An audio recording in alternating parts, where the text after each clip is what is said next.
coming here today. Okay. He thought today was Sunday, and he was on the phone all day, I guess. And so he'll be here, though, at 6 o'clock. Thank you, MPG. You're welcome. Okay, we're going to recess the closed session. Should be back within the hour.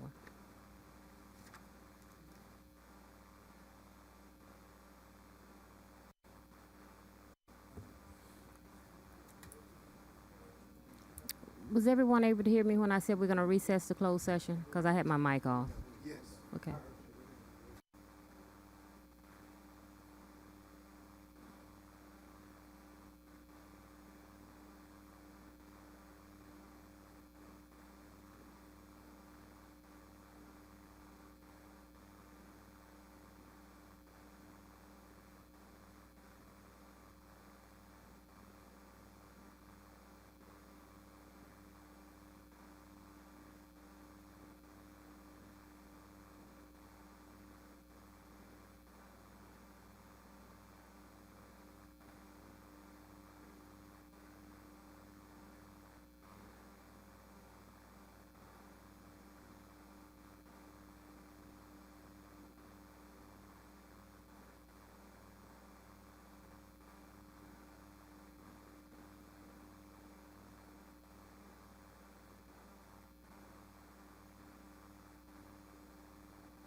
It's not on? Oh, okay. Good evening, everyone.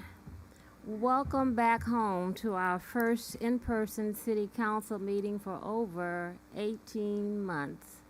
It's good to be back here, so without further ado, we're gonna report out on our closed session items. Madam City Attorney. Thank you, Madam Mayor. I echo your sentiments. It's wonderful to be back in person. The council met in closed session pursuant to Government Code Section 54956.9D4 because the city is considering whether to initiate litigation in one case. No reportable action was taken. The council met in two other items pursuant to Government Code Section 54956.9D1 to confer with legal counsel regarding pending litigation in the matters of Carter Spencer versus City of Carson and Magana versus City of Carson, case numbers 21 STCP 02987 and 21 STCP 03033. No reportable action was taken. That concludes my report. Thank you, Madam City Attorney. Next, we'll have a report from none other than our own Captain Jones of the Carson Sheriff Station. Hi, Captain. In the flesh. And welcome to the chambers. Is this your first visit to our chambers other than the interview? Besides that interview, yes, this is the first time as a live report from the captain. Oh my God. Good evening, everyone. Good evening. And as you said, I'm very thankful to be here to be able to give an in-live report to you all. Don't have much this evening. There's been a lot of talk about us getting body-worn cameras, so I'm happy tonight to report to you. It seems like we've crossed that threshold, and we're in that last phase. There's some technical infrastructure things they have been waiting for, and Spectrum said it's in, and they will be at the station within the next few weeks to install that. And as soon as that is installed, our Department Data Service Bureau will start doing the training, and I'm happy to report to you and to the residents out there that our deputies will have body-worn cameras as they go out and patrol and provide that quality service to the residents of the city of Carson. So happy about moving forward in that aspect. Last week, I had reported to you all on how our host team deputies, the ones that you guys provide for us, had made a difference and got a young lady who was dealing with homelessness some transportation to connect back with her family who was out of state. And it seems that everything is going well there. But I also wanted to report to you the other aspect that our homeless team is doing. As you know, those who are suffering from homelessness are dealing with mental health issues as well as substance abuse and some health issues. And what we have found is that there are criminals of the criminal element who are masquerading as homeless and preying on them. And thanks to the hard work of those host team deputies that you provide, as well as our SAO team, over the last 2 weeks, they've made a number of arrests and made a difference in getting those people from amongst them and preying on them. And I just want to commend our host team deputies because they kind of take it personal. It's a commitment to them. They look at those who are suffering in those aspects as part of their family or people that they actually care about. So I just wanted you to know that your investment is paying off in multiple ways. So thank you for that support and providing that for us here at Carson Sheriff Station. Next, as you guys have seen all throughout our country, we have people running inside Targets, Lowe's, Home Depots, and different stores and stealing, and it seems to be a big rash. Our community relations sergeant personally met with some of these big retail owners in our area to make sure that they know that we take it seriously. But what he's found is not only some of the big retail businesses, but even some people who have their homes and live in some of our communities, they're not reporting when things are stolen. So I'm here to advise our residents, please, if you are a victim of crime, someone takes your property, please report it. It's important that we know that for the right statistics, so we know that so that we can mitigate and try to have the right deployment of resources, as well as we don't want to give a false narrative that we don't have a specific crime happening when it actually is happening. So please, ma'am, sir, no one has a right to take your personal property or deprive you from it without your permission. So if you are a victim of any type of theft, please reach out to the Carson Sheriff Station and report it.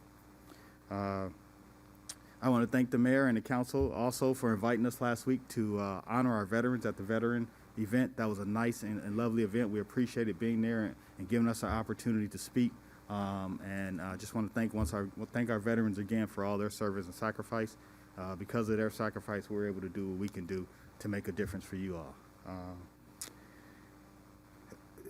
Next week, we will have a blood drive.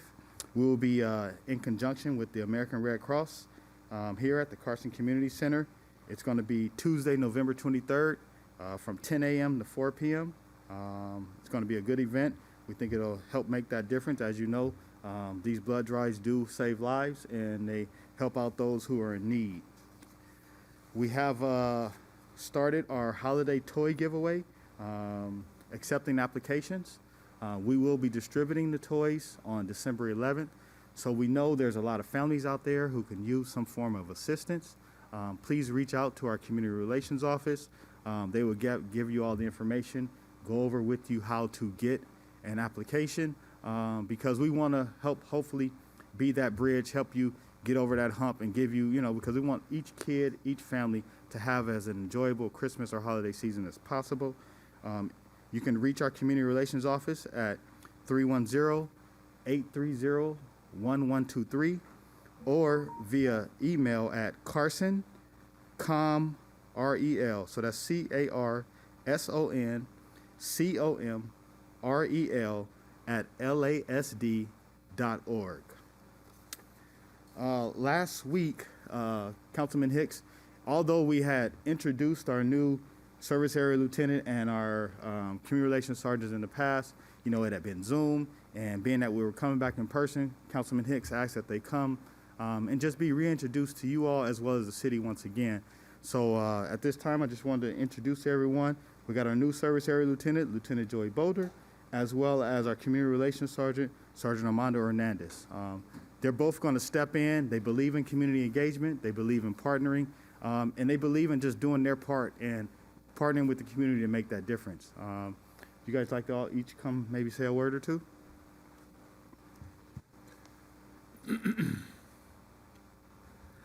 Hello, Council, Mayor Pro Temp. My name is Joey Boulder. I'm your new service area lieutenant. I've got over 22 years experience with the Sheriff's Department. I've worked community relations as a deputy as well as a sergeant, and I've also worked in the service area lieutenant at other stations, so I'm very familiar. And I'm excited to be here. I want to be here. I want to be here to build bridges and partner with the residents of the community as well as the city staff as well. So that's a little bit about me, and you'll be seeing me a lot.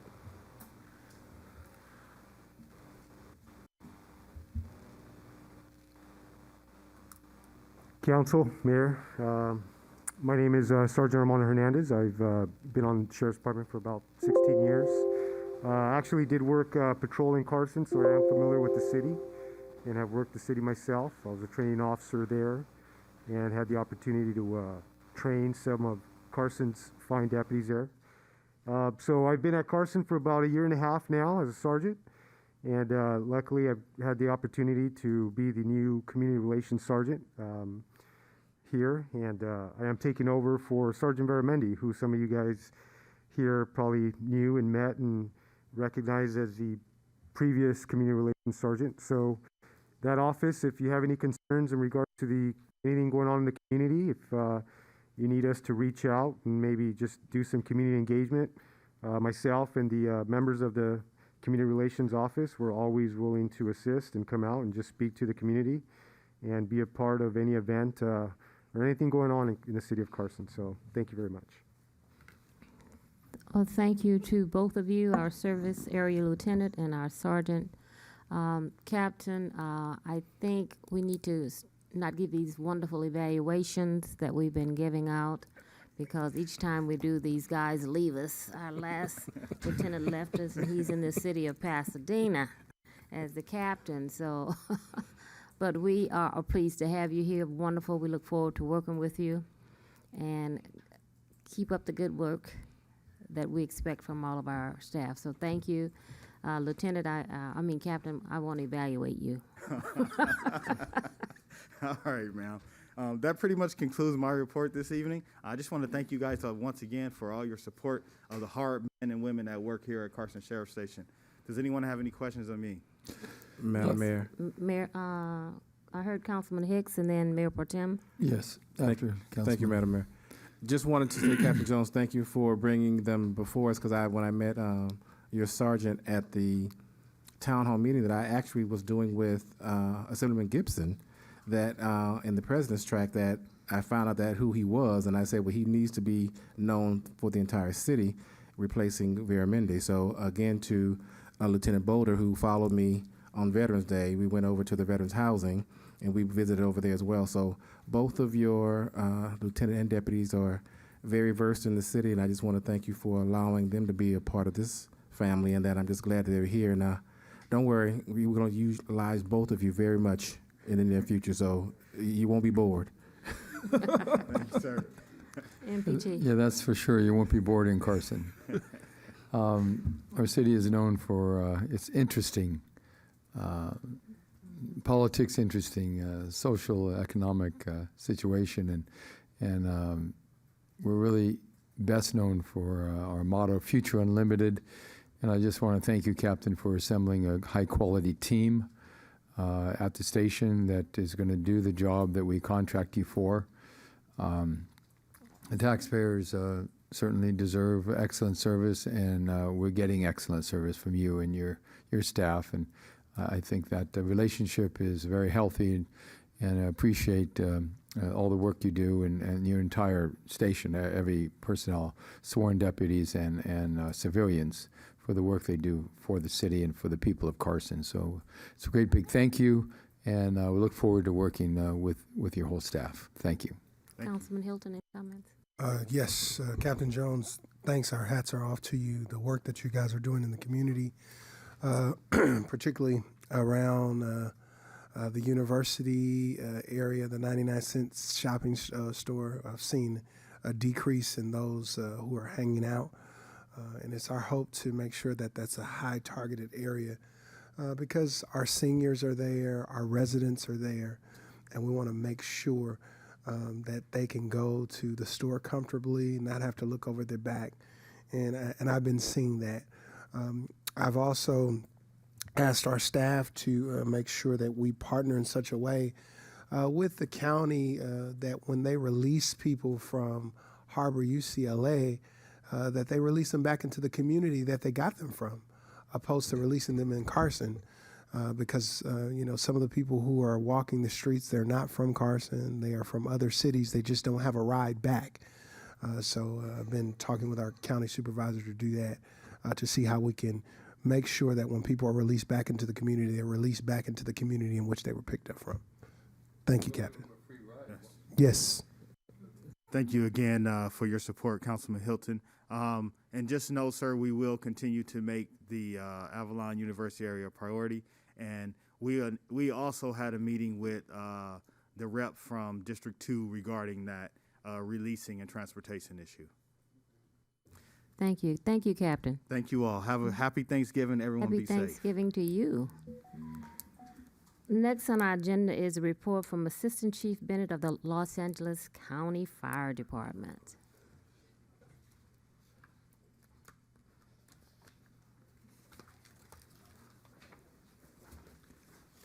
Take your mask off, or you want to leave it on? It's up to you, sir. I'll leave it on. That's good. Good evening. Good Mayor, evening. City Council, and honored guests. Thank you for having me. I'm happy to be here in person.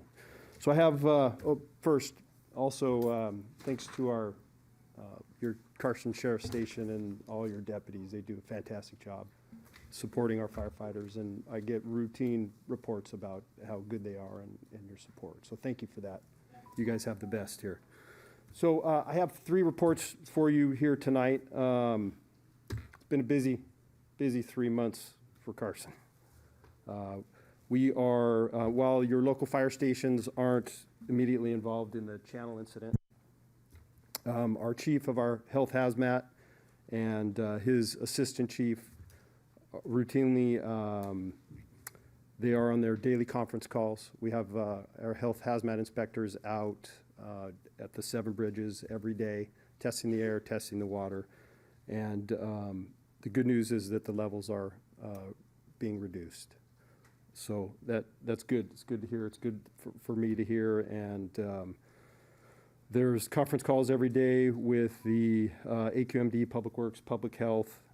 They're part of the joint operations with the Tactical Board and county and city official conference calls. So we're staying involved as much as we can while not operationally. Our health hazmat division is out there every day. So that is the Channel incident. The second report will be on the Carson, the Avalon fire that happened September 30th, just up the street here. So our health hazmat division just approved the cleanup plan that was submitted by the property owner's attorney. And while I can't speak to it, what specifics, I can say that it did start this morning, 7 a.m. And it'll be going daily from 7 a.m. to 5 p.m. and anticipated finished cleaning up in middle to late December. So it's going to be a long cleanup. And again, our health hazmat division looked at the report. They're continuing to monitor the water and product that are at the Avalon fire. And then for your local report I have statistics for the month of October. Your fire stations went on 1,300 calls for service. 27 of those, not including Avalon, were for fires of different types with a loss of about $160,000. Medical calls were 900. We had 6 hazmat calls, 234 what we'll call good intent calls, which are non-medical calls, non-fire calls, just service calls for our firefighters. So the total is about 1,300 and about 41 calls a day for your fire stations here. So it's busy. They had a busy month of October. That pretty much completes the report. Are there any questions? Any questions from my colleagues? Madam Mayor, no questions, but I want to thank you for being here and having a report like this. This is reassuring to the community, and I think it's important that we show the people of Carson that the agencies that are responsible for public safety are serious about their safety and serious about working together as a team, and certainly you work excellent. I mean, you have a history of working excellent record with the sheriffs and with our city staff, and so having you or a representative from your department here at our council meetings is appreciated. Yeah, look forward to it. Yeah. Madam Mayor, Yes, Councilman Hicks. just one question. Just you're bringing this report. I'm glad that you brought the report to us because the information you gave was very useful. Just a question to, I guess, to the city manager, because I haven't seen anyone come in a while. So is this going to be a regular process that we're going to get this information? Is it every month or quarterly, or because I know the sheriff is here all the time, but we never had the fire report. So if I can answer that, Chief Bennett actually has offered and initiated his presence being here, and so we're very appreciative that he's reached out because it is something. I'm sorry, Chief Bennett initiated his coming here, and we're very appreciative of his doing that, and I believe he's indicated an interest in coming regularly. So yes. Thank you. Absolutely. Thank you. So regularly, and then specifically if there's an incident that is of interest, then I'll definitely be here. Thank you for that. Thank you You're so welcome. much. The You're residents welcome. really appreciate it. Thank you. Thank No you. problem. Councilman Hilton. Chief, thanks again for coming. I think we walked the channel together as well for a second. I do want to point out, because for the sake of the residents who may be listening tonight, you talked about the levels are going lower. Can you explain that in terms where they can all kind of grasp it? What do you, is it a safe level? Yes. Most people are still believing the H2S is in our community, and at what level is it safe? What level is it hazardous? Should we still be on high alert? Should the alarm go off? I want you to kind of give them that information. You talked about the levels. Help us understand that for the clarification of the residents who may Sure. not understand? Not, my background is not hazardous materials, but, you know, I do know that the hydrogen sulfide is organic, or a material or gas that comes from the dying of organic material. So those are the levels that hydrogen sulfide is what was initially found to be causing the odor. And our health hazmat guys, they're out there every day. So while we don't have a specific number, even on the day one where our operational guys were first out there, the levels were below what our hazardous materials professionals would call hazardous. So it was, their initial levels were what they felt was safe. Well, and has continually gone down. So I'm sorry, I don't have a specific number for you other than it is safe, and it does not pose a health threat. Thank you. I appreciate it. I won't beat you up with questions because I know you're not at That's all right. QMD. I'm okay. I'm I know okay. you're not at QMD, but I appreciate you attempting to answer that. Yeah, and Thank you so I know much. it's tough. It's really tough. It's and tough for the residents. And we're doing everything we can to assist the AQMD health department and with whatever they can to assist your residents. Well, I want to thank you personally also for coming, and I know you've been here before, but I think it's very important that all of our agencies come and we're all on the same accord. So I just want to thank you. Thank you for being there from day one when I walked the channel, and You're welcome. thank you so much for all that you do here in the city of Carson, and we look forward to you at our next council meeting. Yeah, absolutely, absolutely. And thank you, and happy Thanksgiving and holidays to all of you. Thank you very We'll see you much. soon. Happy Thanksgiving to you also. I'm going to go off the schedule a little bit. Everyone know we just recently had an election here in the city of Carson, and I'm just so honored to have our newly elected councilwoman that's joining us this evening. Arlene, you want to come forward?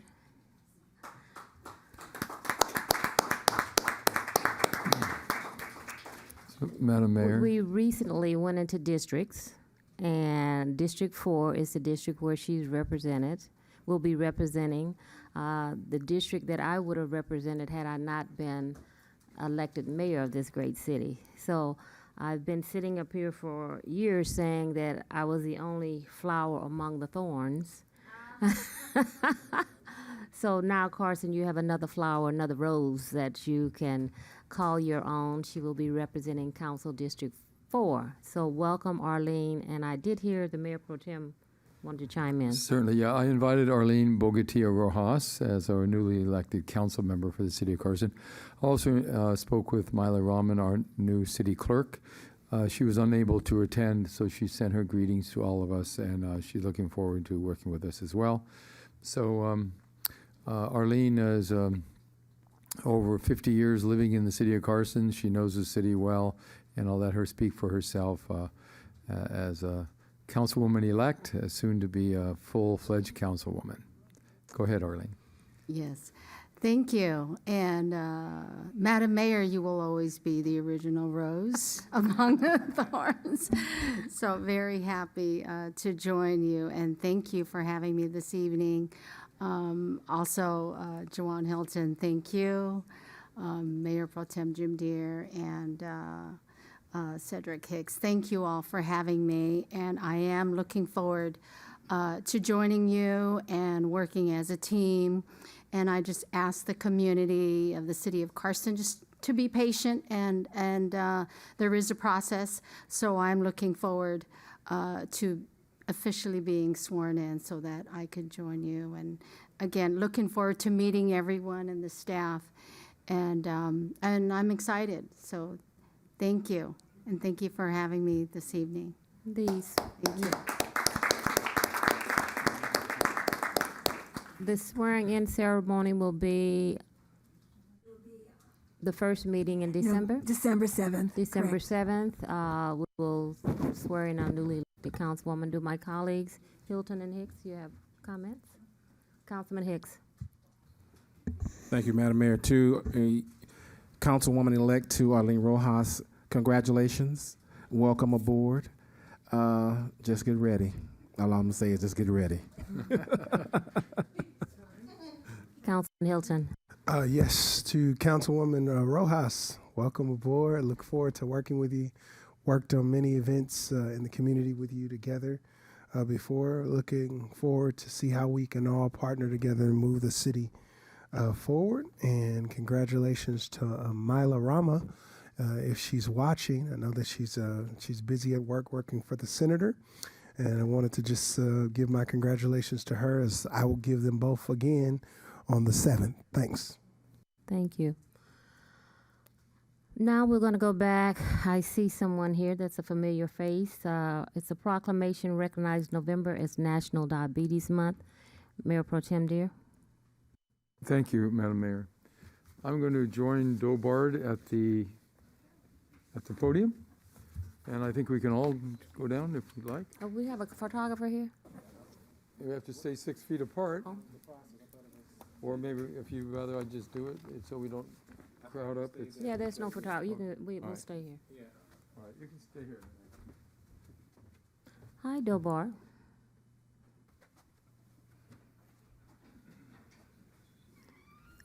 Madam City Manager, now the back and chambers have our photographer here.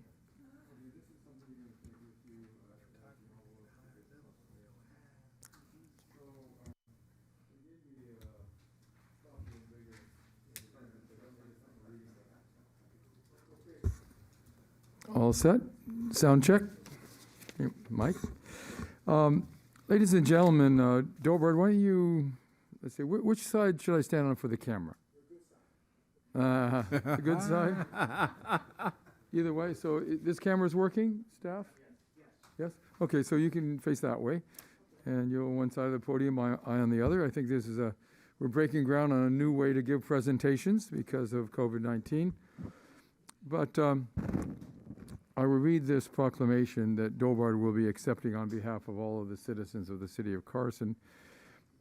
This is recognized in the month of November 2021 as National Diabetes Awareness Month. Whereas an estimated 30.3 million Americans have diabetes, which is 9.4% of the United States population, and another 84.1 million Americans have prediabetes and are at risk of developing type 2 diabetes. And whereas an estimated 7.2 million Americans who have diabetes, which is 23.8% of people with diabetes, do not know they have the disease and may experience damage to the heart, eyes, kidneys, and limbs without producing any symptoms. And whereas type 1 diabetes affects 5% of all adults and is characterized as an insulin deficiency, occurring when the immune system attacks and destroys the insulin-producing beta cells of the pancreas. And whereas diet and lifestyle habits do not cause type 1 diabetes, and whereas type 2 diabetes, the most common form, is characterized by a rising blood glucose, also known as sugar, level in the body, resulting in the body's misuse of insulin. And whereas the seriousness of diabetes is often underestimated because diabetes is rarely listed as a cause of death, but rather the complications caused by diabetes are listed instead. And whereas diabetes can lead to increased risk for heart attack or stroke, kidney failure, amputations, and advanced diabetic retinopathy, greater increasing the risk of severe vision loss as well as nerve damage. And whereas a healthy lifestyle is important for individuals with diabetes and includes exercising, not smoking, and maintaining a balanced diet and proper insulin levels. And whereas Diabetes Awareness Month is an opportunity to increase awareness of risk factors and symptoms of diabetes and the importance of a healthy lifestyle in diabetes prevention and care. Now, therefore, the Mayor and City Council of Carson, California, do hereby proclaim the month of November 2021 as National Diabetes Awareness Month in the city of Carson. We remind all citizens of this vital importance of eating healthy and to support educational programs to help fight against developing diabetes. Dated the 16th day of November 2021. And the reason I asked Dobard to accept this on behalf of the residents is that he has experience with diabetes, and he knows many people that also have that experience. And he also is a founder of the city of Carson. We were incorporated in 1968, so in the early 60s he was active along with a large group of of residents in the unincorporated county area known as Gardena, Torrance, Wilmington, Long Beach, and Compton, not known as Carson yet. But he and the others brought forward a campaign of residents of the unincorporated county area to create the city of Carson. So he's a real special guy in Carson. He's a little over 90 years of age, so he looks like about 59. And 85, that's right, okay. And so I asked him to receive this, and I'm going to ask him to say a few words, briefly say a few words about yourself, the city, and how diabetes awareness is important. Thank you very much. I'm one of the few guys in Carson. I have one name, Dobard. It's always been a pleasure to be here. I came in 1963, and I was one of the founders because we wanted the name to be changed. When I moved to this area, it was known as Compton. My address was Compton, still is. My telephone is still is 000, live here. It's a wonderful place to live. It's one of the best places I've ever lived in my area.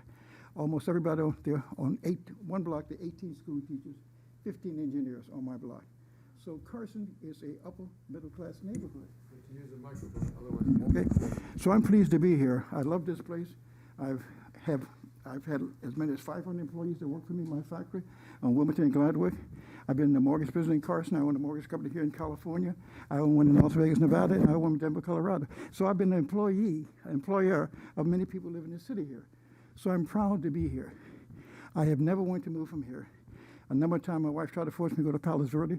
I can't go to Palos Verde. This is my home. I'm one of the founders. So I appreciate all you people listening to me. Thank you again. I have one name, it's called Dobard. And thank you, my USC friend over there. Stand here and take a photograph real Thank quick. you. Victor, stand to the right. Okay. And so you're not behind this. Okay. And you hold on to this, you're going to receive it. Yes, sir. Thank And you he's very going to much. take a picture. Thank you. What an honor this is.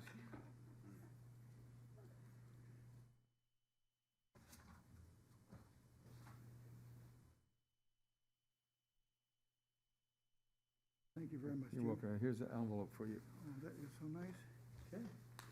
I get to keep it. You get to keep the envelope too. My wife is not going to take it from me, is she? You have to ask her that question. Thanks again. You're very welcome. Thank you for being here this evening. Thank you, Dobart. Next, we will have a report, a legislative update from our Assemblyman, Mike Gibson.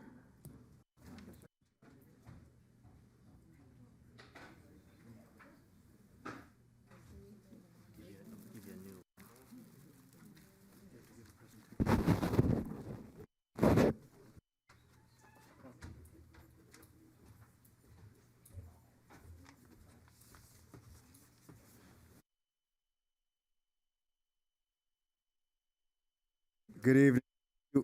Thank you very much, Madam Mayor, to City Council.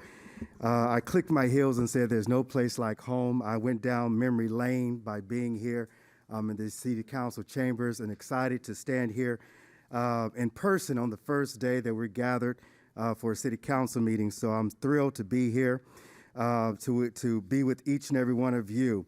I hope and pray that each and every one of you have been fully vaccinated. It is important that you, loved ones, and others receive the vaccination and also the booster. I've received mine, and hopefully that you will do also. It is important that we spread the word because people are still suffering from this pandemic, and we know that friends and families are being taken away because of this pandemic. And I know I've lost a number of family and friends due to this pandemic. I don't want to see anyone else have to suffer going through this pandemic and passing away. In addition to that, I believe that we'll get through this and we'll get through this together. I want to say that 2021 has been a good year and a bad year. The bad year of 2021 that we've lost family and friends due to this pandemic. The good year is that we've received a very robust budget in the state of California, and also that I've received being able to be the author of $2.2 billion coming in a direct way and an indirect way to my district, the 64th Assembly District. Understand that Representative Watts, Willowbrook, where I was born and raised, Compton, Carson, Wilmington, North Long Beach, Linwood, Gardena, and also Torrance. And in that good year, this Governor Gavin Newsom, who was the right man for the job, he signed every bill of mine that went before his desk, and I'm excited to report regarding the bills. One bill is Assembly Bill 958 that banned police gangs. You may not know this, it may not exist in the city of Carson, but certainly it's prevalent in the state of California, where we have officers, police officers and sheriffs joining gangs. And these gangs do the same thing as regular street gangs. In order for you to be part of a gang, you have to do and use excessive force and also deadly force in order to be courted into the gang. Well, that is no place and no room in our society in the state of California. California leads the way, so I authored Assembly Bill 958 prohibiting and making it a terminatable offense for any officer or deputy be found to be part of a gang in any police department or sheriff's department. This governor signed that bill into law, and it goes in January 1, 2022, because you said we need something done in this regard. We know that this gangs exist because it was revealed in the city of Compton with the Compton Sheriff's Department. We had one officer who was persecuted, who was bullied, who was left unprotected as a deputy sheriff because he refused to be part of a sheriff gang. And so because of that, we authored Assembly Bill 958. And that bill, again, goes into law the first of the year. Also, we have a cemetery in the city of Carson, which is Lincoln Cemetery, but directly across the street is a Compton cemetery called Woodlawn. The owner of that cemetery locked the gates and just threw his hands up. There was nothing in the state law that prevent him from not doing that. And so I wrote a bill, Assembly Bill 651, and that bill will hold cemetery operators not only accountable, but making sure that they also create transparency. So this bill is about transparency and accountability to making sure that no cemetery operator just walk away from their responsibility. When we lay loved ones to rest, it is important those loved ones are laid to rest in a place that we can feel good about them, about laying our loved ones to rest there. But that was not the case at Woodlawn Cemetery. But moving forward, no cemetery operator can just walk away from his or her responsibility. This bill will hold them accountable to the state of California. So that bill goes in effect January the 1st, 2021. In addition to that, Assembly Bill 490. We know how George Floyd died. There are techniques that law enforcement can use that cut someone's ability to breathe.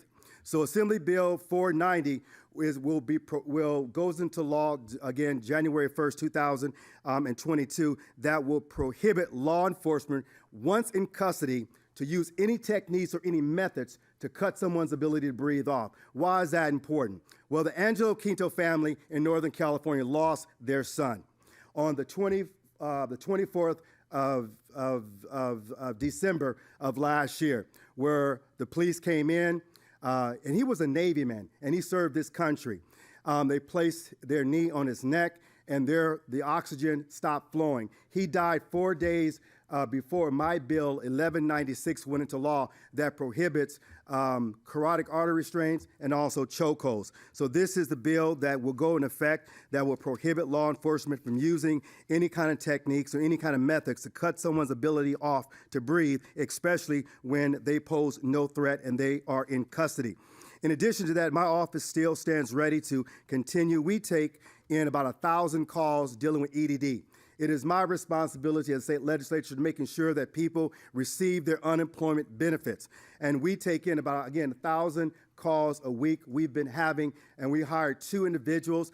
That's all they do day in and day out is address calls and making sure they're working with EDD and get people their resources in which they absolutely desperately need.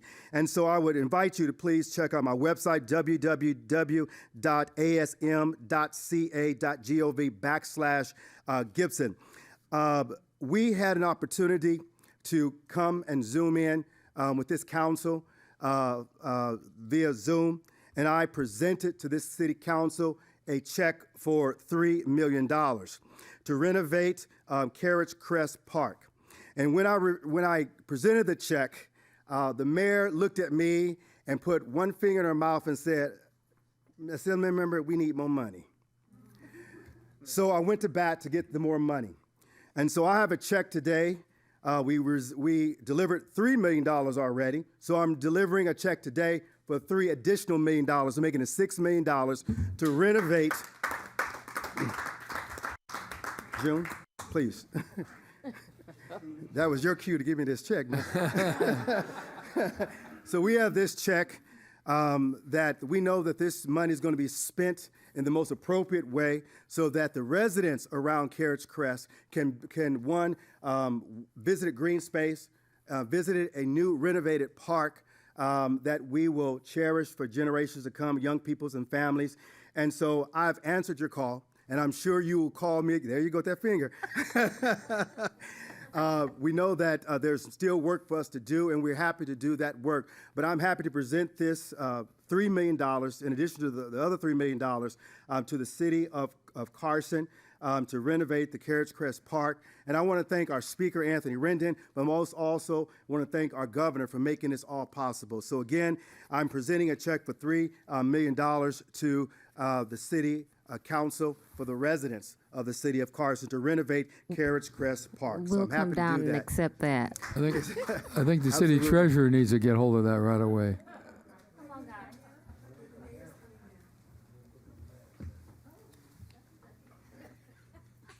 And we have more money to deliver. We delivered a check for Martin Luther King Community Hospital yesterday for $10 million, for Charles Drew University of Medicine and Science for $50 million. Cal State Dominguez University is going to receive a check for $20 million. And so again, that's part of the $2.2 billion that I was able to get in a direct and indirect way for the 64th State Assembly District. So we're happy to do this. So thank you very much. I do. He was biting that nail. Here you go.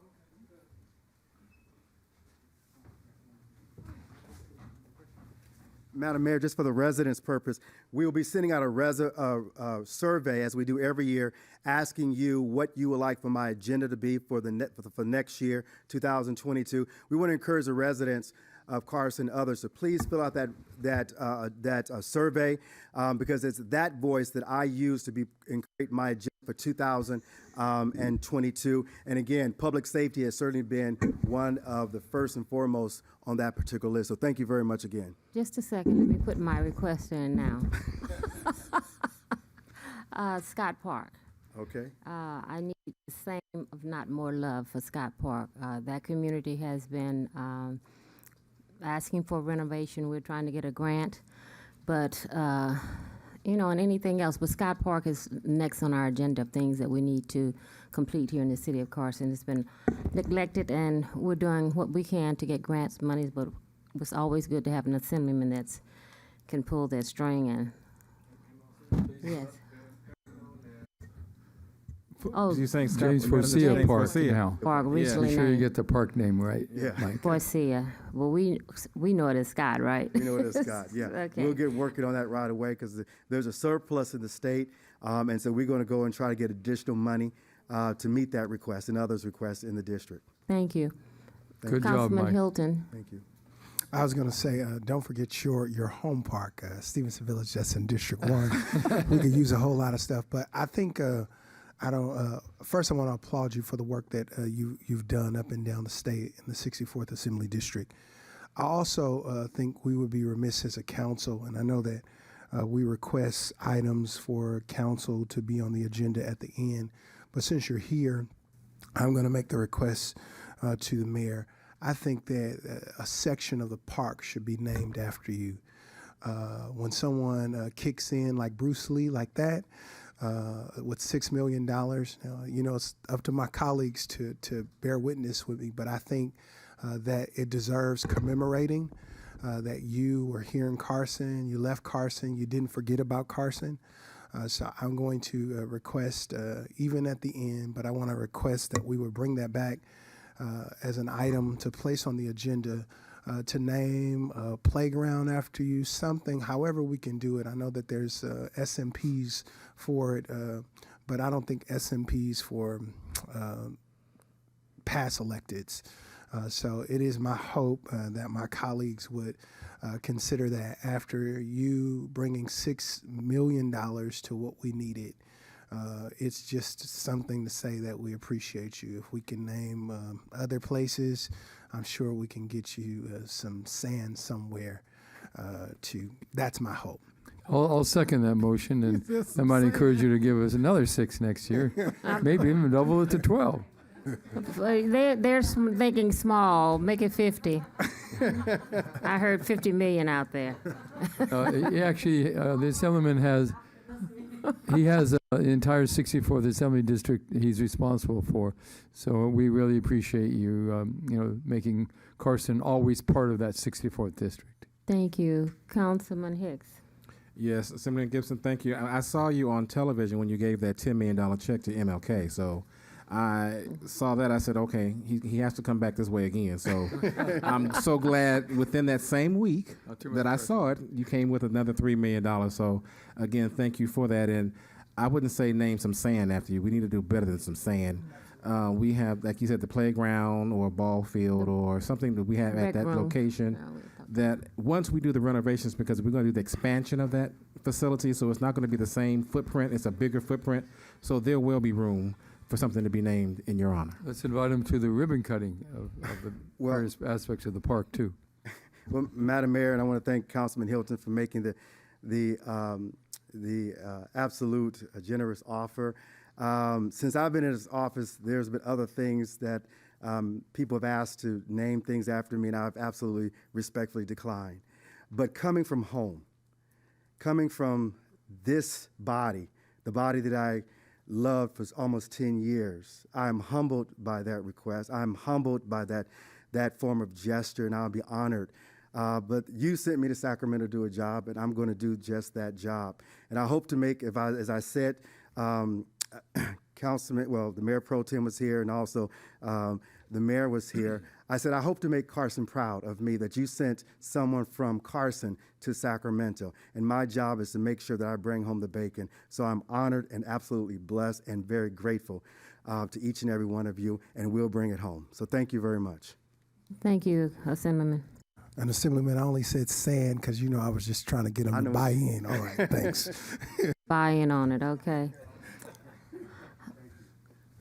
I'm going to take the opportunity to move up an item on the agenda because we have someone here from LA County that's going to do a presentation on the Domingos Channel, and then I'll go back in sequence after. But I did just want to give a brief overview before he comes and give an update from LA County Public Works Department. And just a little background. The event began on October 4th with a noxious odor that smelled like rotten eggs. Later, it was determined to be hydrogen sulfide and was reported to South Coast Air Quality Management by not only the city but also our residents. Los Angeles County took responsibility for the mitigation of the odor that was determined to be coming from the Domingos Channel, a county flood control channel. Both the city and the county have declared a public nuisance on October 11th and 14th. Local emergency proclamations have been adopted by both the city and the county. The city adopted its on October 25th. The county followed suit a week later. We're waiting for the governor to declare a state of emergency. This will help with resources needed in cutting through the bureaucratic red tape to ensure a permanent solution happens more quickly. It's not happening fast enough for Carson residents. Residents who relocated to neighboring hotels were funded by the Los Angeles County. The city has no control over how or how the city manages the relocation event. What we know today is that the smell is diminishing with the efforts of the county. Air testing by AQMD continues to show reductions of hydrogen sulfide in all testing locations. LA County continues to investigate the cause, including looking for long-term solutions. LA County is continuing the hotel program for now. LA County is continuing to provide air purifiers, and you can pick those up at Victoria Park. The Epolian application and the aeration of the water is breaking up the hydrogen sulfide, and it's not just masking it. Hydrogen sulfide, as we've been informed, and I can't say for myself because I'm not a doctor, it does not have any long-term health effects as reported by the LA County Director of Public Health. Moving forward, hotel accommodations will begin to ramp down as the levels of hydrogen sulfide diminishes. The city will be working closely with the county when that decision is made. LA County Department of Health will make the determination as to when the hotel vouchers will end. Given the diminished odor levels, displaced residents should be preparing to transition back to their homes, but you will be notified in advance. The city will begin exploring the impact of this event has had on the business community, and details of that are yet to be finalized. We will continue to update our residents at each council meeting on our website, through social media, and using the alert notification system that sends updates through text messages known as Ready Carson. To sign up for Ready Carson, you can do it in several ways: by visiting readycarson.com or texting Alert SB to 888-777, or by downloading the Everbridge app on the Apple Store or the Google Play Store. Is there a flyer on the Dominguez channel? The city will be hosting a town hall meeting this Thursday, and LA County experts will be there to answer any questions and to give an update. You can watch it by live streaming carsonca.gov/townhall or YouTube, youtube.com channel /UC3. Okay. Or on our cable Spectrum channel 35 and AT&T channel 99. The flyer for the Dominguez channel, I don't see it on the screen. Okay. The city is working daily and weekly to find with the county in hopes of finding a long-term solution. The city council is united in its approach with dealing with the event. We're speaking as a unified voice, and we as a city council, we live, work, and play here in the city of Carson. So as our residents smell this odor and have to live with it, so do your elected officials. We're not sitting in some Eiffel Tower. I'm very close to the channel, so are my grandkids, my children, my family, and my friends, and my colleagues on the city council. So, Madam City Manager, could you introduce our speaker from the LA County Public Works? Yes, thank you, Mayor, and thank you for your remarks. We have with us today Russ Bryden. He's the incident commander from the County Department of Public Works. Come on up, Russ, and join us. He spoke here at another council meeting earlier, and we're grateful that he's back again to give the public and the council some additional information regarding the current status of the incident. Thank you for having me. Thank you. Madam Mayor, that was an excellent overview. If you'll permit me, I'll read a written statement to fill in some of the details. Okay, thank you. Thank you for calling my number out of order. So I'll begin. Before you start speaking, do you still have that wooden box we had before the pandemic? I could probably lift that this the thing up. microphone could sit on, because it needs to go up a little higher. You But know, we have a box that the microphone actually sits on top of. Well, I hear you have a stadium. Maybe I could get a job playing for those guys too, Right, that's right. if it pleases the council. Because otherwise your voice won't be recorded. Understood. Is this better? Yes. Yes, that's better. Very Thank good. you. Thank you. So, good evening. Thank you for having me, Madam Mayor, Mayor Pro Temp, council members. Thank you. I am Russ Bryden. I am the county's incident manager for the Dominguez Channel odor incident. Pleased to be before you tonight to be able to give you another update on the incident. So, since the beginning of this incident, the city of Carson has been a valuable partner. The county has worked with city staff and the city manager to share information and updates with city residents and to connect them with resources such as fact sheets, information, updates, in-person resources, location or assistance relocation, and other aspects.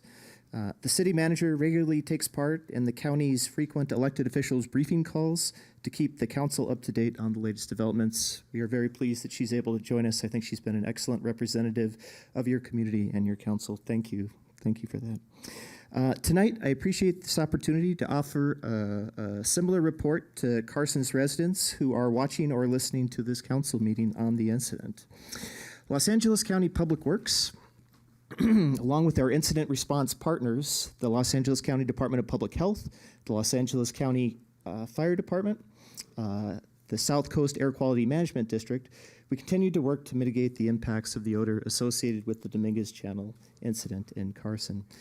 As demonstrated by the air monitoring reports by the South Coast AQMD, significant progress has been made in reducing the hydrogen sulfate levels throughout the community, with the goal of restoring the local air quality to pre-incident levels. Significant progress has been made. I'm down here at least once a week.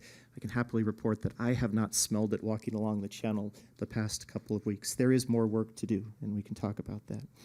According to air quality data collected by the South Coast AQMD, hydrogen sulfate levels have been far below the state's public nuisance level of 30 parts per billion for more than 10 days now, with the exception of one location at 213th and Chico. And those are just a little bit above that 30 parts per billion level. During the response team's most recent town hall meeting on November 10th, Los Angeles County Health Officer Dr. Muntu Davis said that residents who have temporarily relocated due to the odor issues should begin preparing now to return to their homes. As the mayor indicated, this is an ongoing conversation that will be made in consultation with the city. We understand being away from home can be both stressful and challenging to maintain daily routines. Responding agencies are working around the clock to both mitigate the source of the odor in the channel, to protect public health, and to help Carson residents and members of other affected communities return to home absolutely as soon as possible. It's important to note that odors come and go, and even if the hydrogen sulfate levels are below the state standard, that some people can still smell the hydrogen sulfate in the air at very low levels. So, as we've been sharing, if residents notice that rotten egg or sulfur odor smell, they can continue to report them online to the South Coast Air Quality Management District or by phone at 1-800-CUT-SMOG. The agency has received more than 4,000 public complaints since the beginning of this incident. Those numbers recently over the last several weeks have dropped dramatically to just a handful a day, on the order of 20 a day. South Coast AQMD remains fully deployed and continues to use all tools available, including mobile monitors, handheld devices, air sampling, robust air monitoring networks spread throughout the community, all to monitor the air quality and to maintain air quality data. Public Works also remains fully deployed and continues to apply biodegradable odor neutralizer at 6 locations using spray rigs, water trucks, and a boat. We continue to apply about 13,000 gallons of this odor neutralizer daily at multiple locations between Figueroa Street and the 405 freeway. We've increased the frequency of the application, including during nighttime hours. The few peaks that we do see in the hydrogen sulfate are happening overnight. We've associated that with the low tide in the channel. And so now we've updated our operations to be able to be spraying the odor neutralizer at those overnight hours with the goal of reducing those small little spikes we are seeing down to nothing. We are also using nano bubblers, which remain fully operational 24 hours a day. Aeration takes place at several locations. This is primarily under the bridges where the water is most stagnant, where we're seeing the largest problem. That's Figueroa, Carson, Avalon, and 213th. and this aeration capacity is also being expanded. We are currently at approximately, 2 weeks ago, we were at approximately 10,000 gallons per minute. That number is jumping to about 40,000 by the end of this week. It's quadrupling. It's through that aeration process that will switch the bacteria from anaerobic to aerobic conditions and cease to produce the hydrogen sulfate. So, in terms of public outreach, we continue to outreach to your residents, to our residents as well. Team members are canvassing local neighborhoods, businesses, and schools to share the absolute latest information and recommendations on the use of portable air purifiers and filters. They're answering questions about the county's reimbursement and assistance programs, and they provide technical assistance on how to reduce the odor indoors. In terms of numbers, we've been assisting the community with their needs for a while now. We have relocated more than 2,100 families, that's the county side, in addition to the Carson numbers. 2,100 families at local hotels. We've distributed more than 25,000 portable air filters, and we've responded to almost 10,000 telephone calls. Our community outreach vehicle remains at the Carson Community Center and has assisted over 2,800 residents. This bilingual community was updated on November 9th with information on the status of the incident, county efforts, and recommendations to lessen the exposure to hydrogen sulfate and the Public Works reimbursement program. The community notice was provided to more than almost 19,000 residents and 217 businesses, as well as 28 schools in the local community and the larger areas surrounding Dominguez Channel. This has happened since October 10th. And then County Public Health has been staffing a community hotline and participating with Public Works and community outreach events at the Carson Community Center, at Victoria Park, where the air purifiers are being handed out, and at the Wilmington Senior Center, which is also another distribution point a little bit outside the area for air purifiers. To date, staff has consulted and provided technical assistance to almost 9,000 visitors and responded to over 500 hotline calls. Public Health has been coordinating with Public Works to deliver county-issued portable filtration devices to elderly residents and other homebound folks that do not have the means to pick up these devices in person. To date, Public Health has made deliveries to over 234 homes. Public Works will continue to assess the situation closely and work with our partners at the county, state, and federal level to determine when the nuisance directive can be lifted. Our hope is that we are very near to that. I can tell you from the operational side, the numbers are significantly down, almost entirely below that state nuisance level of 30 parts per billion. I believe the situation is just about under control now. That odor neutralizer has been very, very effective. So thank you for letting me provide an update tonight. As always, if you have any further questions, please direct them to our Joint Information Center, and we'd be happy to route them to the appropriate agency and provide you with answers shortly. I can also take back questions tonight if you'd like and have prepared answers for you. Thank you. Thank you. You said you would take questions prepared and have them ready? Yes, so later this week is the town hall. I think Right. that would be an excellent point. If you have questions, we could prepare for those, bring them back to the community at large. I'd also be happy to take your individual questions back and to get you individual responses to them. Okay. So our residents can, how do you want the residents to get this questions to you? Mayor, I'm going to ask David and Kevin to put up that screen again because we do have a link for our residents to write in questions. And we would like them to do that before the town hall. So if while we're talking, we can get that back up and on camera, that would be great. Okay. Madam Mayor, Yes. I'll have quite a few questions. I'll go through our staff to get them in writing to you Yeah, in advance, so you'll be prepared. Yeah, thank you. Thank you. You're Mayor welcome. Pro Tem. So to our residents,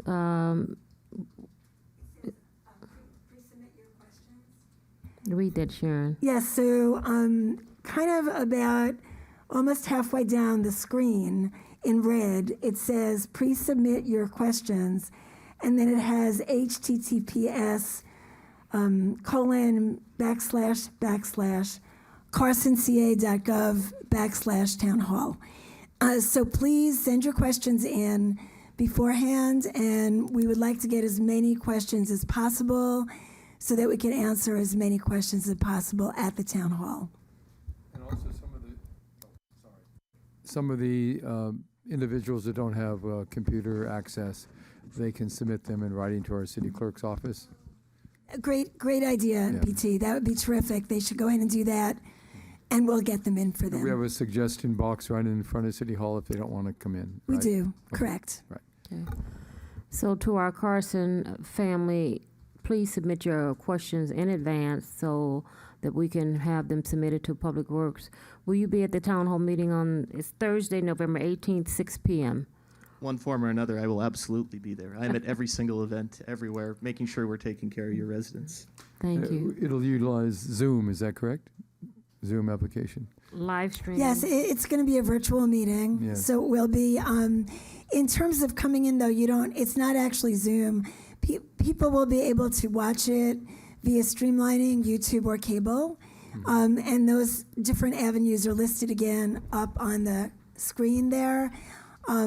And if there is, we'll put it on our website so that everybody can get access to that. So just so public understands, they can submit a question in writing to the city staff. It'll go to them, and then they can watch it on television, on cable, and hear their question asked and get the answer to the question. Yes, and PT, Everyone's thank you. included, in other words, Yes. everyone in the city. Yes, we wanted to make sure our residents' questions were answered. There's been a lot of questions. To my colleagues, Councilman Hilton. Thanks, Russ. You look much taller in person. I've always seen you sit down. Yes, sir. I've been not combative, but when we go back and forth, I just want you to kind of take back the frustration. Absolutely. And I know that there's very limited things that you can say. But I want you to articulate the frustration of the residents not having all the answers and the frustration of the council of not having all the answers. I appreciate you coming, giving your speech, giving your written statement, because I know that's how the government works, right? But I wanted to say in all sincerity, thanks for coming out tonight, because I know that we've been in meetings and it's been, I've went back, you never went forth.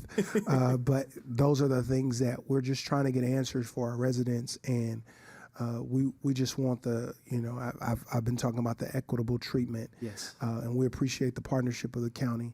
But, when people don't have the answers, they think that something nefarious may be going on or something like that.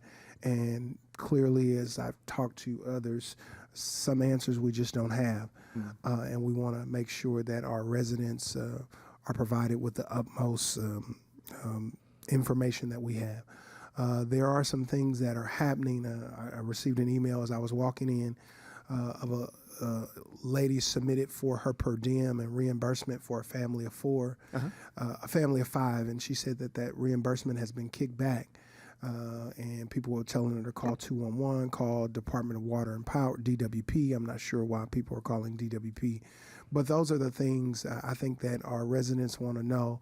Those people who have put out money to eat, those people who might have been, who interface with the Carson hotel program, and then the county picked it up. How do they begin to be reimbursed?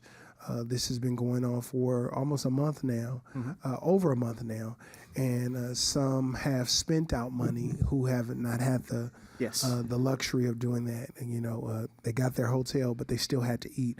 So those are the type of questions that we would like to be answered on Thursday, and seeing how these people can get immediate responses to the finances that they've already put out.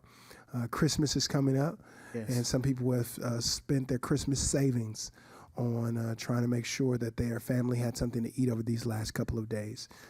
So if those are questions that you can answer and put out, I would greatly appreciate it. Absolutely. And if you could, perhaps through the city manager or whatever means you're comfortable with, if you could pass along those names, I'd be happy to have our team look into them as individuals. Absolutely. I will. I'll send those through the city manager. Yeah, thank you. I'll make sure that's looked into immediately. One thing that I requested that staff do, and I found when this 211 was first launched, and we received so many complaints, I'm going to request that you do the same, is that just pick up the phone and be a resident and see if you're being treated the way you would like to be. Yeah, the quality control. The quality control. And because at that point, two of your staff and your supervisor was great, because she got on the line and was not satisfied with what she had heard either. So I think every once in a while we should do that random testing to see that everything is going the way we think it is going, because it's not always happening. And now that we're transitioning all of the hotels over to LA County, we need to make sure that our residents, especially our ones that need it the most, our seniors, disabled, that they're getting the service, because not all of our residents are computer savvy. And I just would like you to just randomly, or your staff, just pick up the phone and say, I'm a Carson resident, I need hotel accommodations, and see the response that you're getting. And if it's to your satisfaction, then you know the program is working, because now you've asked the city to turn all of that over to you, and we're still going to be getting some of the phone calls. Okay, and we'll be feeding them to you. Yeah, absolutely. Councilman Hicks. If I could, Madam Yes. Mayor, responding to your comment, I find that to be absolutely unacceptable. What your residents have had to go through, and then not getting this. Perhaps I can follow up with you afterwards on this. There's certainly a lesson to be learned, but it's something that I want to make sure it does not happen to anyone else. Thank you. Please call me. Yeah, thank you. Councilman Hicks. Thank you, Madam Mayor. There's maybe three things, but the one that's most pressing, when my residents are having issues and it doesn't seem that they can get anyone to troubleshoot and give them the service that they need, what can the county do to streamline that process? So if my residents are being, say, in a hotel and they are being put out of a hotel, who do they call and get them back into a hotel or to another location? They seem to get the runaround, and no one seems to be able to help them. My colleague talked about one of the issues that I've been getting texts on my phone behind. If I put my money out, I can't get reimbursed. What is that process, and that how long does it take? So on the town hall meeting, can we get, what is the turnaround time? If I submit it on a Monday, will I expect to get my money by Thursday? What is that time frame, and who do you contact? The number three is dealing with the air purifiers. Now, I understand we're doing the air purifiers over at Victoria Park. They seem to be, to some degree, not the biggest ones, and most of our residents have larger homes, in that I think the one that's been issued are really for a small apartment maybe, and that's been the concerns, and many of my residents have actually had to go out and buy one. And then they're being turned down when they submit their receipt, because they've also received one through the county, because it did not suffice the services that they needed for their home. So those are questions that I got from my residents, that they cannot still get the service that they need, and hopefully the county can respond to that. Yeah, I do understand. I'll make sure that's included as part of part of Thursday's information.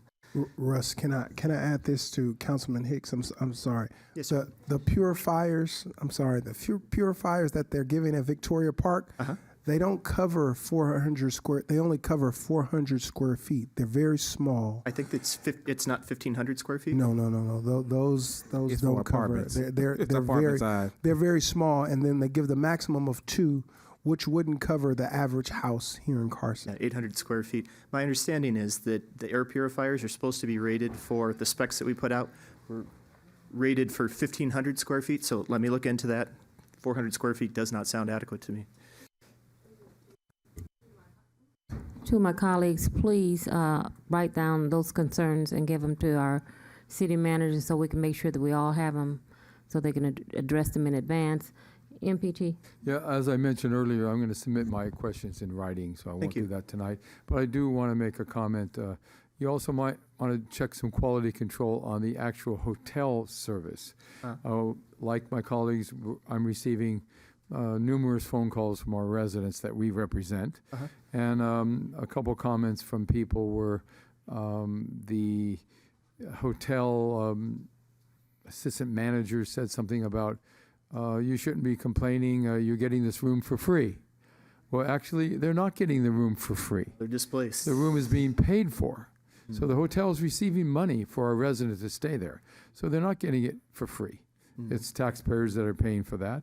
And they deserve the service any guest of a hotel should receive. Agreed. So you might want to check into that quality control of some of the hotels as well. Yeah, if you have any specifics are always appreciated. There are things we can do at the higher level to quality control, and that's checking it now. But if you can give me specifics, that would be Very good. Okay, greatly I'll appreciated. pass them on through the channels. Thank you. Thank you. Thank you very much. So, are there any more comments? Sharon? I just want to know if you wanted to go ahead and pass that request for an emergency declaration since you had pulled it from the consent calendar. It's on the consent calendar? It was It was as on a the consent. declaration of emergency, the continuation of it. So We have- it's gonna pass with the consent calendar? Well, I thought the mayor pulled it.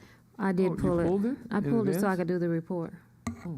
Okay, I'd like to adopt resolution number 2157, a resolution of the City Council of the City of Carson, California, continuing in effect the proclaimed local emergency pursuant to resolution number 21-147 related to the Domingos Channel odor. Second. You can use your buttons to vote. Oh. I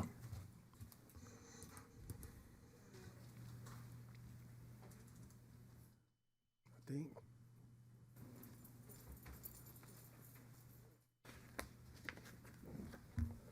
Thank you. Madam City Clerk, report the vote, please.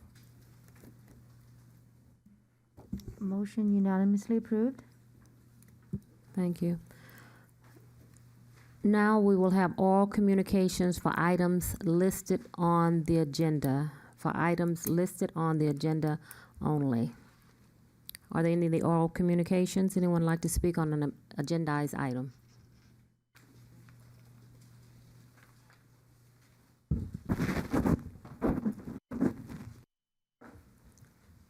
You have 3 minutes. Don't stop my clock yet. Who's keeping the minutes? You can take that wooden box away, I think. Yes. Oh, yeah, for me. She doesn't need that box. Yeah.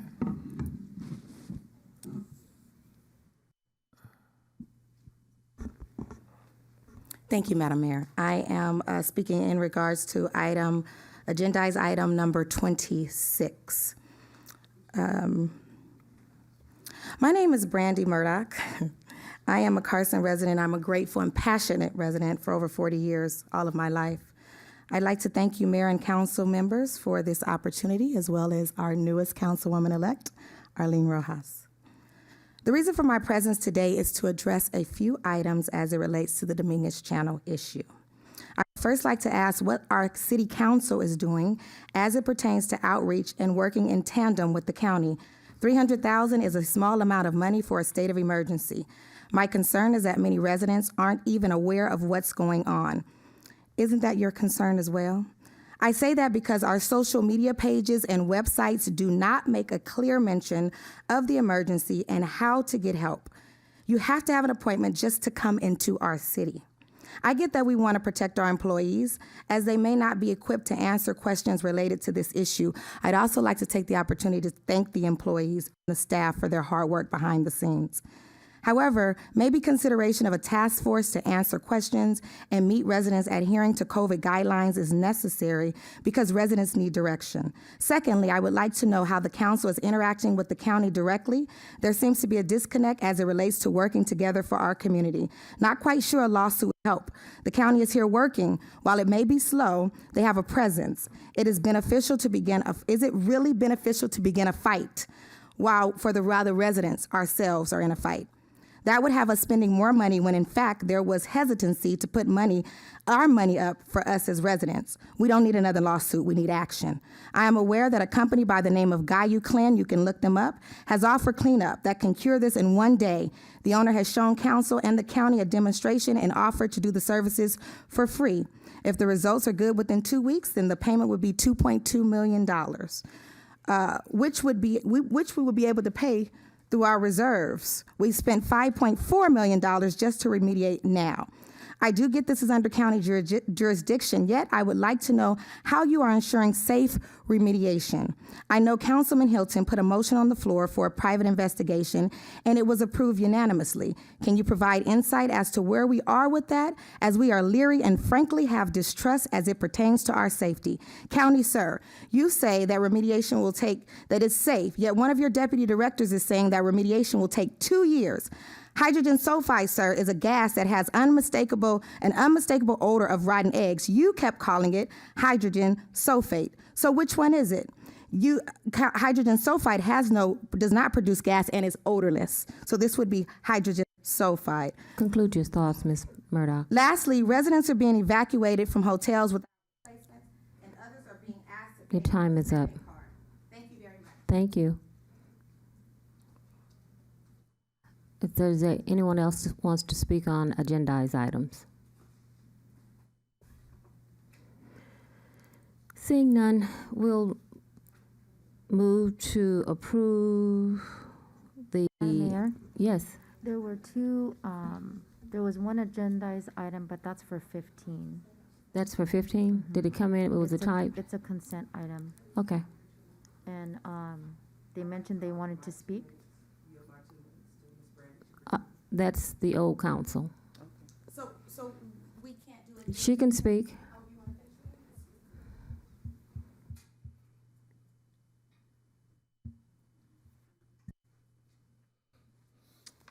Lastly, residents are being evacuated from hotels without replacement, and others are being asked to pay for a second car who are in a hotel that is an extra $250 a week. Who has that to give, especially in a dire situation as this is a state of emergency? Before I go, I want you and the county to know you have my support, as well as the others, as we just want to see you get this right. Yet we've had several town halls, another on Thursday. However, answers are vague and many questions. We feel abandoned, ineffective air purifiers, lost hotel reservations, and while I get you two are Carson residents and ensuring things, you have the capacity to do something. Show up for us, show us why we voted for you, stand up for us, you are our liaison. Many cities help their residents in a crisis. What is that halt here? If there is a need for a consultation team, although that is apparent, have we thought about getting one or even budgeting for one? We are counting on you, looking forward to your responses respectfully. Thank you. Does anyone else want to speak on agendized item? No? Thank you for those two comments. Now we'll move to item number 9, approval of the March 16, 2021 Council Successor Agency. Second. Okay, Was that the motion, Madam? that Mayor? was the motion. Oh, okay. Because he said second so fast, it was like, okay. Get it. We don't like to waste time. Cast your vote, please.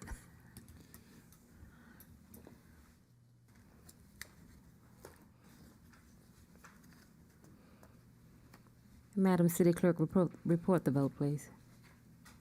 Motion approved unanimously. Okay, I'd like to make a motion to approve the consent calendar, items 10 through 27 with the exception Second the of motion. 26. Second the motion, It's been Madam moved Mayor. and properly second. Would any of my colleagues like to pull an item? Yes, Madam Mayor.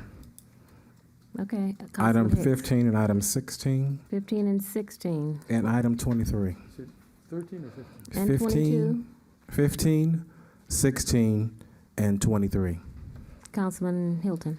I have none. MPT. I will pull item 17 and 19. It's been moved and properly second to approve the consent calendar with the exception of items 15, 16, 17, 19, and 20. 3. 23. You said 23? Yeah, Yes. that was 23. Okay. And 23. Cast your vote, please.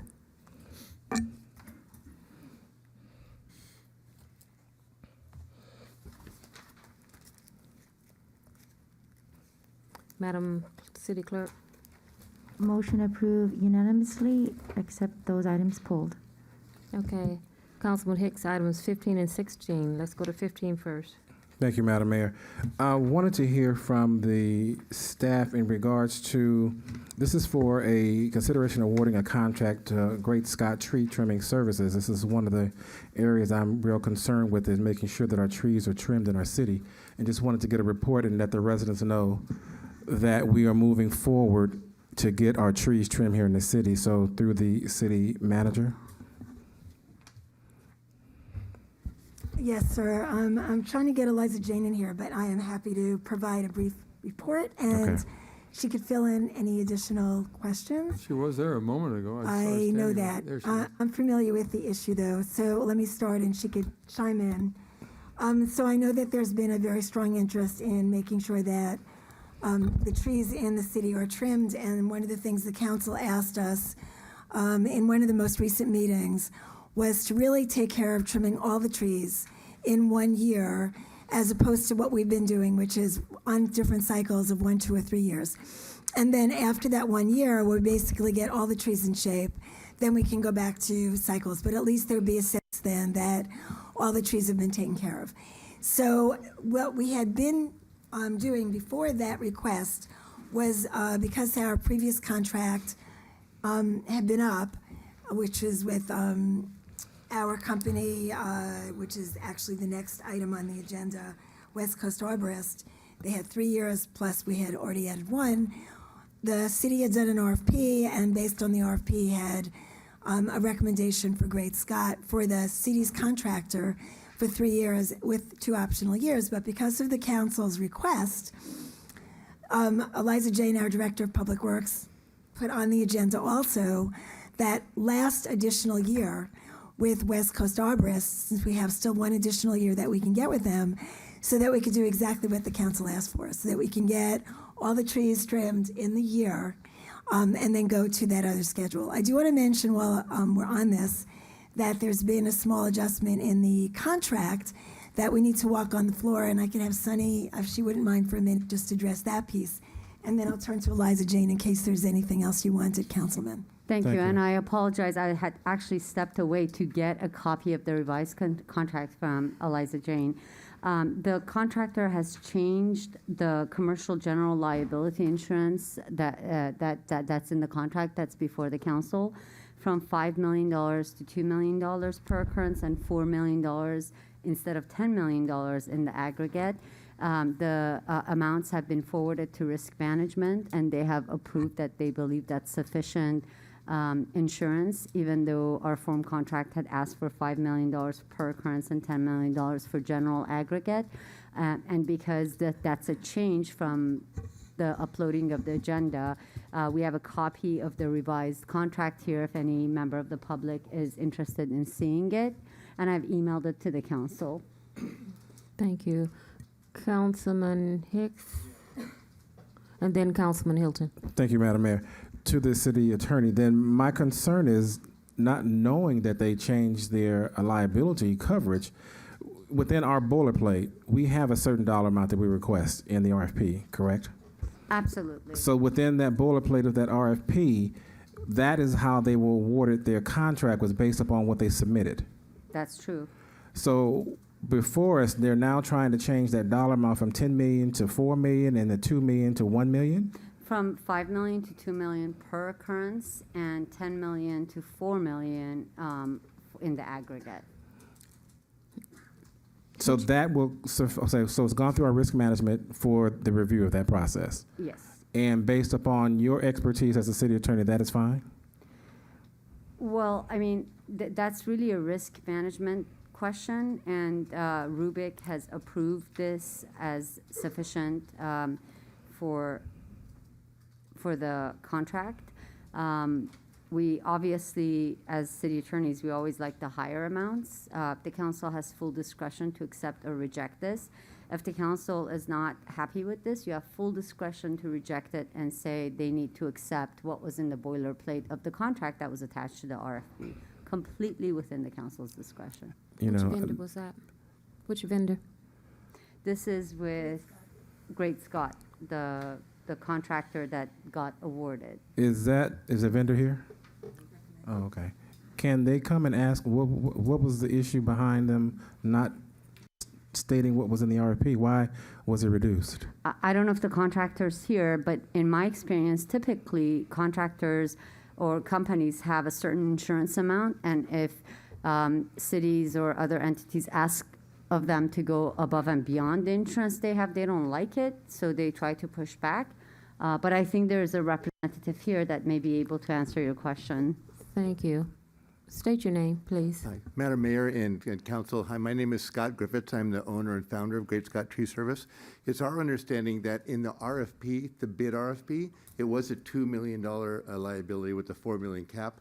And that's what we bid on, and that's what the original bid on. When we actually got the contract after the point, it was changed to the 10 million. So in the original bid spec that went out to all the different companies, it was a $2 and $4 million contract, or $2 and $4 million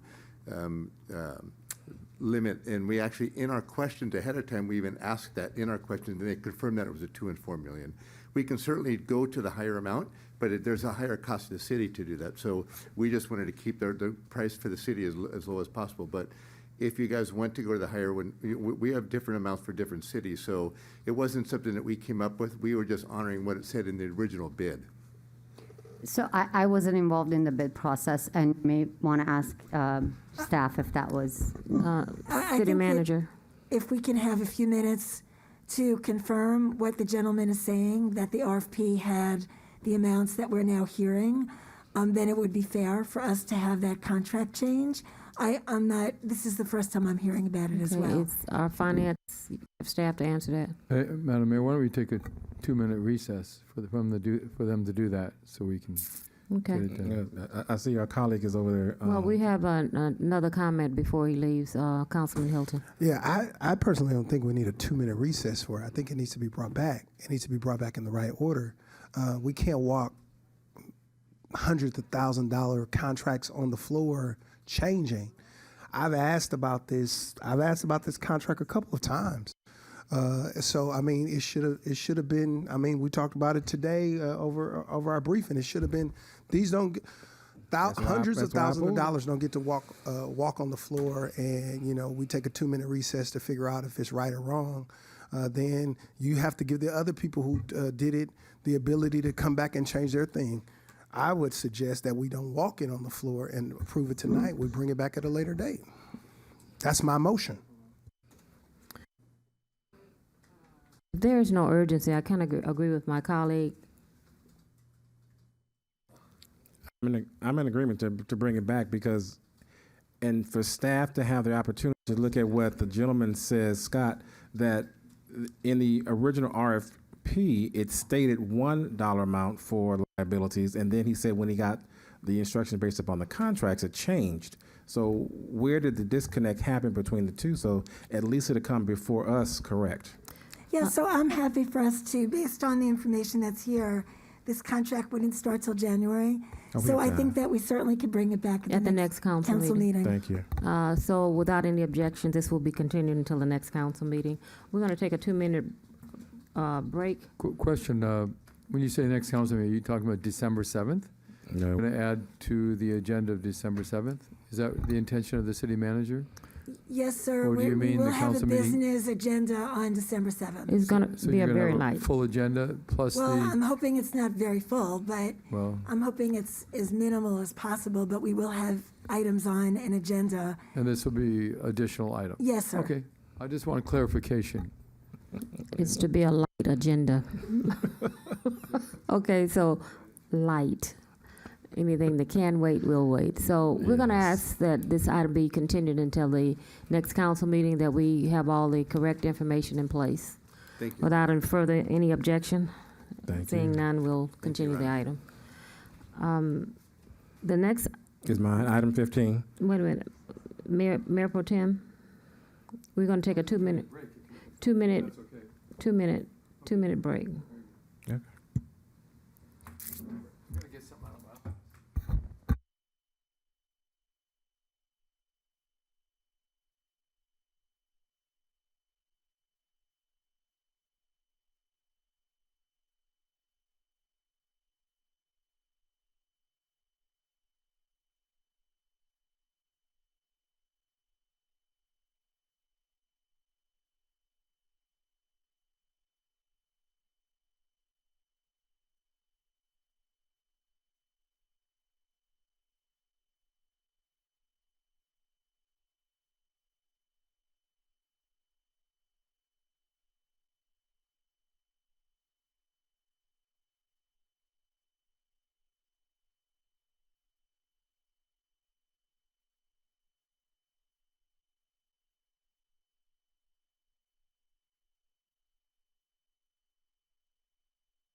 We're going to reconvene our Carson City Council Housing Authority Successor Agency Council meeting.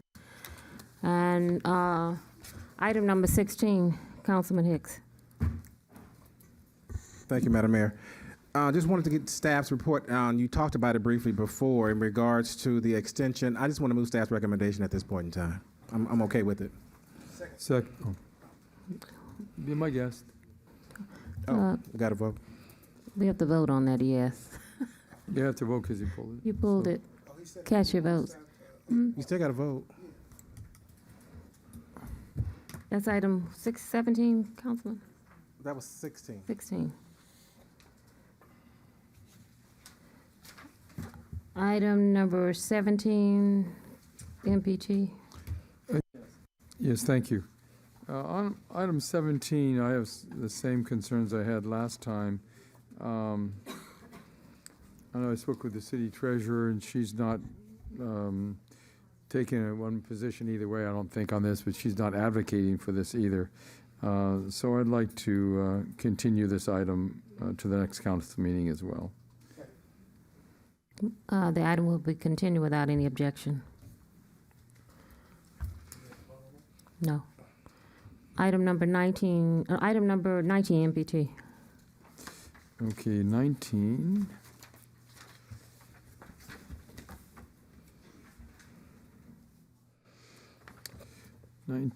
This is, okay, this one I have real concerns about because this project never should have taken place in the first place, but it's locking in the residents of Carson to pay for this stormwater capture facility forever.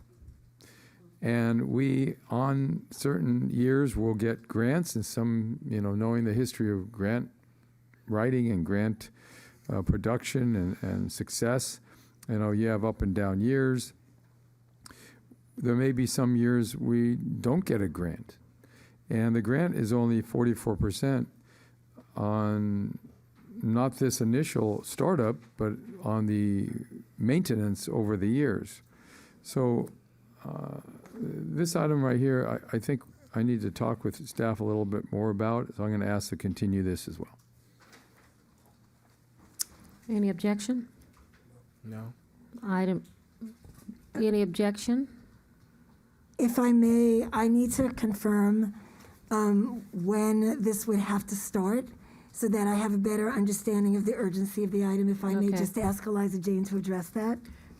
I think next council meeting would be the latest. We're ending construction and the plant is basically starting the startup phase. So what are the pros and cons of this? Is this something that we need to have further dialogue on, or if it comes back, it seems like is this something we're required to do? Yes, so there is a requirement now that the water reclamation tanks have been placed underground, that there is a maintenance and operation of it. And in this particular contract, what we've asked, and Eliza Jane, Public Works Director, could fill in, but what we've asked for here is for the sanitation district, who is involved in the construction, to help with the startup, getting that ready so that they would handle operations and maintenance for the first 5 months. And during that time, they would work with us to bring in somebody that then could, on an ongoing basis, continue to maintain for some period.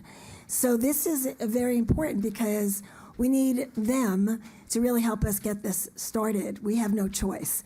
In terms of the point that I think MPT was making related to the costs going forward, the County of LA is on the hook for 44% of whatever that operations and maintenance cost is going forward after this contract forever.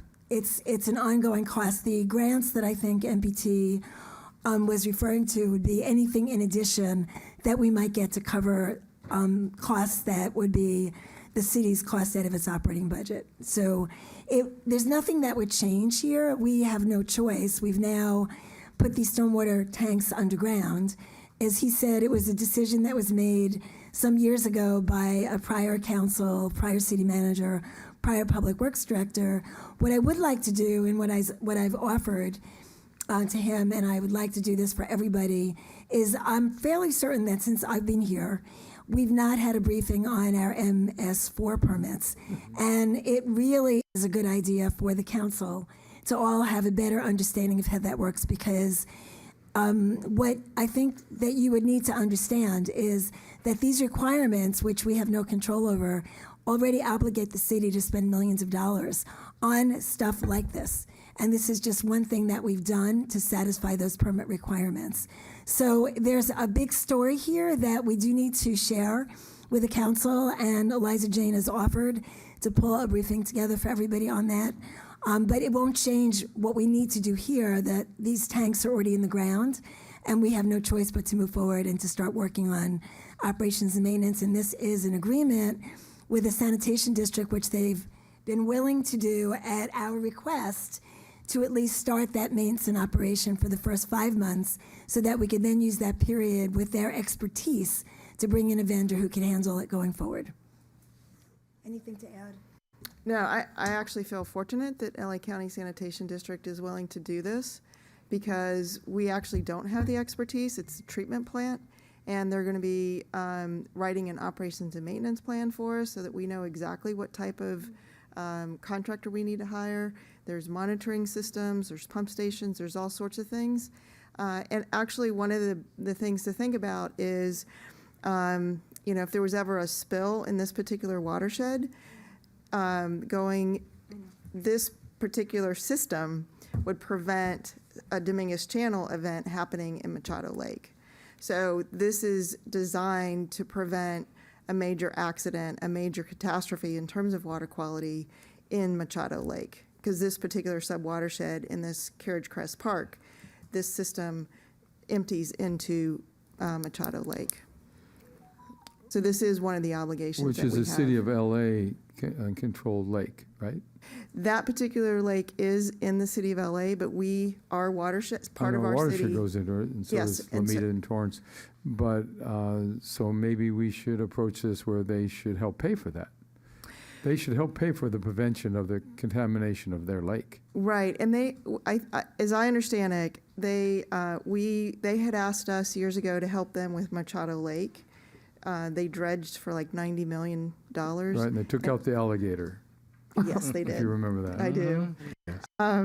But we did not contribute to that, nor did we contribute to Wilmington Drain. So I think there was some type of, discussion about they wouldn't pay for this one and we wouldn't pay for that one. Okay, Madam Mayor, I just think that we need to discuss this further. It seems like we're going into this blindly allocating taxpayers' money.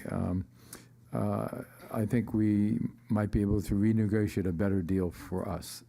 Well, at this point, it don't seem like we're going to be able to negotiate anything, and this deal is going to go through. I'm not opposed to continuing it, but that was my question.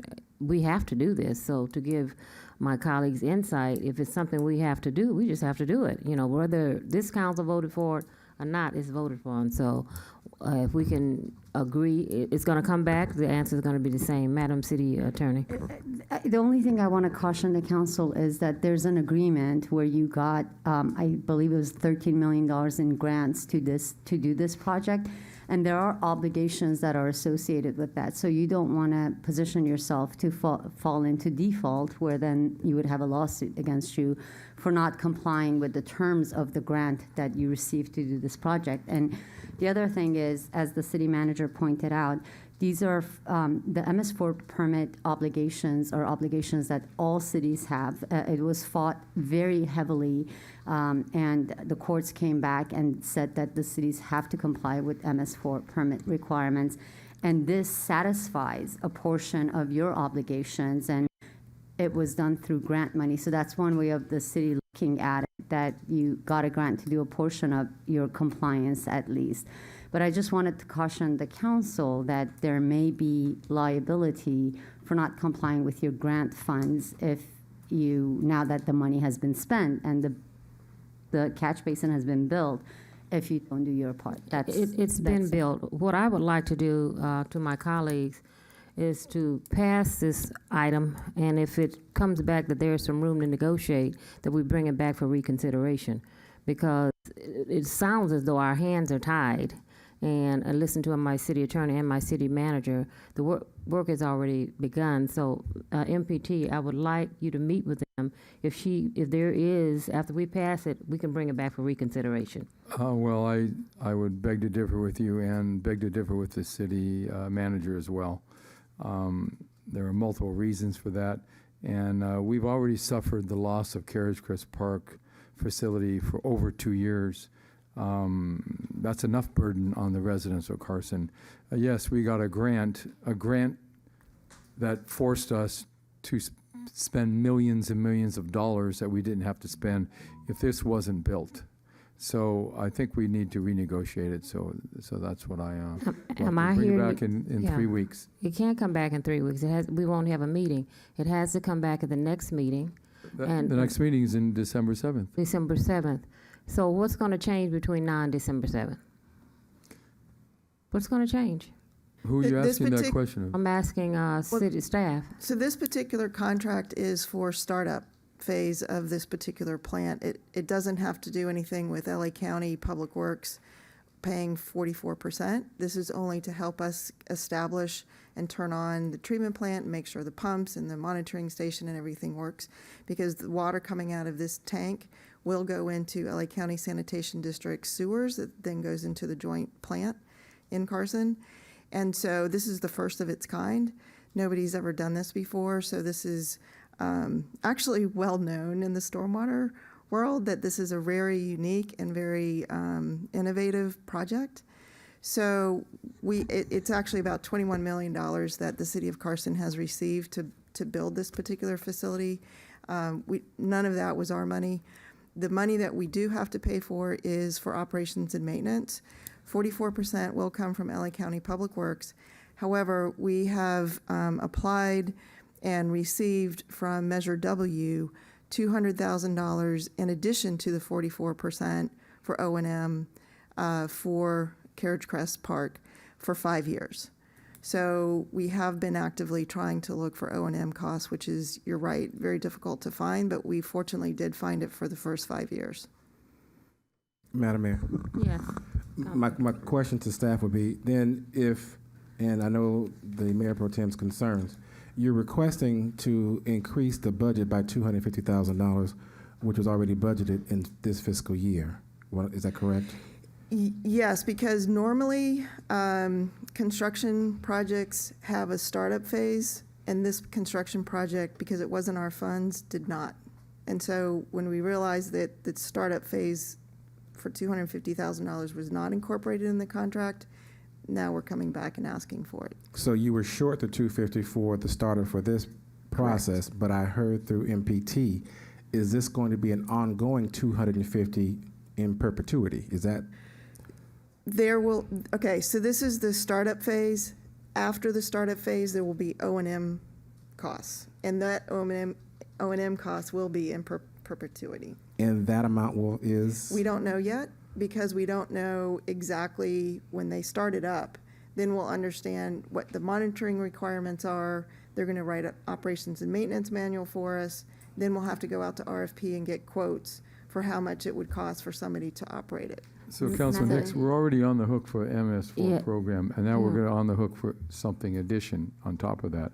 It's just, it's going to, I mean, I venture to say it's going to be in millions of dollars from our budget over the years. Millions and millions of dollars. Madam City Attorney. I was just going to offer that perhaps the Public Works Director and myself can meet with MPT to understand, because now I understand what MPT doesn't. Between now and December 7th, that would be fine. My understanding is it's not so much this particular contract. You're more concerned about the O&M cost. That's what you want us to renegotiate. Right, because I'm I'm also looking at the history of the litigation in court, and you know how Carson is getting stuck paying lots and lots of money, and it goes back to the argument you probably heard about in the court battle. A city like Cerritos is also on the hook for millions and millions of dollars, but the city of Cypress, right next door to Cerritos, is on the hook for zero because they're in a different county. Yes. Same watershed, But why is that? It's really unfair to the residents of Carson to have to put up with this burden. So I think we Do you need to have look at it further. Can we get more answers in 3 weeks? Is that, In terms, in terms of what's the- negotiating the O&M, Mhm. maybe that is something that we could do, but it's going to take us after, I mean, maybe while we're in the startup phase, we can start that process of negotiating with LA County Public Works and seeing if there's any other contributors. Maybe City of LA might contribute. I think the other person in the or city in the watershed is Torrance. okay, let's continue this until the 7th. Hopefully you guys will have time to address MPT's concerns, and then you also need to enlighten us on some of these issues that we have not been enlightened on. So And it Madam Mayor. sounds like we, at the end of the day, this is a baby that we're going to be stuck with unless Yes. we can renegotiate something. So it's not going to kill us for a week. But Madam Mayor, For a council meeting, yes. just wanted to make sure, within this document that was given to us, it didn't say that it was a one-time for the startup, and the O&M is separate and apart. So if in the report, can you kind of separate the two, that you need the 250 because you were short in your current budget year to do the startup, and when the city attorney and Mayor Pro Tem sit down and discuss along with the rest of this council to go over if we can renegotiate the O&M going forward. But I think you're requesting this 250 because you need to do what you need to do now to Correct. get this up and going. Right. O&M is a different separate issue. O&M is going to start after Yes. this starts. Thank you. After that's completed. So in April, May is when the O&M is going to start, and so this 250 is that gap. Yes. Okay. So let me ask one more question before our Public Works Director leaves the podium.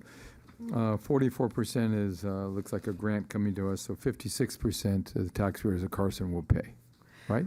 The 44, I wouldn't say that's a grant, it's just LA County Public Works knowing that that's their portion of the stormwater in the watershed that is theirs. And we pay 56%. That is correct. Okay, what is 44%? What is 56% in the dollar figures? That's what we don't know, because once we do the startup phase and we get the operations and maintenance manual and we understand exactly what the tasks are, then we'll go out to RFP and we'll find a vendor who will operate and maintain that plant for us. Okay, well, you know, an unknown like that is really dangerous for a city council to approve. So we'll talk about it during the week. Thank you. I don't have any objection to us bringing this back on December 7th, but the unknown is not what you're approving here. You're approving a known here. The unknown is the operation and maintenance costs, and we won't know that until we get through this phase. This phase is really critical. Thank you, and- Madam City Manager. What I'm talking about is it's money on this agenda item, and it's money that belongs to the taxpayers of the city of Carson on the operations and maintenance as well. Both same issue. The amount of money that the taxpayers are going to have to pay for this project. I mean, it was sold to us with a bill of sale, and we got stuck with it. So it's unfortunate. Okay, we'll talk about it during the week. Thank Okay, you. just schedule meetings with us. We're stuck with it, but we can renegotiate the O&M. So we can, if we can, but bring it back on the 7th. Thank you. Item number 22, Councilman Hicks. 23. It No, was item- 23 was MPG. 23 was That was me. 23 was Councilman me. Hicks. Who's 22? Nobody. No one. Oh, okay. We approved that one We already. approved that. 23. Thank you, Madam Mayor. Just wanted to hear from the city manager through the staff on what will our new website look, redesign. It's well overdue, and I'm happy that it's on the agenda. I just wanted the residents to know that we're going to be user-friendly on our website. We're finally stepping up to the plate and doing something better than what we have in the past. Thank you, Councilmember Hicks. Yes, all of that, and more. I think that if you are okay with Kevin, just spending a minute talking about some of the things in the RFP scope, so that you'll be able to get a little bit of a sense of the kind of work that the consultant will be doing to improve that website.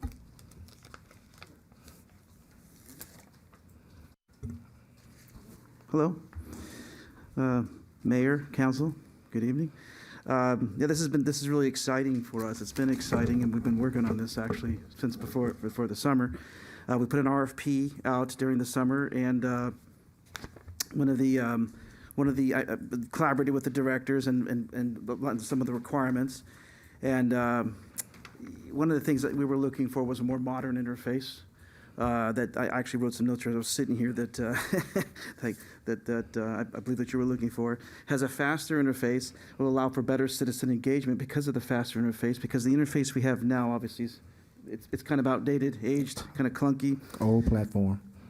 Better, we wanted better two-way communication between the residents and businesses, so we wanted to do that. More flexibility to communicate data in emergencies. This was a big deal, especially DR. If something happens to the city hall, or we're going to keep this in the cloud, and we'll keep it redundant. So no matter what happens, we can still engage with the citizens. More flexibility to communicate data as far as the latest security prevention measures. So that's another issue that we had was denial of service and things like that. Take down websites. You've seen it all over the news. We're going to have this a pretty robust. I can't really talk about all the security measures because this is not the place to talk, but we will have some of the latest technologies and protocols working on this. That's what I insisted on in the RFP. We're going to have a more modern mobile app that allows for citizens to engage better with the city. And I jotted a bunch of notes like traffic, construction, events, emergencies, things like that you see on every other city's website, smartphones. But also, ours works on a smartphone, but as you've seen, it's kind of little tiny, so this will be actually designed for the smartphone. And obviously better integration with our city apps, like iWorks and Tyler Munis. So if someone really could, see a pothole or something and take a picture and has GPS, it'll find out exactly where that is and can send it right back to us in real time, so we can get it, within minutes. We put together a quick little presentation for you. It's about 4 or 5 slides, and I'm going to have Ron Zayas from 360 Civic, who won the RFP, is hoping that we can award the contract. Come on up here, Ron. Open that up. Thank you very much for having us, and I know it's late and you guys have been dealing. Madam Mayor, you want to ask me to use the microphone, otherwise what you say will not be recorded and the people on TV won't hear you. Got to have that. Thank you very much for having us out tonight. I know it's late. The website is critical as for the things that Kevin has been talking about here. More than anything else, we want to create a platform for you that allows citizens to communicate with you easily. It allows your staff to make changes, make them quickly, make them responsively, and to create an infrastructure where you can make the investment in the website today and then have that platform for many years. You may change the look in the future. You may add the new functionality, but the core is a solid core that you're investing in. And we work very collaboratively with your team throughout the entire PR or throughout the entire RFP process, and we'll continue to work with you and with your entire staff to make sure that, again, what a website should be is your digital front door. One of the things that we've learned with the multiple cities that we've worked with is that during the pandemic, people couldn't come in and see you. So some cities lost communication. Some cities couldn't do the services that they were doing before. Other cities, like the ones that we service, were able to adapt. We're able to bring that in, take credit cards, take permits, be able to do all the different things that were happening, even though nobody could come to you. That's, to me, what a good website should do. And then the final thing that we'll talk about is just how your website will be much more authoritative. So number one, if there's an emergency, it's up and running. We live in earthquake land. Hopefully nothing soon. But earthquakes will take down anything.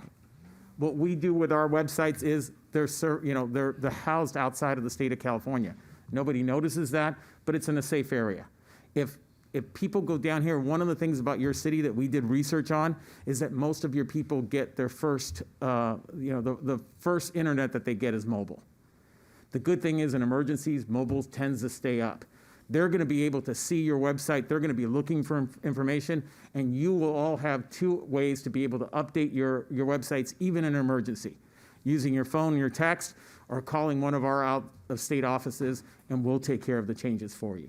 And that's what people need to know. When they do a Google search and they find about an emergency going on or an unexpected situation, you want to be the first ones. You want to have the right information. You don't want disinformation going out there. That's what this website delivers all together. It delivers a way for them to communicate with you to communicate with them, for businesses to get involved, for businesses to be able to communicate what value they bring to the city and what they can bring to the citizens. And it gives them all a platform to be able to do that. You can manage and you can make available for them. That's our end goal here, along with all the security and the other issues that Kevin spoke about. And I can go through these sides. I can talk a little bit about us and the different cities we have. But again, I know it's late. I'll concentrate more than on who we are and all the different cities that we've created websites for. I'll just talk to what makes a difference to you. You'll have your website infrastructure. It'll look the same whether it's on a phone, on a tablet, or a website, or whether they use the mobile app. However they decide, the citizens of this city decide to engage with you, they'll find a fast, easy way to be able to do that. They will find, they'll be able to take what you have today and they'll upgrade that to a different look and feel. This is something we've done for the city of Santa Ana, where they're not just communicating information, they're selling their city.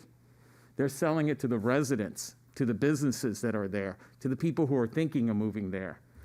We have other sites that we have to create for you. We have to create an intranet. We have to create your parks and communications. We can do very striking things with this platform.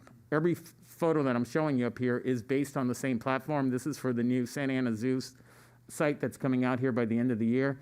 It can look dramatically different, and those different sites can be, all they have to focus on is what do we want to do and what are we going to communicate. The platform's not going to get in their way. And then finally, this is the County of Riverside, or I have one more after this, but this is the County of Riverside. One of the things we'd like to do is to break your site up and make it easy. If somebody says, I'm a resident, put all the resources that a resident needs right there at their hand. Don't make them look throughout the entire website. What do I need? If I'm a business, if I'm thinking of working here, if I'm thinking of moving here, what do I need? What are the permits? What are the advantages or the grants or the things that are available to me? Put it all in one place and people will use this. We did this with the city of San Diego as part of a team.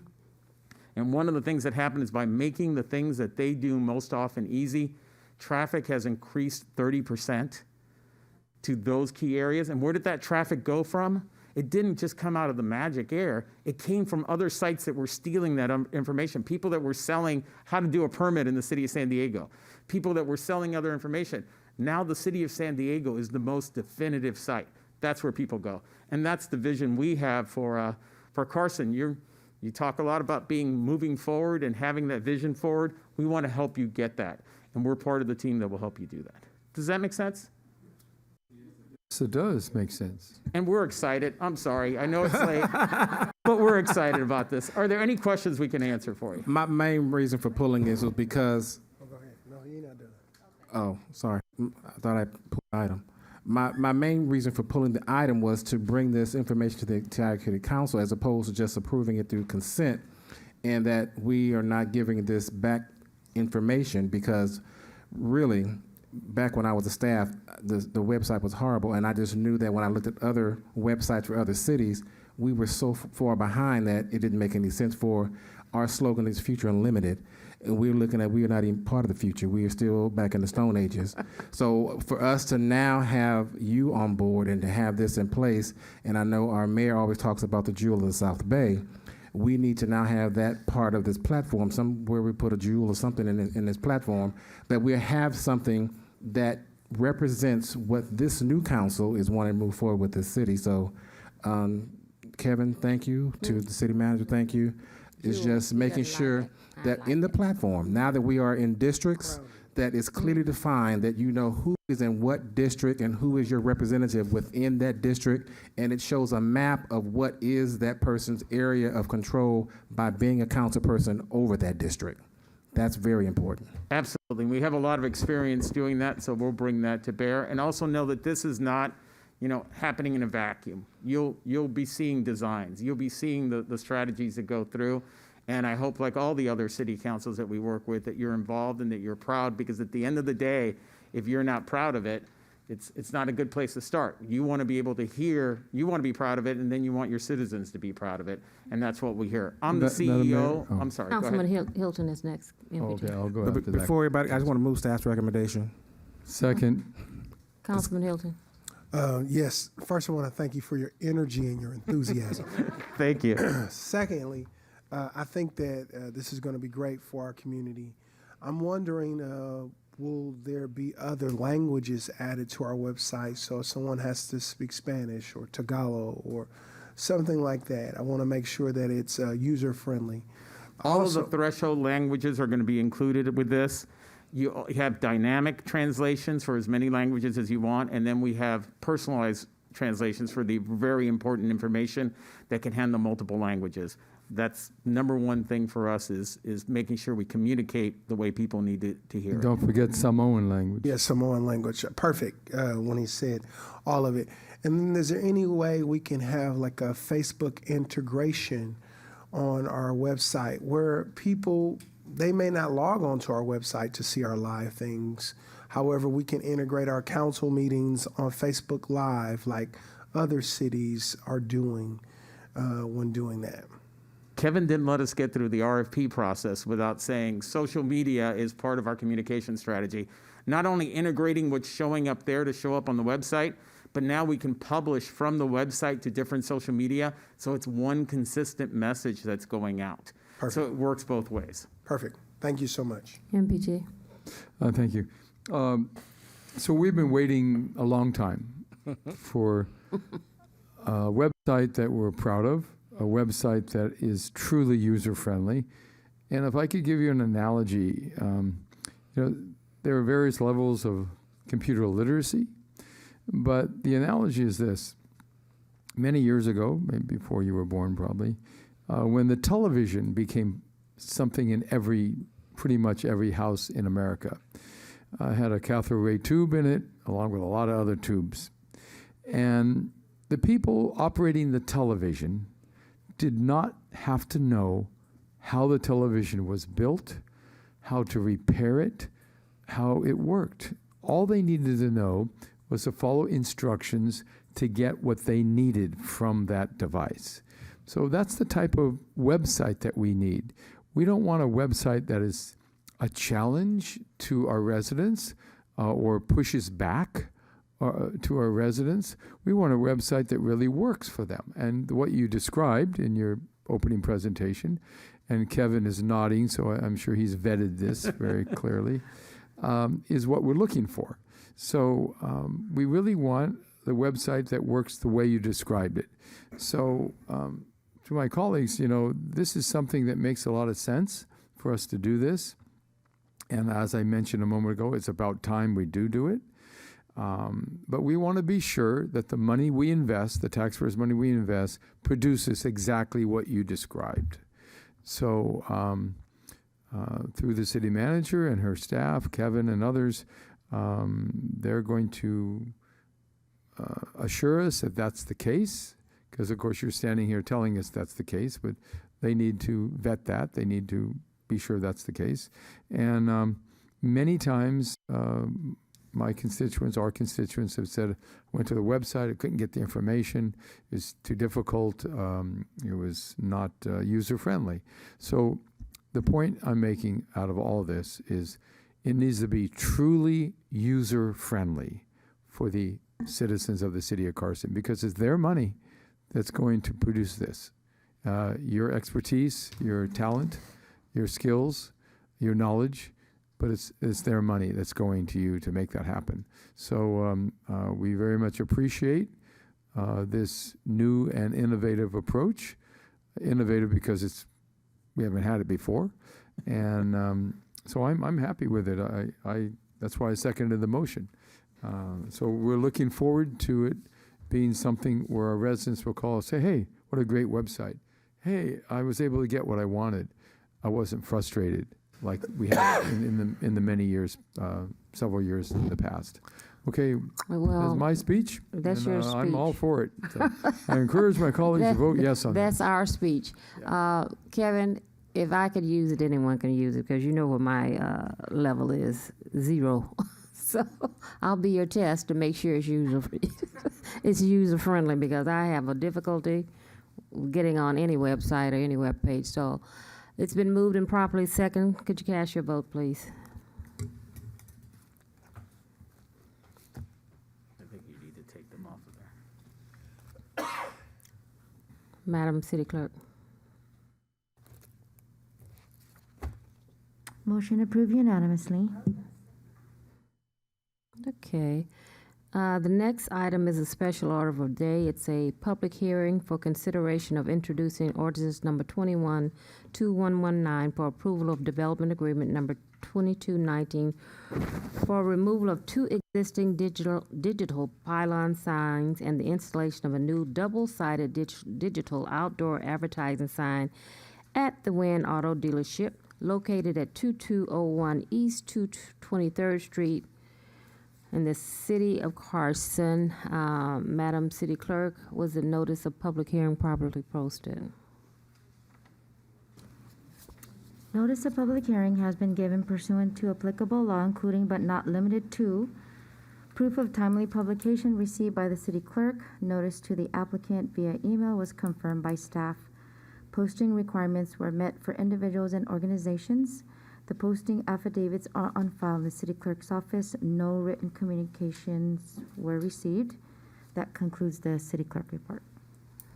Could I have a staff presentation, please? Thank you, Mayor. I'd like to introduce our Director of Community Development, Sayed Nasseh, to make a presentation, and there may be some additional people he's introducing.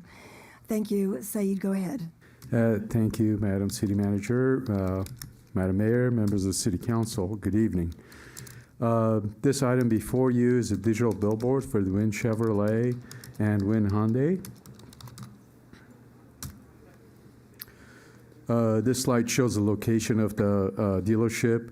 There are two existing signs that identify the Wynn Hyundai at this location. If you can follow my cursor, I guess I don't see it on there for some reason.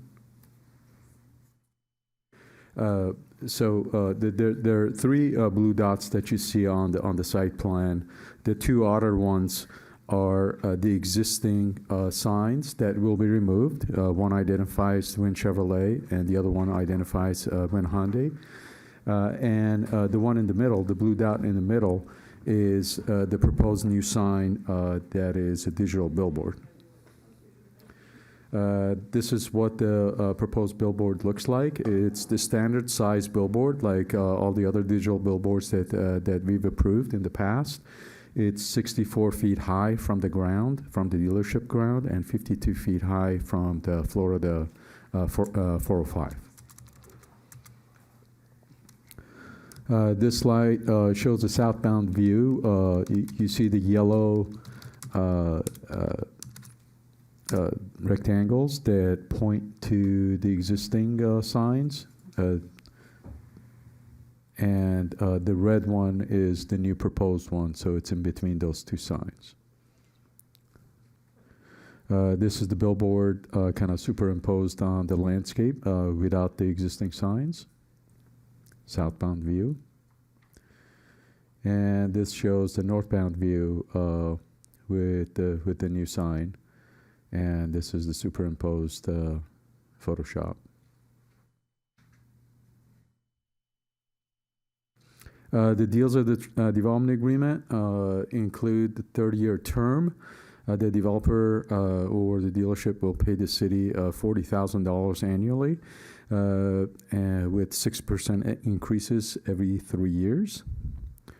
This amount is quite a bit less than what the city has approved in the past.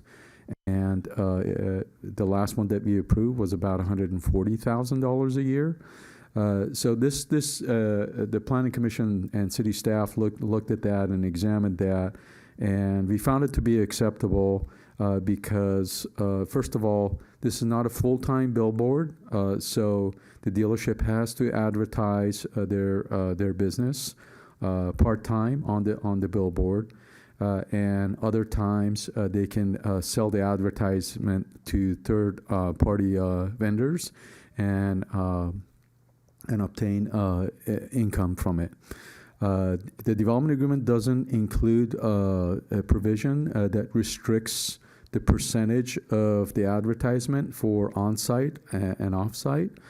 So that's left up to the dealership to determine what's appropriate for their business and how much they can afford to use the billboard as off-site advertising, which produces income because they sell the ad space.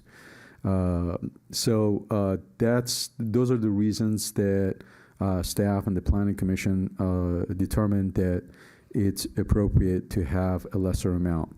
Originally, the dealership was proposing $25,000 a year, and we found that unacceptable.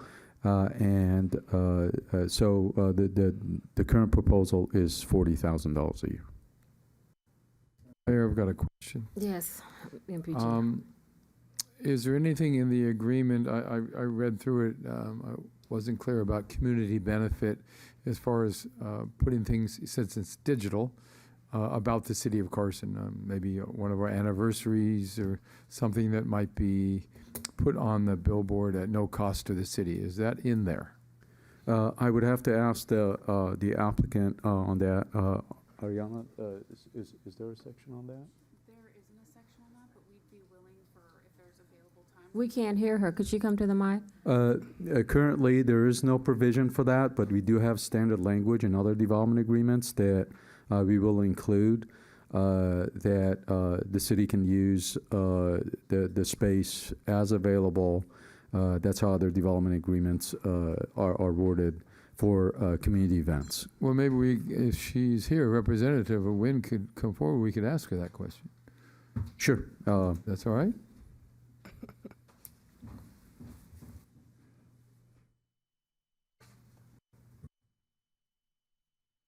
And Said, while she's getting ready, is there a reason we didn't include that in this agreement, community benefits? Because it's included in everyone. That's correct. It's included in all of them. The reason we didn't include it in this one is because this is a dual purpose billboard. But if the applicant agrees and sounds like they are agreeable, we can add that. Yes. What's your name? Hi, Ariana DeVario, applicant on behalf of Wynn Properties. Thank you, Madam Mayor, honorable council members, for having us here today. I want to thank staff for all of their help with this project as well. We are happy to provide time to the city for emergency PSAs events as available on the billboard. That's not a problem. We're happy to add that in. But we were asking for our community events, all the other vendors that come through, like our anniversary, our Cinco de Mayos or whatever, they allow us to advertise on the billboard free. We're happy to do that as well, just as long as space is available. Since it is dual, the dealerships have to advertise their businesses as well. I'm sure there will be space available for you all, and we'll work hard to make sure that every event that you're mentioning right now is put up there for free. Well, to staff, for me, I'd like it included because it's in all of our agreements. MPT? Happy to include it as long as it says as available. That would be wonderful. Yeah, that was my question, yeah. If you could include it in writing, we'd like to see that because all of our other agreements have that. And we don't expect you to do it all the time because you have a purpose for this. That is to create profit for your company. And we want you to be profitable and keep people employed and keep that sales tax coming into the city. So the more cars you sell, the better. Of course, the name of your company is going to be on other places, not just on the digital part of the billboard, but I think on the static or a permanent part of the billboard. Is that correct? That's correct. There's a small banner on the bottom, a small little win, so that we can advertise that as well. Okay, but then, so if my colleagues would agree with that and the staff's agreeing to it and the applicant's agreeing to it, I think we can ask the city attorney to chime in. I just have a question. So I know what to revise the DA to. The applicant's saying that they're happy to provide it as long as a space is available. In some of your agreements, you actually say, 3 times a year, at the very least 3 times a year. Do you want to put at least 5 times a year based on availability, so at least you're getting some sort of commitment? And because you could go to the applicant every year, every time they can say it's not available, and then there's nothing you can do or enforce it. So I'd I'm like it to asking, be what is- consistent with what we have. It should be consistent. Let me ask this question. In the other agreements, do we have a specific number, a minimum number? We do. Of course, it's Staff is saying digital, no. so it may only be up there 6 or 7 seconds. Is that right? That's true, and we are taking down 2 signs to combine into one. So Right. we're reducing drastically the time for both dealerships. We're compressing them into one, trying to make sure that we're enhancing the visual appearance of this corridor. So we are compressing a lot into one signage asset. So we would request that the number be, around 3 or so per year, just to make sure we can accommodate So everybody. if we put in a minimum of 5. okay, 3 or 5, okay, 3 to say 5. At least 5. Because Yeah. if it's only 6 or 7 seconds, the question is a technical one. Does that count as one? A 7-second display? Is that it's- one? It's typically 5 it one events day? it's typically 5 events that the city gets from your from other billboard Okay, companies. well, this is a technical question. Up to. So as it flows through in the course of a 24-hour period, you have a set number of visuals. Let's say for this conversation, 20. So each one of those 20 visuals will be up there for, say, 6 seconds or 7 seconds.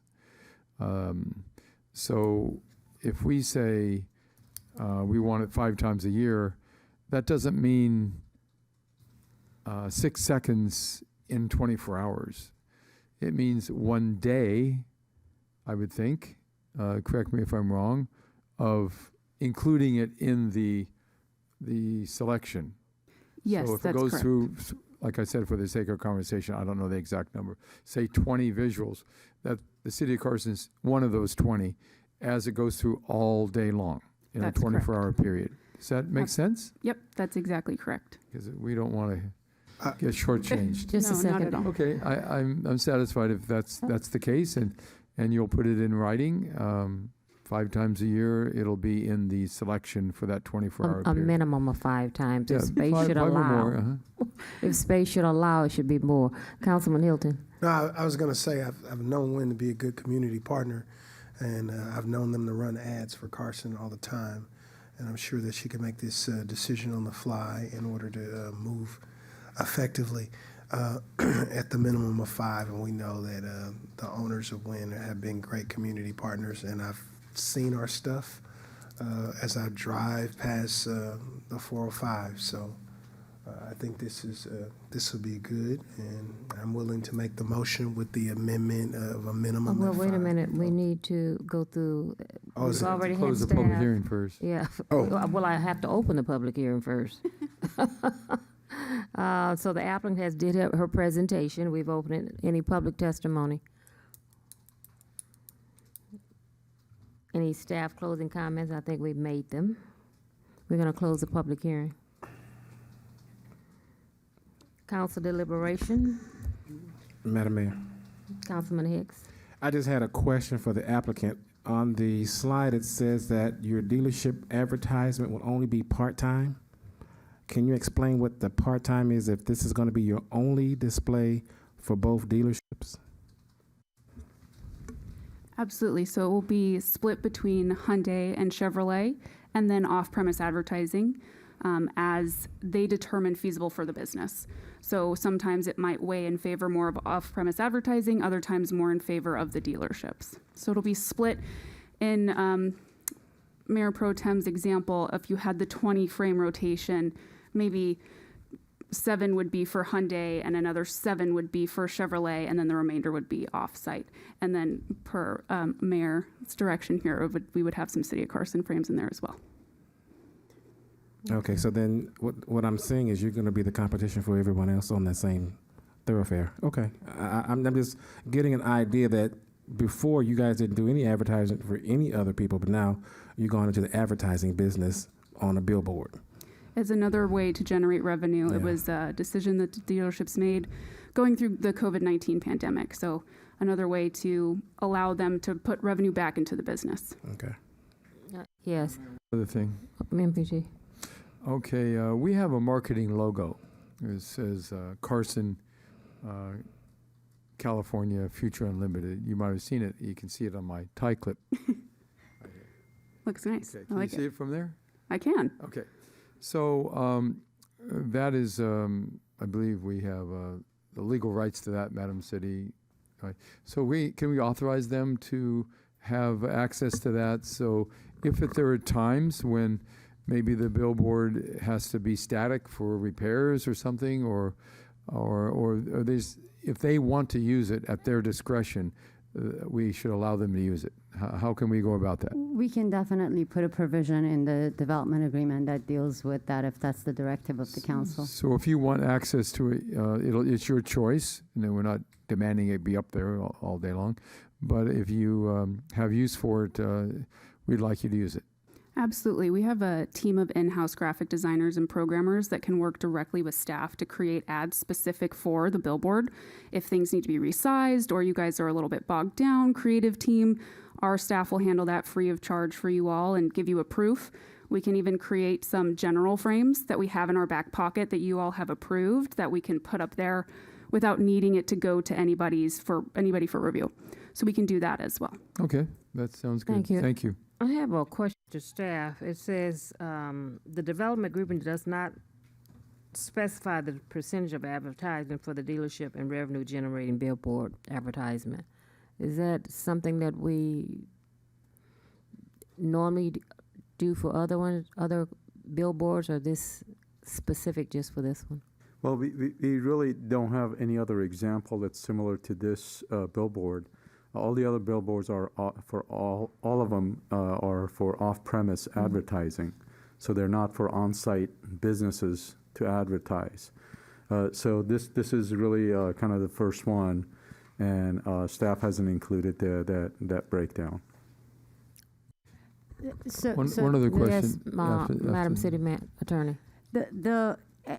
And I wasn't involved in the negotiations of the deal terms per se, and so I may be out of term. So if the council wanted to put some sort of threshold saying that it's $40,000 annually, assuming it's 50-50 or something like that, and if it goes beyond that threshold, maybe the annual compensation to the city changes, the council has the discretion to request that. It does create complicated auditing and accounting issues for staff because it's going to be hard to go back and audit. But I do want the council to be mindful that you have billboards on the 157-acre site that potentially one day will come before the council. The deal we had with the outlet mall with CAM on those billboards were, even though they were going to use it for on-site advertising and then they were going to have off-site advertising, it was going to be a 50-50 revenue sharing with the city. So 50% of the revenues would come to the city. Although I confess that's a little bit unique because the Carson Reclamation Authority owns the site. But I wanted the council to have perspective on the financial deal that's before you. Obviously, it's within the council's sound discretion to make that economic choice, but I wanted you to have a comparison. That's a good point, but this is private property and it's their property. So, Yeah, and this will not be a boilerplate for future billboards because the revenue is low and, like you said, is on their property. But I would not want to continue down this path of 40,000 because I could see other companies saying, okay, you got 140 and you only charge them 40,000. So I want to make sure that we have those defining reasons as to why this 40,000 is what it is. Exactly. Then they're also removing two on-site business signs as well, digital signs. Okay.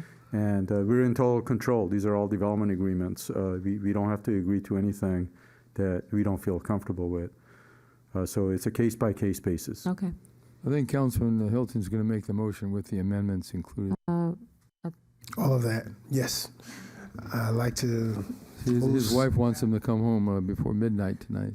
This light, my eyes been good all week. Now it's like, I would like to move staff's recommendation and to introduce the first reading by title only, and further waive ordinance number 212119 entitled an unconfident ordinance of the City of Carson, California, approving development agreement number 22-19, the City of Carson and Wynn Chevrolet Properties, LLC, to remove two existing doubled signs on site digital signs and to install 164-foot high double-sided outdoor advertising sign replacement digital billboard along a portion of the I-405 freeway corridor zoned CA located at 2201 East 223rd APN 7315-040-013. Second.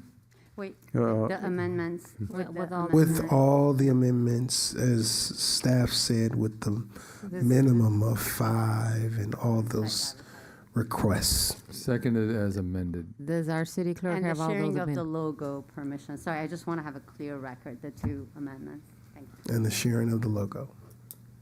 Everything that she said here and agreed to right there. Okay, cast your vote. So much pressure. Madam City Clerk, report the vote. Motion approved unanimously as amended. As amended, thank you. Item number 29 is another special order of the day. It's a public hearing to consider the redistricting of established city council districts based upon the results of the 2020 decennial census on redistricting. Madam City Clerk, notice of public hearing. Notice of public hearing has been given pursuant to applicable law, including but not limited to proof of timely publication received by the city clerk. Posting requirements were met for individuals and organizations.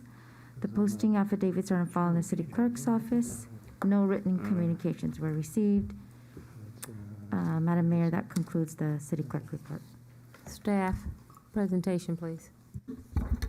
Yes, Mayor. I'm going to ask our Assistant City Manager, John Raymond, to make some initial presentation, and I know he would be interested in introducing our consultant to provide a presentation. Do the PowerPoint? Okay. So Madam Mayor, it was only last year when the council adopted by-district voting for city council members. And in 2020, the city held its first city council election for council members by district, and then we just had a special election this month for the third council person by district. Under the law, all levels of government that have district voting have to refresh and revisit their districts every 10 years with the census. And so typically what cities do, and municipalities and other levels of government, is they hire a demographer and they use the demographics to go into the data and to prepare draft maps for the community to consider, ultimately the city council to consider and adopt. Right now, the demographic data from the 2020 census was received in September of this year, and our demographer that the city contracted with earlier this year, I think in September, Bear Demographics, Andrew Westall is the principal, has been working on the data set for the city council districts, and so there's a process Just like the initial adoption of the council districts, that the city has to have 2 public meetings conducted prior to the publication of any draft map. And so this is a district. This is the first of the public hearings. We'll have another public workshop on December 4th on a Saturday over at the community center, and then there's a whole schedule of public hearings and public workshops beginning in January. What I'd like to do is turn it over to Andrew Westall from Bear Demographics to make the presentation. It kind of walks through the law on sort of why we're doing this, a little bit about the demographics of Carson, some of the demographic changes, the existing map, and then sort of what the next steps in the process are. So with that, I'm going to turn it over to Andrew. Well, good afternoon, Andrew. Hello, Andrew. Good evening, Mayor and council members. It's great to be with you this evening. I'm going to spend a little bit of a time going over a presentation, which I'm sure you're familiar with some of these concepts and issues because of the process that the city went in through the last couple of years. But for the benefit of the public, I want to spend a little time talking about really a summary of redistricting law and criteria, the process that the city is going to follow over the next few months between now and the end of March, as well as highlight some of the information that the 2020 census provided on the city. So there are a variety of laws that cover the city's redistricting process, federal, state, and city laws. And those are included in, both in the Carson City Charter and the Municipal Code, the U.S. Constitution, the Federal Voting Rights Act, the California Elections Code, the California State Constitution, and as you can imagine, redistricting is a very litigious process, and so we certainly there's a lot of case law in this area which defines what we can and can't do. So with respect to the city of Carson, there are a couple sections in the city charter that talk about the number of council members and talk about when elections should be held in sections 301 and sections 801. And then, of course, you have the city ordinance that was adopted last year, 20-2008, which settled the by-district elections and governs the 4 council districts that are in place today. And so at the end of this process, what we'll be doing is replacing that ordinance with the new ordinance with updated council district boundaries. The reason why we do redistricting is really because of equalizing population. And so after the census is held every 10 years, you have to look at the population of the city and equalize the amount of population in each of the districts. And when you get to local jurisdictions, they don't have to be exactly equal. You do have some range and flexibility in terms of how that happens, but they have to be substantially equal in population. Give you an example of something different. When you deal with congressional districts and you draw new congressional districts, each one of those congressional districts have to be within 1 person of each other. And so let's say ideal population of a congressional district is 700,000. Well, that means every congressional district in the state of California either has to be 699,999 or 700,000 or 700,001. Right? But all 52 have to be that same within 1 person. But once again, when you're dealing with local jurisdictions, state legislature, counties, cities, school districts, you do have some flexibility. So we want to be able to ensure that we make a good faith effort to draw districts with equal population. But as I said, exact equality is not required. And we do have this idea of what's called an overall standard deviation. And so we have some flexibility up to 10% of going in totality. And I'll show you an example of this in a second. But in totality, we have some flexibility to keep neighborhoods whole, to use natural boundaries like freeways, like the 405, and a variety of other factors. And once again, those deviations should be justified in some rationale or reason. You don't want to just use deviations to disadvantage any particular group. And you also want to be able to show a good faith effort. So when it comes to measuring population equality and that deviation, this is how you do it. And it's really a mathematical formula.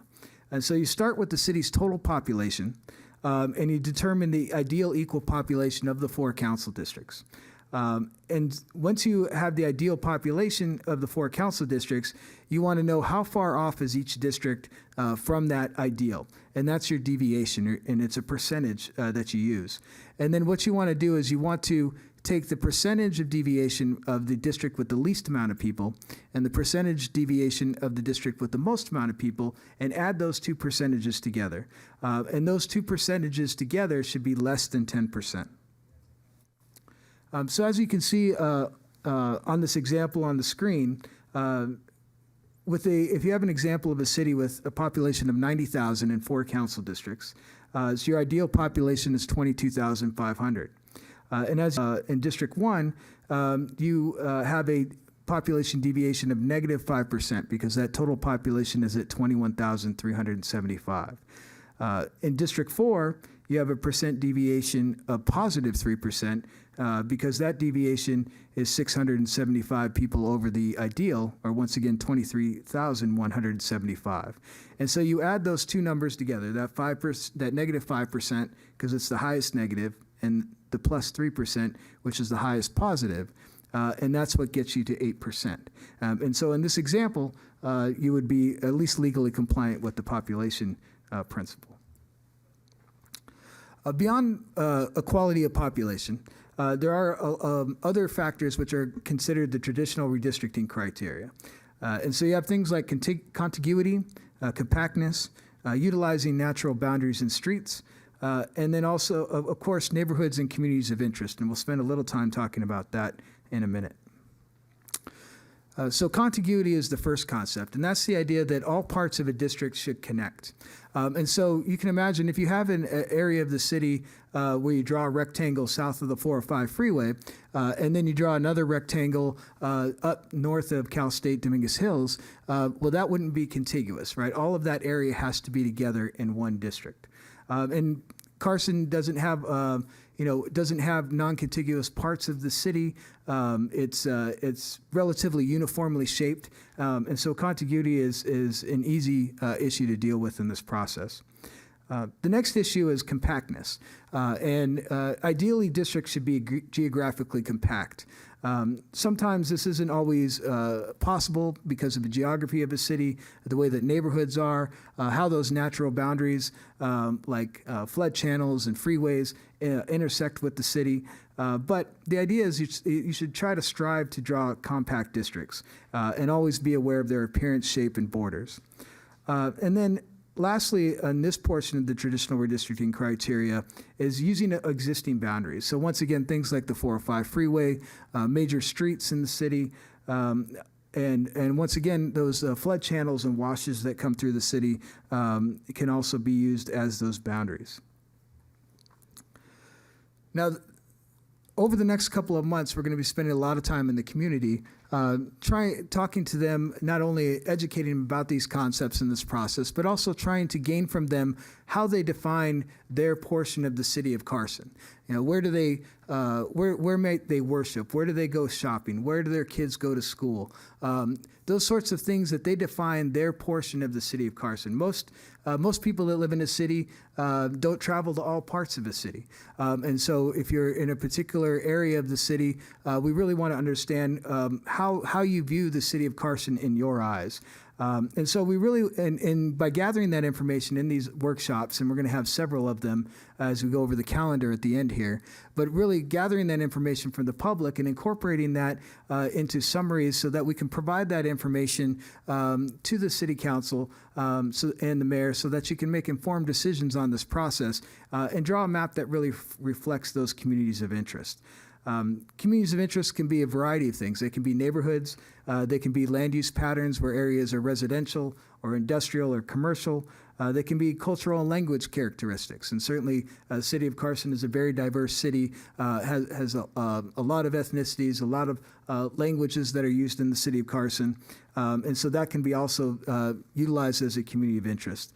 You can also use other economic or statistical factors, things like income level, educational background, employment and economic patterns. Even crime statistics can be used in this process. School attendance boundaries and other common issues that are important to the public. And so once again, we want to obtain that public testimony, consider the census data that we have and the city's neighborhood information and planning information so that we can make an informed decision about what the new map should look like. Now, beyond all of that criteria, we also have how the issue of race is used in this process. And there's really two areas of law that cover the use of race and ethnicity in a redistricting process. The first one is what's called the Equal Protection Clause, and that's contained in the 14th Amendment of the U.S. Constitution. The second one is the Federal Voting Rights Act, and we'll get to that one in a minute. But in terms of the Equal Protection Clause, case law has shown over time that the use of race in the redistricting process it cannot be used as a predominant factor in redistricting except in narrow cases, right? And so really the 14th Amendment prohibits the use of race as the major factor or the main factor of why you may draw a map. And so race can't be used as that predominant factor, and you can't do what is called racial gerrymandering. And as you can see in the presentation, there are a variety of Supreme Court cases that have litigated this over time. Now, that being said, it doesn't mean that you cannot use race at all. And when you look at the census data has population data, and it's broken down by ethnicity, and it's also broken down by voting age population data by ethnicity. And so while we have these rules and regulations about how we use race, that's the only data we get from the Census Bureau. And so it's very enticing to utilize that information in that manner. But once again, we have to be very careful about that. And so when race gets introduced and ethnicity gets introduced, it can be one of the factors along with the traditional redistricting criteria that I just went over. And that traditional redistricting criteria should always be more predominant in the process and should always supersede any issues or discussions of race or ethnicity. And so it's important, it's very important that as a mayor and council, that you're very careful about how you use and talk about race and ethnicity in this process. We can't control what the public does, but we can control what staff does, what I do as your consultant, and what you do. And the things we don't want to do, right, is, once again, direct testimony, right, talking extensively about race and ethnicity in this process from city officials and from contracted employees. So direct testimony we want to be careful from. We also don't want to have circumstantial evidence that shows that race was used as a predominant factor. So things like demographics, shapes, changes, how the process evolves, and of course the public record that's contained at the end of this process. As you can see in the demographic report that's been submitted to the city, we do provide that census data, but we provide a bunch of other data from the American Community Survey on education, income levels, housing tendency, and everything else, because once again, we don't want to have someone say that race was used as a predominant factor in this process. Now, if race is used and determined by a court to be the predominant factor, then they apply what's called strict scrutiny.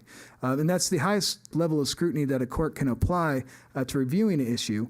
And there has to be a really specific reason why the city did that. The redistricting plan has to be narrowly tailored to that process. And there's a very high burden of proof on the city to show and to be able to justify doing what was done. And so that's one area of law, right? The other area of law is the Federal Voting Rights Act. And really, these are your guide rails in this process, once again, to the use of race and ethnicity. And so Section 2 of the Voting Rights Act of 1965 prohibits any voting practice or procedure that results in the denial or abridgment of the right to vote based on race, color, or language minority status. And when it comes to redistricting, the issue here is vote dilution, right? Depriving minority voters of an equal opportunity to elect a candidate of their choice. And so we can't draw a redistricting plan, a new council district plan, that unlawfully minimizes or cancels minority voting strength. And what's important here is it's not the intentions of the city, but it's the effect of the plan, right? It's the effect of the election outcomes. And so once again, discriminatory intent's not required.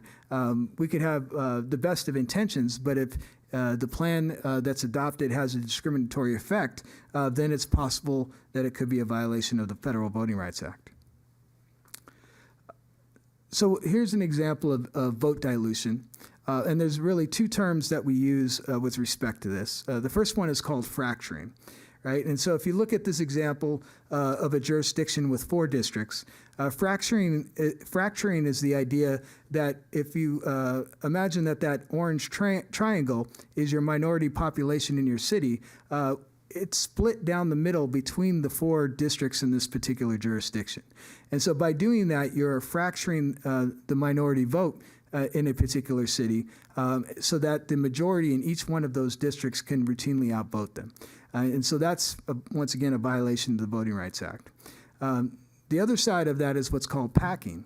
And so if you pack all of concentration of minority voters into a small number of districts, and in this example, once again, with 4 districts, and orange rectangle is your minority population, you pack them all into one district when it's conceivable that minority voting population would be close to a majority in 2 districts and be able to elect a candidate of their choice in more than one district. And so you can't pack as well, and that would also be a violation of the Federal Voting Rights Act.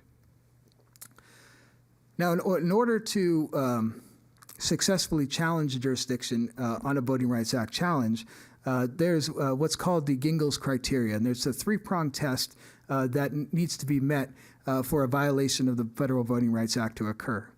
The first one is that the minority group must be sufficiently large and geographically compact to constitute a majority in a district. All right, so there has to be a large enough population to be a majority in one council district. The group must also be politically cohesive, and what that means is that they have like-minded issues and they vote together as a group. And then the last one is that a majority votes sufficiently as a block to enable it usually to defeat the minority's preferred candidate. So if the majority, if you have this minority group that's politically cohesive, but they're split up in such a way that the majority always outvotes them for candidates, for council in this case, then if you meet all 3 of those tests, then you have a violation of the Federal Voting Rights Act, and the court would redraw the plan as a remedy. And so once again, when you're thinking about ethnicity and race, those are your 2 guidelines and 2 rails, and we want to stay in between those 2 areas of law. But in summary, once again, we want to strive for population equality.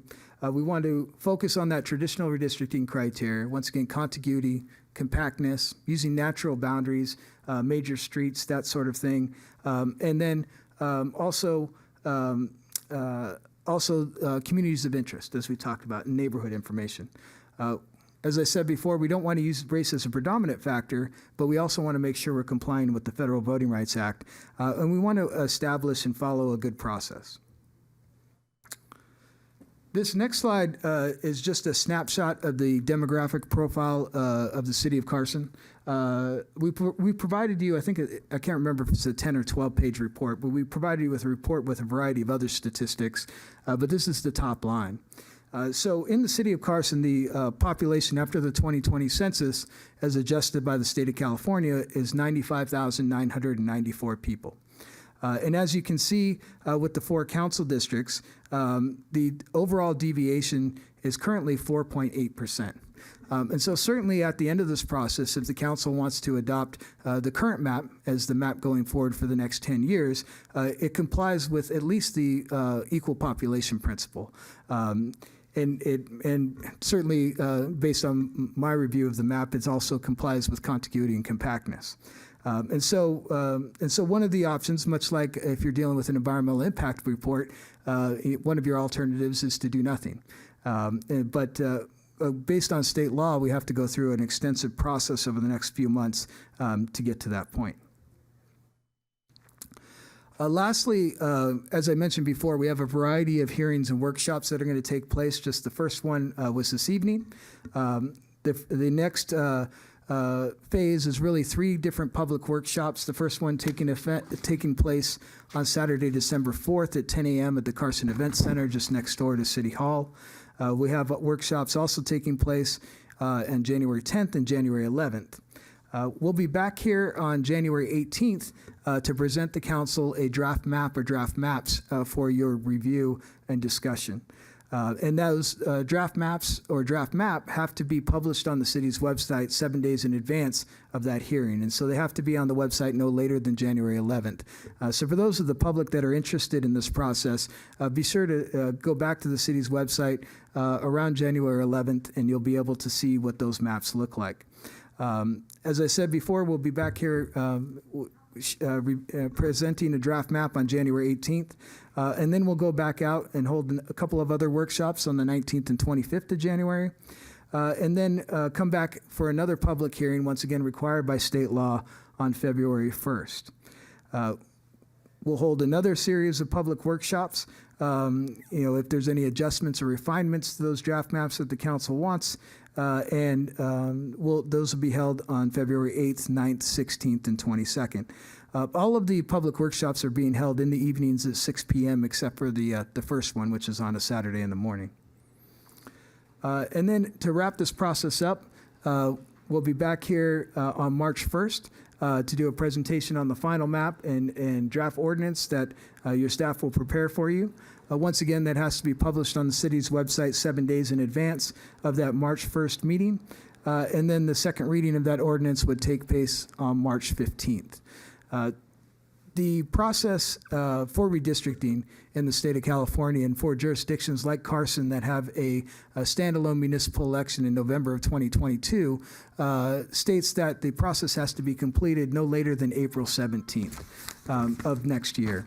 And so by completing this process by March 15th, if we have any hiccups that happen or occur during this process, then we certainly still have about a month built in if there's some reason why we need to adjust the schedule. And so I think we're in very good shape with the schedule, and I think we're going to have a great process, Mayor. So with that, I'll be happy to turn it back over to you and the council for any questions, and if there's anything you'd like to ask. First of all, I'd like to make a statement. Your presentation was very nice and thorough. We went through this before, and I didn't know what base I was on. Well, thank you, Mayor. So I think it was complete, concise, and to the point. And I want to thank you for that. And MPT, you and I on this redistricting committee? Yes, that's correct. Oh, okay. So we did have an opportunity to meet with you, and thank you for putting this together. Very, very complete. Any comments from my colleagues? No, I was just going to say thank you, Andrew, for your comprehensive thing. I look forward to seeing the maps that you produce, the draft maps, along with the community. But your work is comprehensive. If anybody follows you, you've done work in Los Angeles when they were redistricting. I mean, your work is, that was a thorough explanation, and I agree with our mayor. We didn't get it last time, but we didn't get it the right thorough explanation. But you did that, and how the deviations and all of that, and I'm appreciative of it. Thank you. Thank you, Councilmember. We actually just finished up the City of Bradbury's redistricting process tonight. Bradbury's a little different, has a population of 925 people. And so you can imagine the districts at 185 people each it's technically challenging because the districts are smaller than census blocks. I have also finished up the LAUSD process, which the LA City Council is taking up currently, and hope to have the city of San Bernardino wrapped up in a couple weeks. So certainly very busy throughout Los Angeles, Riverside, San Bernardino, and Orange counties for the next several months. MPT. I think MPT was next. Okay. Okay, well, thank you, Andrew. Very good presentation. Look forward to working with you on this. A couple of things. One of the beauties of Carson is that our ethnic diversity is so spread throughout the city, and in every neighborhood you have a variety of ethnic backgrounds, and that's actually makes your job a little bit easier. In my neighborhood, I have Asian, Pacific Islander, white, black, non-Hispanic, white, Hispanics, Middle Easterners, of course, a variety just within a voice of my front door and my back door. So I really think that getting maps for Carson may not be that difficult, and to meet all these criteria. It does seem, though, in the last process, some of the criteria contradicted each other on some levels, but we got through it and found out with a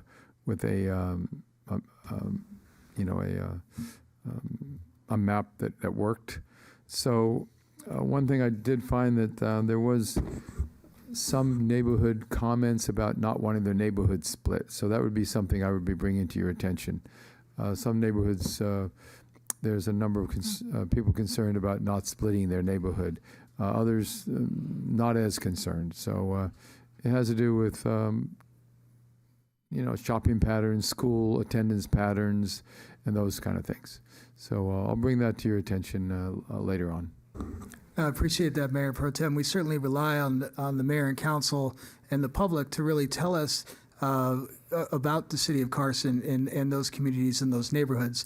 Google Maps is very helpful, but you know the neighborhoods better than we do, and so it's very helpful as we go through this process. If we're splitting neighborhoods, if there's something that we're doing that would harm a particular community, we'd like to know so that we can try to rectify that situation. We'll let you know. Councilman Hicks. Thank you, Madam Mayor. Andrew, that was a very thorough report that you gave.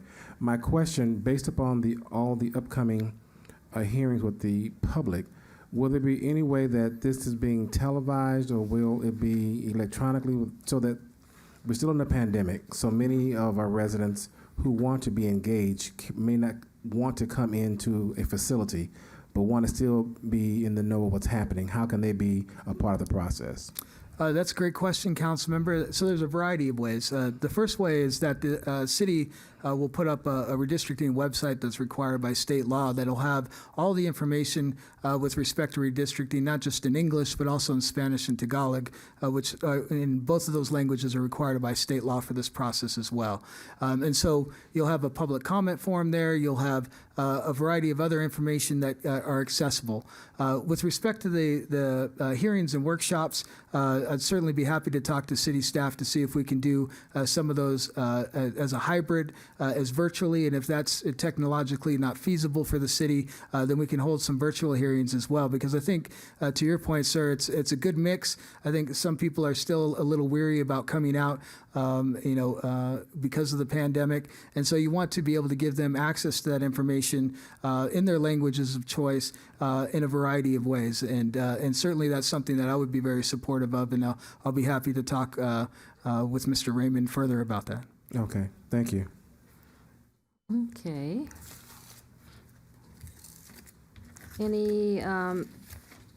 Anyone want to comment? We're going to open the public hearing. We had colleagues, member discuss. So the public hearing is open. Madam City Clerk, is there any public testimony? Seeing none, Mayor. Madam Mayor, I have a question. I noticed at the beginning of our council meeting, there were approximately 3 members of the public in the Carson Community Center. Are we being contacted, or is the city manager being contacted by staff there as to whether any of those 3 individuals wanted to speak under any aspect of our meeting tonight?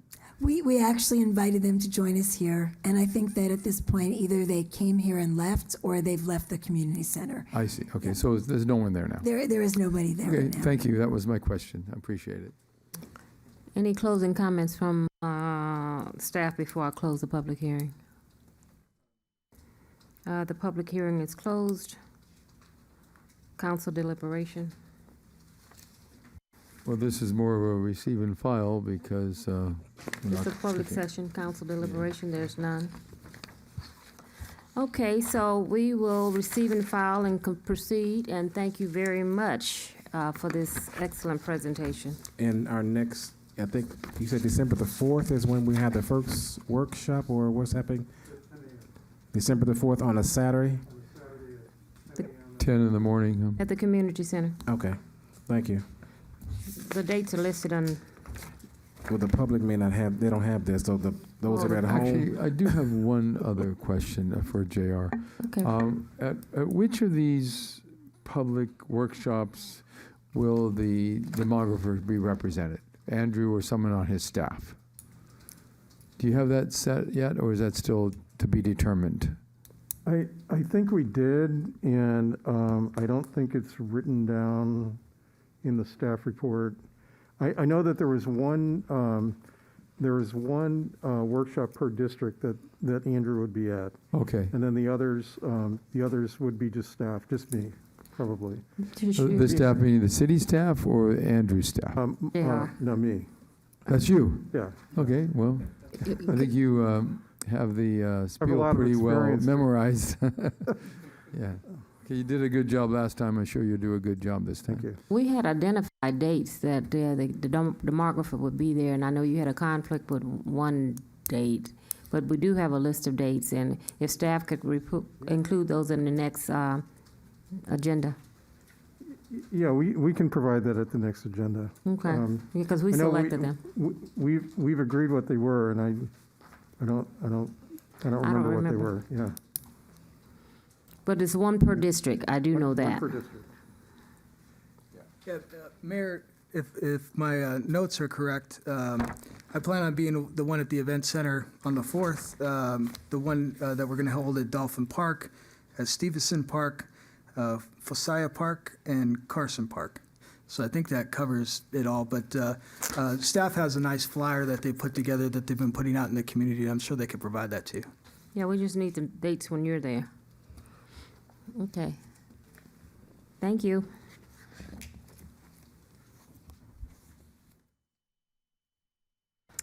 The next is another special order today, but we're going to continue that. Madam, I'll need to, it's a public hearing, a continued public hearing for consideration of ordinance number 2120, amending the Carson zoning ordinance regarding permitted uses in the industrial zones for regulated and non-regulated substances and hazardous materials, and regarding nonconformities for use of regulated substances in city council. And I see this is a request to continue this, or do I need to open the public hearing and then close it? I believe you do. You have to open, take public testimony. If there is any, close it, and then you can continue. Okay, we're gonna open the public hearing.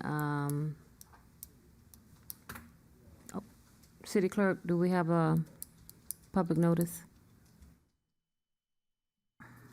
Madam Mayor?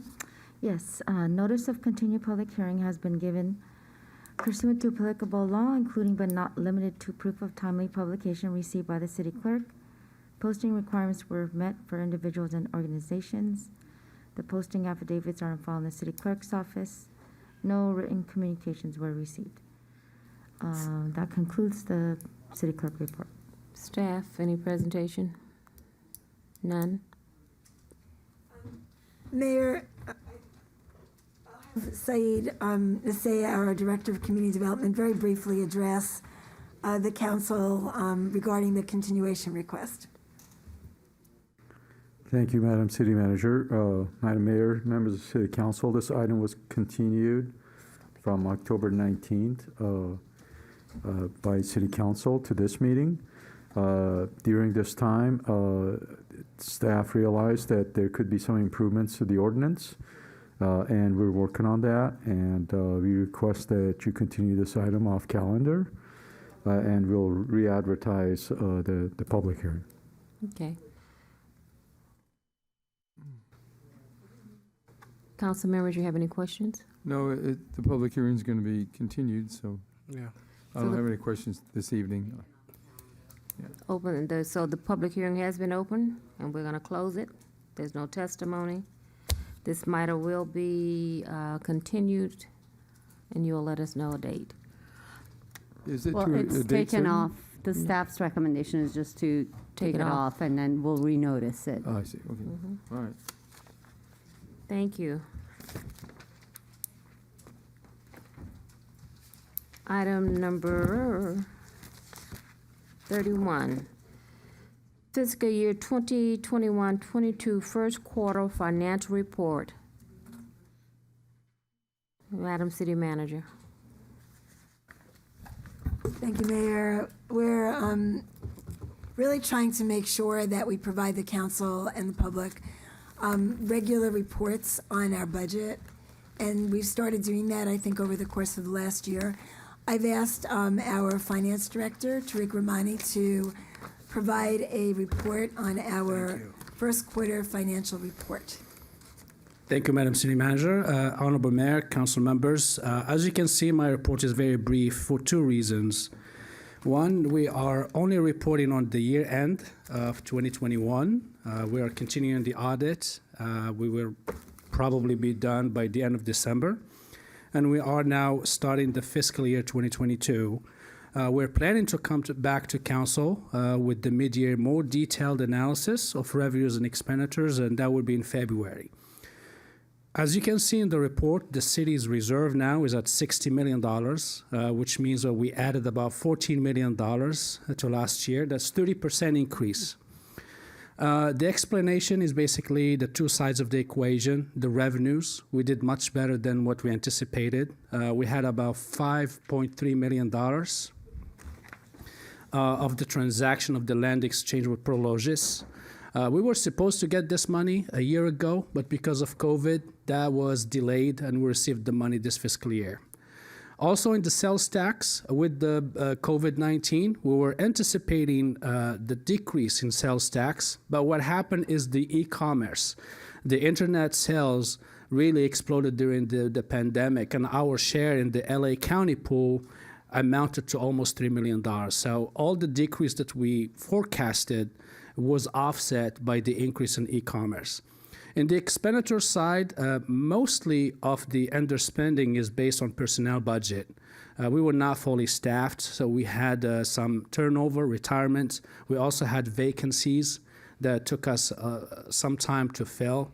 And the part-timers, I think if you noticed that we did not have enough, we did not have events in place. We had them virtual or some of them were canceled. And the part-timers, usually in a fiscal year, we spend between $2 to $3 million. We didn't spend that much at all. And that shows between the revenues and the expenditures. For the first quarter of this year, I think we're doing pretty well. Most of the revenues will not show up until the beginning of next year in January. We are anticipating a stronger financial performance, actually, this year for revenues for a couple of reasons. One is the Measure K. Measure K, we are forecasting about $13 million. That forecast has not changed based on my information with HDL, our consultant. We also, most economists forecast that we're going to have a strong sales in Thanksgiving as well as in Christmas, and they call that revenge spending. Basically, that most consumers are going to be, even though we're hearing that, we know that we have some serious economic struggles, like the supply chain, the inflation, and also the gap between open positions as well as filled positions. We're also anticipating the Super Bowl. I think there is an analysis that has been done by the UCLA, and they're anticipating an increase in sales tax across LA County, also increases in jobs. I also have some reports from my attendance to the CSU Dominguez Hills economic forecast. They've done a tremendous job analyzing the South Bay's economy. I think just an example, the South Bay right now as an employment, we are at 3.4% unemployment rate compared to the state of California's 7%. The report also shed lights on some of the economic perspective of Carson. It shows that Carson has a really strong economic structure, and we haven't been really impacted by the COVID. So that concludes my staff reports, and I'd be happy to answer any questions. Madam Mayor? A question? MPT. Okay, through the city manager to the finance director.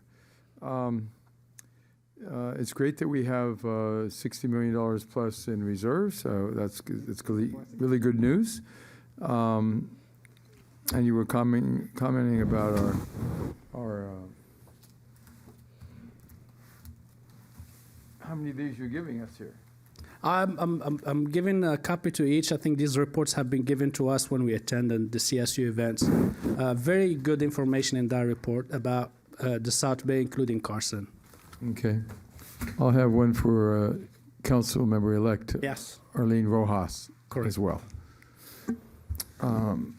So my question is this. This pandemic affected different businesses differently. And we still have a lot of businesses in Carson that were negatively impacted to the degree where they're still suffering. And some got some aid, some didn't. What I'd like, this is really to the city manager and to you, Tariq, I'd like to get some information from staff about an innovative, progressive program to help the existing businesses stay in business. Because some of them are still hurting because of surprising circumstances, like not enough employees. They can't get people to work. I see hiring signs all over the city of Carson. We're hiring, which you'd think, oh, that's really, really good. It's good news. But actually, when you dig into it under the surface, you find that's a problem for these businesses. They can't provide customer service, so their revenue is dropping. And so what I'm looking for and is a concept at this stage, is that we as a city council could possibly or consider supporting some type of new small business assistance program so that those businesses do not go out of business. Because it might look rosy right now, but then a year from now, boarded up buildings, vacant storefronts. You know, there's consequences to every action, and sometimes things seem okay, but they're really not okay.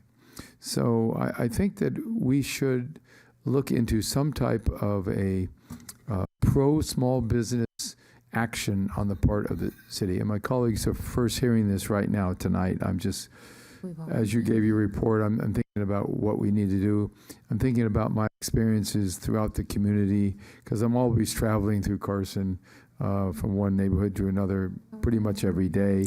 I'm interacting with the business owners and the customers and the residents. And we do have a problem right now. And part of it, as I mentioned a moment ago, has to do with they can't get employees because they're telling me, you know, the employees I had got government assistance and now they don't want to work. And so in theory, you'd think, well, when that assistance runs out, they want to come back and get a job. But they're not. They're not coming back. I see signs, cook wanted, table server wanted, sales clerk wanted, you know, associate in this business, that business. Lots of help wanted signs. So I think that in a normal years, before the pandemic, that might have looked really good. Oh, business is booming. They need more employees. But the reality is they need more employees because people, especially young people, are not taking the jobs. So the businesses may go bankrupt because of that. And so that's what I would be looking for, some type of innovate, only concept stage at this point, but a program to assist the Carson-based businesses, not the chains that are based in New York or somewhere like that, but the Carson mom and pops. We want to keep them in business. So that's what I'm looking for, and I'd like to meet with the city manager and whatever staff she determines should be in the meeting to brainstorm about how we can do that. And then maybe once that's formulated, I can present it to my colleagues on the city council to see if it's a policy that they're interested in as well.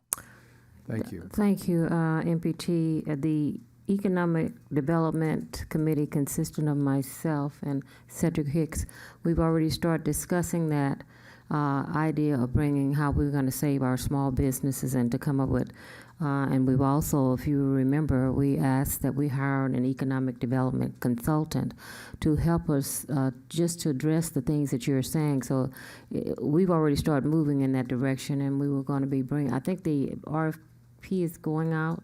Correct. That is correct. Pardon me. The RFP is already out. We've gotten 6 really robust bids. We'll be coming back shortly. JR, our Assistant City Manager, John Raymond, will be packaging information up and making recommendation for us to the committee, and then we'll be bringing that back to the council. But it's exactly the kind of thing that we really want the economic development consultant to help with. And those are the things that we Shows discussed. great minds think alike. Absolutely. So what I want to be sure that this RFP produces a consultant that will be able to reach those businesses that haven't been helped or not helped enough. Yeah, those are the things that we put out that we wanted help with, because we understand that small businesses is what makes Carson Carson. So great minds do think alike. We've had 4 meetings on this already, more than 4. Yes. And so we are now at the point that the RFP, the number will be coming back, and this council will have an opportunity to select someone to help us move that agenda, because it's something that the councilman and I, as a part of that committee, have been working on. And so great minds do think alike, MPT. So we do need to do this sooner than later. It's because coming- obviously yeah. businesses at the usually the end of the calendar year make decisions on their opening or closing in the And next then year. also, what about we already have in place, correct me, small business grants and loans that we were providing for our small businesses, and could you give us an update on that? I'm happy to. Actually, I think that we report on it in the COVID update. Okay. We have some information in there. I don't mean to say that we're reporting orally, but it's in the report that we've provided, how much money we've already provided, and how much money was given through the federal government to businesses in Carson. Right. So if you wanted any more information, JR could help, but to remind us, remember we did bring in a company that actually worked with us to Right. help secure federal dollars for our businesses, plus the council very generously set aside, I think it was 500,000, JR? That is correct, yeah. For use for our businesses, and we were focused on mom and pops, but I understand that what you're talking about is kind of the next phase beyond that. Yeah. Right, But because we can't just go by statistics. We have to go by real life experiences. One thing I want to just add to the report, the last section of the report mentions briefly the American Rescue Plan Act fund, which is the $17.6 million. I think I mentioned in the budget hearing that we received half of that money. We'll receive the $8.9 million next year. The city manager and the executive team will be bringing back through some sort of workshops for the city council to advise how that money will be invested in the community. And the purpose of that money is basically to help the community learn the lessons learned from COVID and also help the community to recover faster. So some of these funding can go to ideas such as small business and also the digital era. Basically, we want the businesses to also be able to technologically reach e-customers so they can bring that online sales to them. And I think we will be able to invest that money as well next year and early, maybe late December. Madam Mayor. Yes, Councilman Hicks. Thank you. Tariq, outstanding report. Thank you for that information. One of the key areas, what you talked about, is e-commerce. And that was one of the areas that I've been talking about from when we had our budget workshop, that e-commerce is big, it's huge, and the money is there. With that being said, when we do our mid-year budget review, when we come back again to the city manager, we have some items that's on the shelf that I hope are shelf ready, meaning road repairs, and I know that they are based upon certain numbers. I love the idea that we're doing the curb and gutters and the sidewalks within our city. We still have potholes. Just understanding now that we have the funds that are coming in, we need to really work on getting our streets back to where they are while we can do what we can do. And hopefully when we bring back the trees, we can get these trees in place again. We're in a very unique position that we're able to get the city back to where it used to look in a very speedy fashion. So I like the numbers. I like what's happening, and the economic forecast. I knew that was going to be it, and I've been saying it to the South Bay COG and to everybody that I sit on the boards. You have the Super Bowl that's coming here, and you need to really understand the magnitude of the funds that's going to come through the South Bay area because of that Super Bowl. So I just hope that we are prepared for that and not allow those dollars to go to other communities besides us. And I think you heard just a couple of days ago that President Joe Biden signed the $1.2 trillion infrastructure bill. This money is not going to be like the ARPA fund. It's not going to be dispersed directly to states and cities. So most cities, and including us, we're going to start forming a team, policy and planning team, to have a relevant proposal so we can compete for this money, so we can bring some of it to the city. So we've been talking about it as an executive team, and it will be in my work plan next year to make sure that we tap into the 1.3 or $1.2 trillion infrastructure.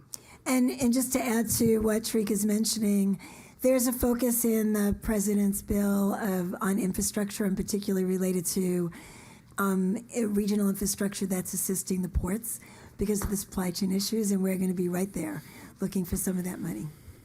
Thank you. Quick question to staff.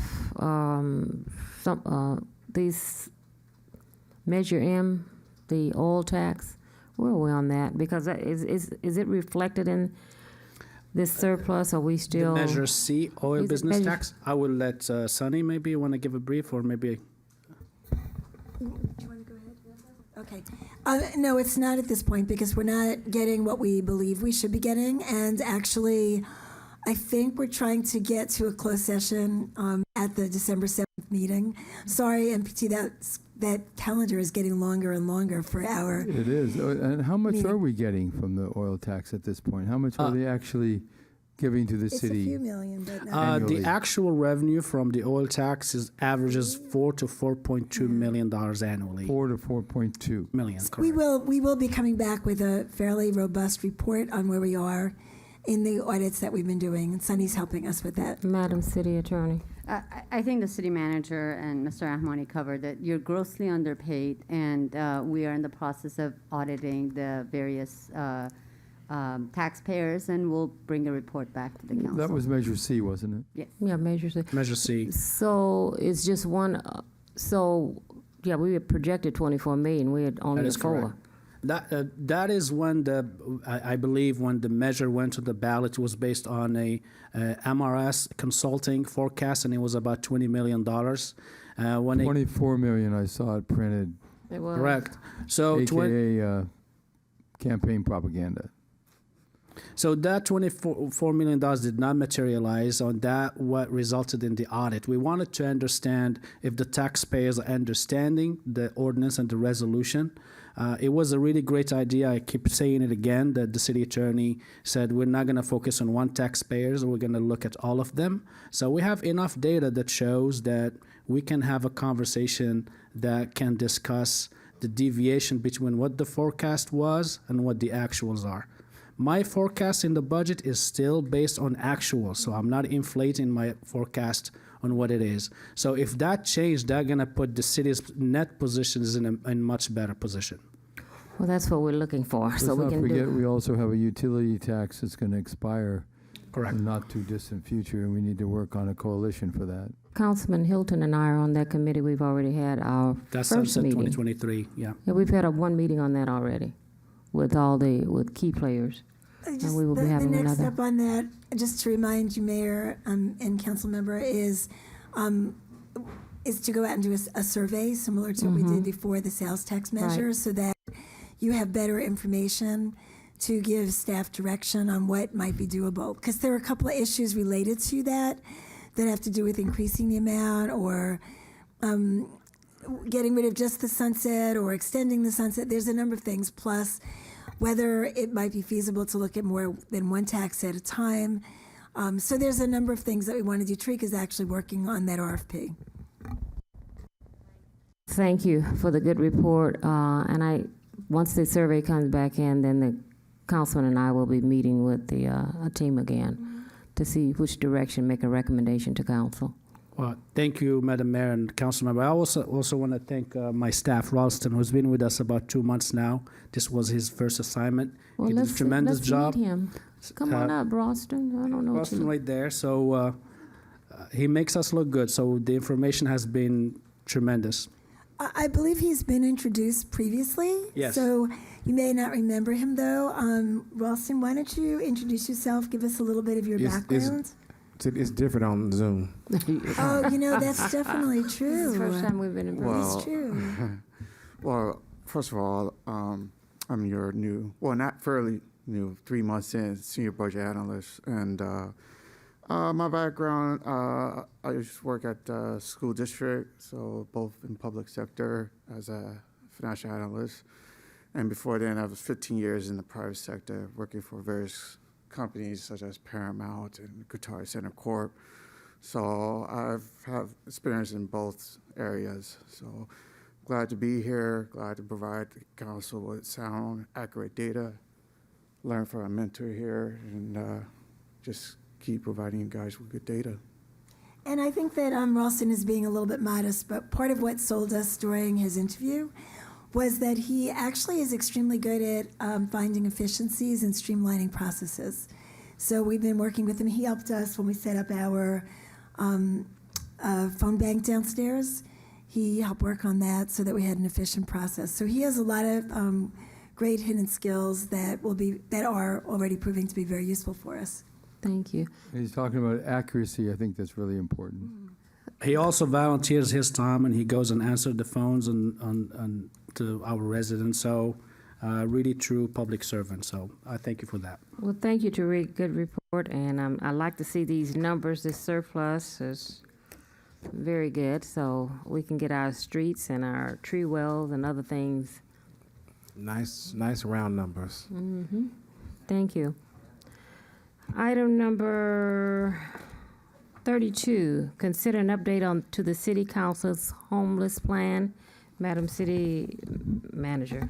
Thank you, Mayor. This was requested by a council member, Hicks, and I'm going to ask our Assistant City Manager, David Roberts, who is involved in homeless initiatives, to come forward and make a report. I think it's really timely for us to give an update to the council. We really haven't spoken about this in, I'm going to guess, at least a year, maybe even before COVID. So we want to make sure that both the council but the public is aware of how robust our plan is. Good evening, Madam Mayor and City Council. Thank you for the opportunity to provide the homeless plan update. I do want to first of all, before we get into this, thank those that have really assisted the city during our efforts in trying to go after and eradicate homelessness. In particular, I think we heard earlier Captain Jones speak to the host team. And so I just wanted to kind of highlight them briefly. I know they're not here, but I do want to thank them for all their efforts because they really step in and assist us with a lot of the homeless that are in the city, diverting them from the city to exactly, I think, believe as Councilman Hilton had mentioned earlier, how they're released out of the UCLA Medical Center at times, and then they're walking our streets. And so our host team does a really great job of intercepting them and getting them diverted back to their original places of destination. So just wanted to thank them personally and publicly here before we get started. With that being said, though, I'd like to just kind of share briefly with some of the projects that have gone on that you all are well aware of. Just want to bring the attention back and review back to the residents. In particular, affordable housing and temporary housing. In the past year, the city's partnered with the private sector to increase the inventory of workforce housing by 504 units. And so you can see here featuring the Union across the street, as well as we have the Renaissance. The Union South Bay Apartments at 615 East Carson Street, the Renaissance at City Center, 21800 South Avalon, and Union South Bay Apartments. 2 years ago, the two housing projects, they were completed with 97 affordable units, and that was known as the Carson Arts Colony Carson Apartments. That affordable housing, as you can see there, that's just kind of an outlay of that particular project. And it's a very unique project, and I know that staff worked very hard in bringing that in. And so I want to kind of just thank our Assistant City Manager, John Raymond, as well as, in particular, Saeed Nasseh, for really working hard to make this come to fruition. in the efforts of really attacking homelessness, there's been continued efforts, and it doesn't just take our particular city and staff. It actually is a combination of several sponsors for our particular event that we do throughout the year. We have an annual homeless resource fair that we produce, and in particular, you have a lot of these particular sponsors that you see, Legal Aid Foundation, the DMV, of course, our County of Los Angeles Public Health, our Veterans Assistance, VA, with the U.S. Department of Veteran Affairs. So it's in particular importance to me. And we have several listed here, the South Bay Work Investment Board. So all these sponsors are all very important and necessary in what we've done as far as looking to eliminate homelessness. In the continued efforts and to serve our basic needs, one of the highlights amongst a lot of our sponsors and a lot of the vendors that are out there is lahop.org. And I really wanted to kind of focus this on and have an opportunity tonight to share this, because a lot of our residents don't know that if they see somebody or know someone that's experiencing homelessness, they actually can contact and go on to lahop.org. They just put in their name and they can really identify someone, and LA Hop will send out an individual to engage with someone who is homeless to try to provide them either transitional housing or different services that they may need.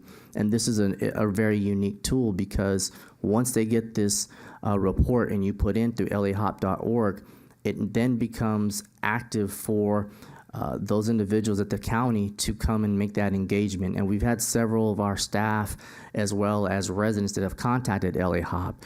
And so if you do experience any type of homelessness or there are any issues that come up that you know of someone, LA Hop is really one of the main sites that you'd want to go to be able to have that outreach, and it's done very quickly. And what I love about what these folks do here is those that were once homeless are actually back in the workforce, working with LA County through LA Hop. And so they're familiar and experienced homelessness, and they're able to kind of give their own experiences and help engage others that are in that same unfortunate situation. So wanted to highlight that for a moment. In addition to serving our basic needs here within homelessness that we've experienced, excuse me, my computer just jumped. One program that I want to highlight, and because a lot of times it gets overlooked, are those that are in the foster care system and they age out. After age 18, what happens? If they're in the foster care home, they no longer are required to stay in that home. And typically what happens is those foster parents normally will kick out or age out those youth. So at age 18, they no longer have a place to stay a lot of times. So they find themselves, we have a large population, not just here necessarily in the city of Carson, but in the U.S., where you have 18-year-olds that are out on the streets without a place to live as a foster child. And so what I wanted to highlight here in one of the programs is through Job Corps. Job Corps provides transitional housing for foster children that age out at age 18, and they will actually house them for up to 2 to 2.5 years while providing them transitional skills as well as education opportunities. And so I think Job Corps does a really tremendous job in doing that, and we've partnered up with them through our homeless resource fair. And so just wanted to highlight them. As well as next, you'll see the Stillman Center, Stillman Sawyer Family Service Center, which provides a multitude of services for those that are homeless through feeding, as well as transitional housing, a myriad of different services, whether it be dental services, medical services, and we in connection with, as well as Job Corps, we provide support services through the Stillman Center as well. And last but not least, and we were talking about continuing our efforts to serve basic needs, I wanted to highlight our own, as I mentioned before, our Carson Homeless Resource Fair. You can see all the partners that we've really been able to engage with, and seeing those homeless that need to have whether it be a fresh haircut, a shower, whether it be food, clothing. We've done all that, and in particular, staff has really come together, and I do want to thank them publicly because it's been a while. to be able to say thank you to Mr. Mike Whitaker, Miss Danny Cook, as well as Ms. Dara Sandoval, as well as Amanda Valarosi. Those 4 individuals in particular really put their hands to the plow and getting these sponsors, as well as assisting the homeless resource fairs that we have on an annual basis. And though COVID had hit, we were able to actually do one this past year, and though it was reduced, but we were able still to provide those same type of services that we had done in the past. And so just wanted to thank them personally for all their efforts. Moving forward, we also see that there's also been collaboration with a lot of faith-based organizations, a lot of churches, and don't have time to name them all, but every faith-based organization, a lot of churches in the city of Carson have always come and stepped up to the plate and wanted to assist, whether it's been through our homeless resource fair and providing other additional resources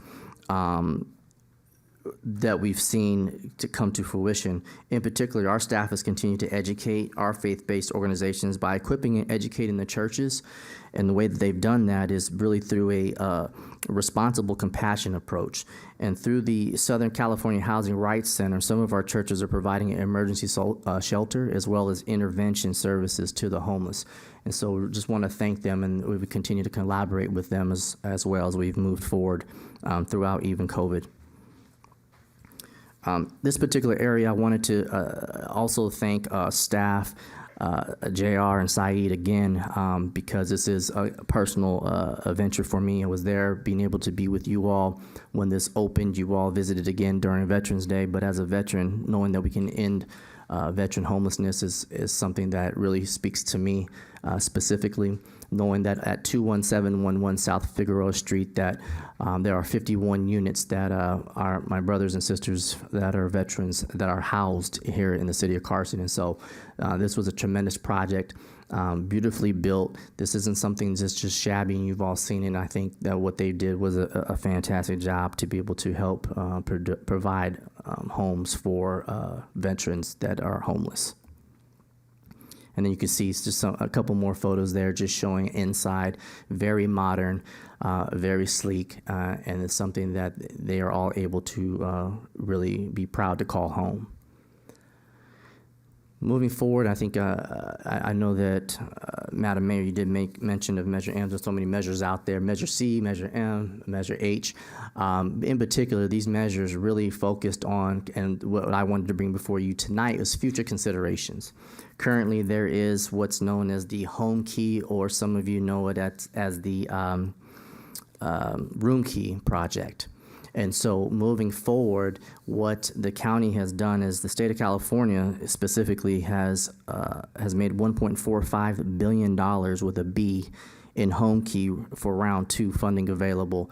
And that's going to be for local jurisdictions and their applicants to be able to disperse approximately $360 million for LA County.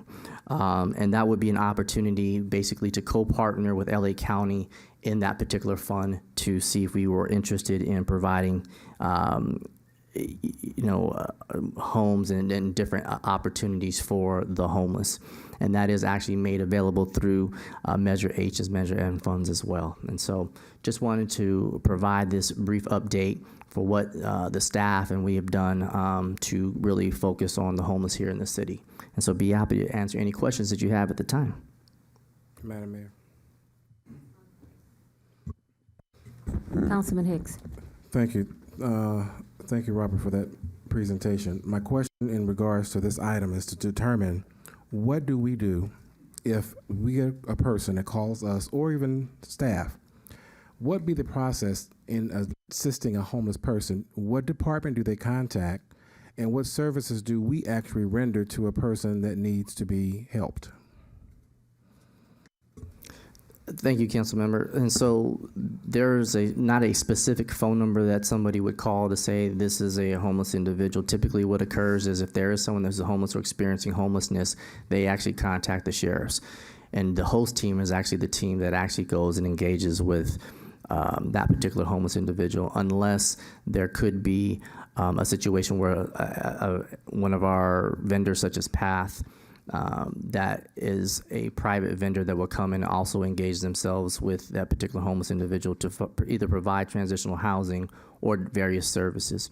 Now, as far as your question was, does someone call city hall and is there a specific line and phone number? No, there is not, because they're typically being engaged through the sheriff station first before it gets to the city's level. I would just like to add, though, that we do get information through the city manager's office from businesses, from council members, from members of the public, and we will coordinate that effort. In those situations, I work with David and Captain Jones, and then David uses his resources available that he's talked about. So while we don't have a staff that specifically is allocated to only this, there are a number of us that actually work on these issues quickly when they come to our attention. That was one of my concerns with just dealing with homeless, because I know that individuals are being released through either Exodus or through the LA County Harbor UCLA. But I've been noticing many of individuals in our community who are homeless, and I think there's a young lady that's across the street near Carl's Jr. on a continuous basis. I'm just trying to figure out what services that we have that we can do to assist her to get off of our streets so that they are not in our community being exposed to type of crimes or anything like that. And because of COVID-19, many people possibly will not be becoming evicted in their homes or apartments because they no longer have that protection behind the rent assistance. So I'm just trying to figure out, to be in the forefront of this and not be trying to chase behind it, what do we need to do? And I know that we have PATH, and I know they're here, but do they check in with us? How do they work it? I know it's a faith-based organization. The reason why I know this is because that's what I was working on before, and I just left. I mean, as I retired, but I'm just saying I didn't see that continuously on with that same process. And I'm the second vice president on the South Bay COG, and they do have a new homeless resource person. And in my meetings, I don't see that we are being represented at those meetings. So that's my concern as well. I know that we used to go to those meetings. David used to attend, and unfortunately, I think that it's been extremely difficult recently. Those are not the meetings. But in any case, David, would you please address the Sure. specific question? Sure. So, no, thank you. And that's a good question, council member. And so to answer your question, as the city manager had already stated, there are several of us that really take up the initiative to assist when these issues pop up and we find out that there's someone homeless. And in particular, that individual that you're making reference to, a lot of times is the homeless individual has to, first of all, and you're aware of this, they have to accept and want the assistance. And a lot of times we found, especially that in particular individual, they don't want our assistance. As a matter of fact, a lot of the residents try to assist and they aid and cater. And we've asked residents, please, as much as we know it's your heart to assist, but you providing food and clothing and a blanket for them to lay on the sidewalk is really not acceptable. And so we want them to get the right services and we give them and offer them, but a lot of times they don't want to accept it. And so we've had in that individual, our deputies have come across them a number of times. As a matter of fact, the host team, as well as Captain Jones and I, we've discussed that individual quite often because she does come up, but she refuses to receive the assistance. And so that's the challenge that we have, because the public looks at it as we're not trying to do anything, whereas we want to offer these services. We have a ton of resources to provide. The issue is if that individual is not willing to accept, we can't force them. So that's one particular aspect. But then for those that are interested and those that do want assistance, we are there and we are providing that. And as a matter of fact, there's been several stories, and I'll be happy to share, where we've provided people with transitional housing. In particular, there was an individual who was a teacher, has a daughter, and was living in their van. We don't have safe parking here in the city, but we were able to transition them to a different type of housing through the county, partnered them up, and got that teacher and their child a more permanent, stable place to stay. And so these success stories, though we don't necessarily share them as often as we probably should, they do occur and they do happen. And that's part of the reason why I wanted to send out a thank you to those 4 individuals that I made reference to from the Homeless Resource Fair, because even though it's not just the fair that they're doing throughout the year, in particular, Miss Amanda Villarossi, she does a wonderful job working with some of those seniors that, believe it or not, there are some homeless seniors then that we have to engage with. Then partnering up with Cal State, University of Dominguez, with the students that are homeless. We're in every avenue trying to really delve in and eradicate these situations. And when these constant calls that we receive on those repetitive reports for those that are homeless, we're aware of those. They're identified. They're few and far in between, but they, of course, sometimes they do cause issues.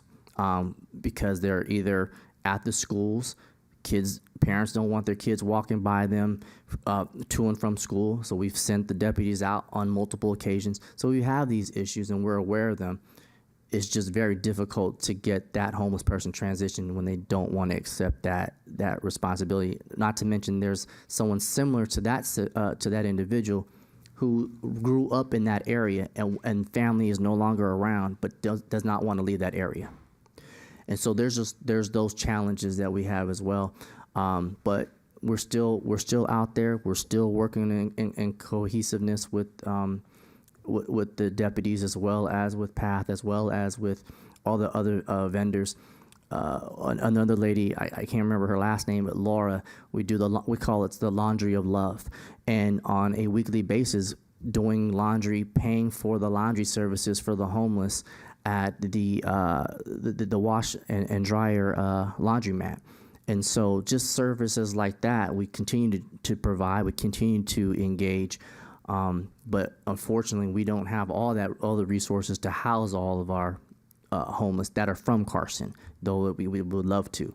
But we've just done our best that we can with what we have, resources that we have, and the staff that we have available to still try to attack these issues.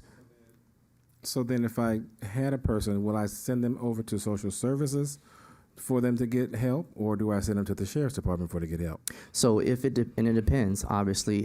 For the most part, if you send them to me, I'm going to get them help, especially if they want it, or any one of our staff, because we've all been engaged and we all have the availability to make these contacts and to set these contacts up. What typically happens, though, is if a resident finds out, they're typically calling the sheriffs. And the reason why they're doing that is because we found most times the individuals that they're coming across that are homeless aren't either from Carson, and our sheriff's team, they're not familiar with this particular homeless individual, and they're normally starting that engagement. But we're happy to interact and get services for whoever it is that needs a call. Because what happens is if there's somebody that you call us and we find out, we're initially going to call right after that the sheriff's anyhow, because we don't know the individual if we're not aware of who they are. And we want to ensure the safety of our staff, so we don't send them out, and we're not going to engage necessarily until after we've heard from the sheriffs to see, one, are you familiar with this individual? Have you already engaged with them? And if you have, then they typically will handle it. If they have not, then it just keeps the staff away from any hurt, harm, or danger at that immediate point of contact. I'm complete. Okay, thank you. Any more comments? No. Thank you for that report. I will comment. It's a very thorough, excellent report, and I want to compliment the city manager for having staff that knows what they're doing. Thank you. Thank you, Mr. Roberts. Thank you, Madam Mayor. This is just a receive and file report. Thank you. Item number 30, COVID-19 update, item number 33. So Assistant City Manager David Roberts has remained at the podium because he will be today making that report for us. So if you would go ahead, David, I'd appreciate it. Sure. Thank you, Madam City Manager, and appreciate you allowing me to do a 2-for-1 here. So COVID update, just real brief. It's pretty standard. I think everyone is seen going to the chart. though there's been there was a slight uptick for a while in COVID, but now it's starting to decrease again. We're still asking everyone to still continue to follow the proper procedures and health protocols that have been established by Los Angeles County as well as the city ourselves. We're still wearing our masks in the city. We're still doing what we need to do to continue to keep the COVID down and numbers low. One of the things that we do want to point out is in this particular season happens to be high flu season. A lot of employees we've noticed specifically receiving colds, and it's confusing because a lot of the colds have the similar symptoms of what we know those that have received COVID or are aware of those particular symptoms. So we're just going to ask that everyone continue to buckle down as we come into the winter seasons, as in the cold seasons. Continue to wash your hands, continue to follow these processes and protocols. I know we've probably gotten, I think it's called a COVID fatigue because it's been so long, but this is the time that we want to ramp up those practices, go back through and find out what it is we need to do to make sure we keep ourselves healthy. But if there aren't any other questions, Madam Mayor and Council, that is the gist of the report, and be happy to answer any questions that is related to this COVID update. There was some portion we were going to have. Question that we said we were going to tie into this report. I know there are a few things that I would add. Excuse me. You wanted to know about the small business, the federal funds for your Yes. businesses and small business. I didn't see it in. It's so, sure, Madam Mayor, and it's actually in the COVID update report, as the city manager had identified earlier. I don't have it in front of me, so I can't tell you specifically where, but okay. But I can tell you that the number from my last recollection is, as the city manager is pulling it up, there was about 300,000, I think, allocated, and I think we've spent about 250, and we're that was the rental assistance. Okay, great. For those of you that want to look at the book, it's on the bottom number of page 4 in the report, and it's the small business program. I'm sorry. No, Page 4, small business programs, and it indicates that that was a program that we launched, provided to date that in terms of federal loans, $6,300,000 in federal loans have been received by Carson businesses with the assistance of the city, and that in addition, businesses were eligible up to $30,000 from the City of Carson's own loan program, and that we actually funded a total of $650,000, more than I remembered, with the funds that we had available to disperse to borrowers.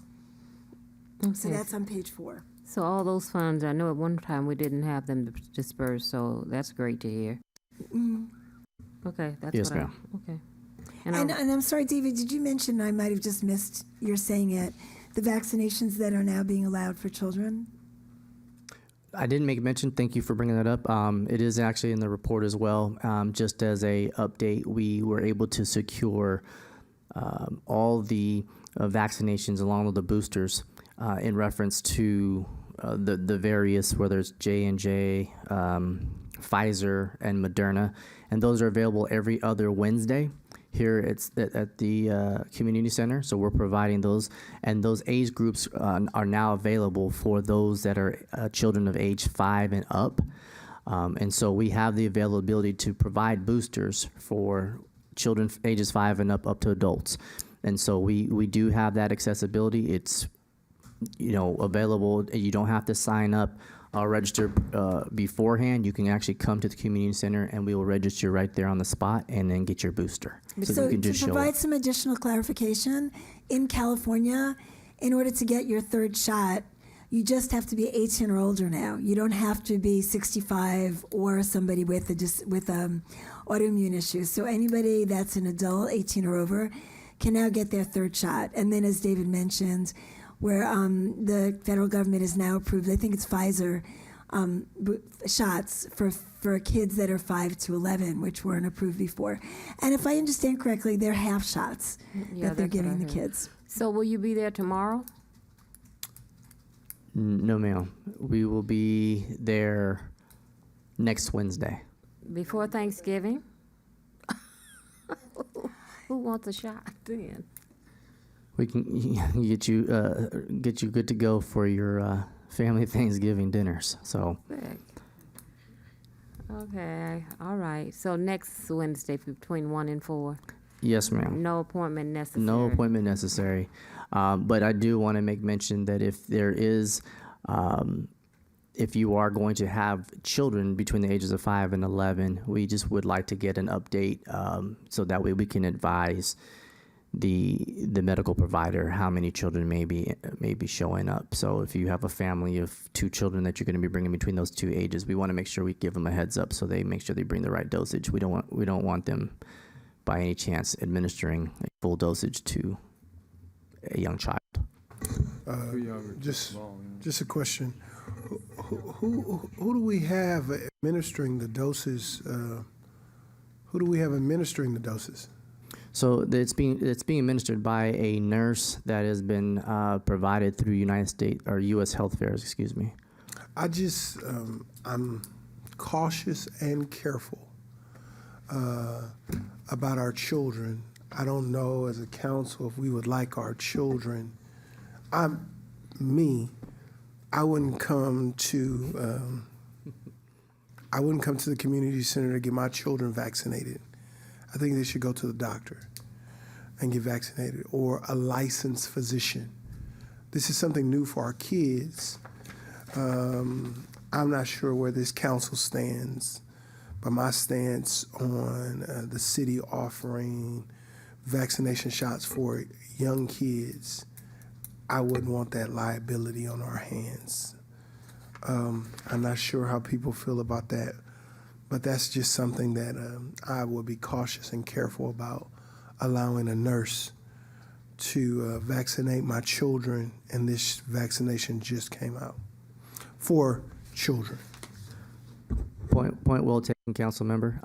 I think that's it's a great point. I believe it's the individual's right and decision, and whether they want to bring, if they don't have the availability through their medical provider to get a vaccination or a booster, this is an outlet that we provide.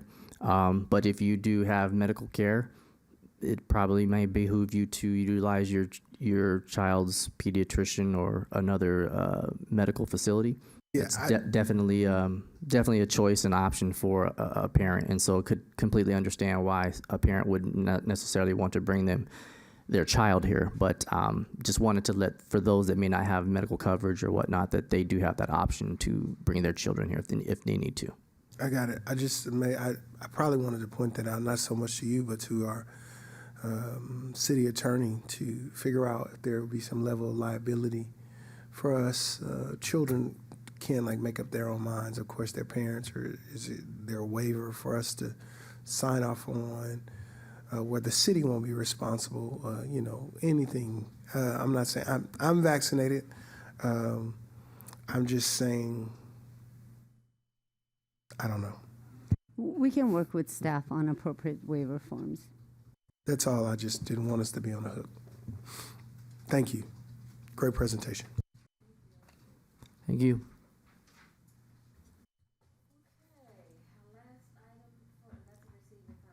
Two more items, two items left. Give us a second ordinance reading. I have 34 and 35. Yeah. Okay. Madam Mayor, Yes. I make a motion that we keep our council meeting operating after 11 o'clock if necessary to complete the agenda. I concur. Any opposition? That means we're going to move expeditiously. We're almost done, but we don't want to be like 11:05 and not be done. Now, 2 items. Well, The second if you don't want to pass it and then it gets 11 and then end the meeting, you'll be sorry. Okay, our next item is item number 34, consider local appointments. Does anyone have local appointments tonight? No. Committees. I'll wait till next meeting. Yeah, me too. Yeah. I passed. You passed?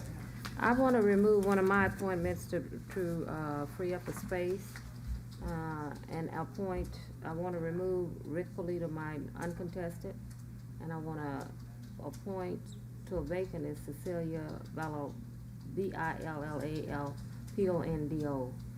That's for the Environmental Commission. Someone else can, but that's my uncontested one. I wanted to free up that position. One that doesn't require ratification? Okay.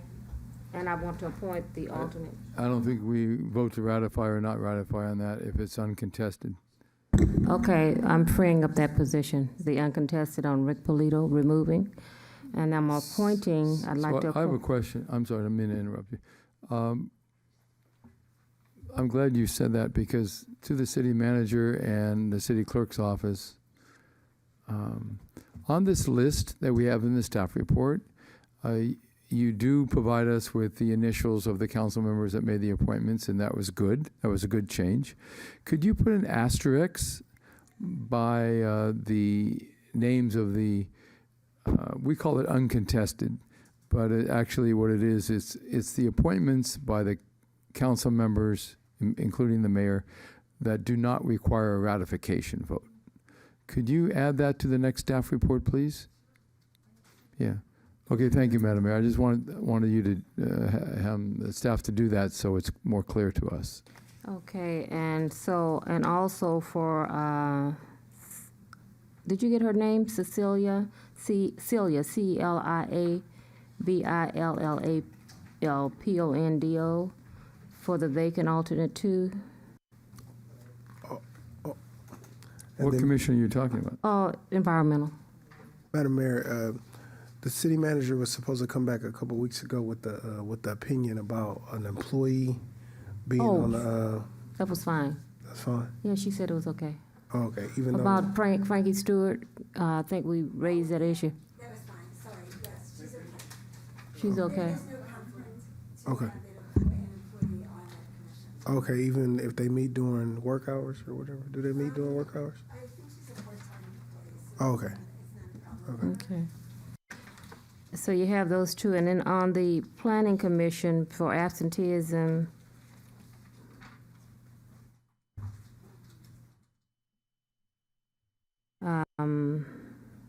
let me talk to him first again.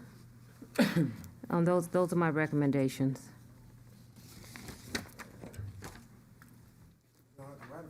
No, I have one, I do the alternate. No, not him, on the environmental, that's Celia. I just. No, I removed one and I appointed an alternate. So she needs to be voted on. Second. Okay, it's been moved and properly second. All in favor, cast your vote.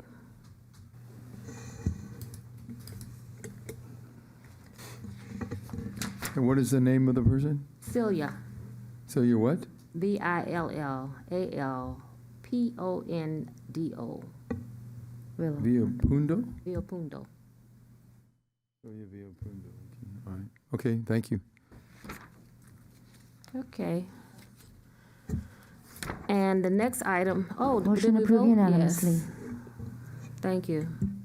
Madam City Clerk.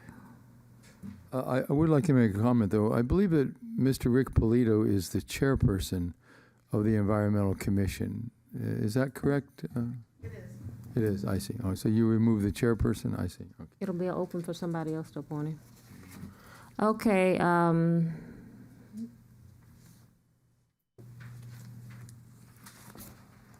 the next item is, Madam Clerk, report the vote out, please. Oh, you did? Motion approved unanimously. Thank you. On, approve the second reading to adopt ordinance number 2121, adding chapter 11 to Article 5 of the Carson Municipal Code to enact regulations in compliance with Senate Bill 1383 for food and organic recycling and related solid waste and recycling processing and reporting. Second. Huh? It's just a second reading, right? We already read it. I second your motion. All in favor signify by saying aye. Aye.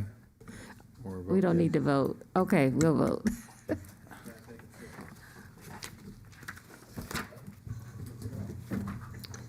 Okay, the next item is on the agenda is, Motion approved unanimously. thank you, I'm getting sleepy. All communications for non-agendized items, let's take that.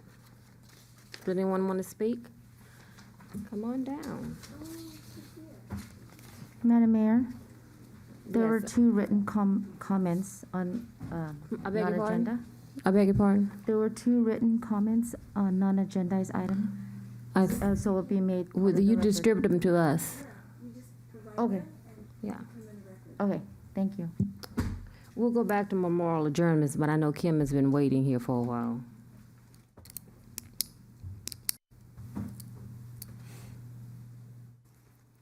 Thank you, Madam Mayor, City Council. Good to be back in chambers. Missed everybody. We are currently taking, Kim Cortado, Park and Rec Commission. It's been a while, sorry. Taking registration for basketball until December 4th. We do actually have ActiveNet going for basketball registration, where you can go on the city website, and on the homepage it says youth registration. You click on that and you can actually register your child from home now. And you can also pay your registration and uniform fee through ActiveNet. Our Park and Recreation Department, specifically Bobby Grove, worked very hard to get this up and running for us so that we can go with the times and not have to go to the park to do registrations. Busy weekend this weekend. We have 2 turkey grab and goes. One is by our mayor, Lula Davis Holmes, at 10 a.m. at the community center. Carson Events, sorry. In the parking lot. You must be a Carson resident, so either bring in a proof of residency or electricity bill. Also, our councilman from District 3, Councilman Cedric Hicks, is also doing a turkey Thanksgiving grab and go from 10 to 12 at Tridestone Missionary Baptist Church. Thank you. That is at 1249 East Carson Street in Carson. Also must be a Carson resident, and 1 box per car. Also, we have Country Western Fair at Dominguez Park from 2 to 7. Country Western Fair 2 to 7. So if you want to come out and enjoy some country fair this Saturday. Date? This Saturday, November 20th, from 2 p.m. to 7 p.m. So, but also, Councilman Hilton, please say congratulations to Miss President Hilton for us. So, thank you, and it's great to be back, and everybody have a great night.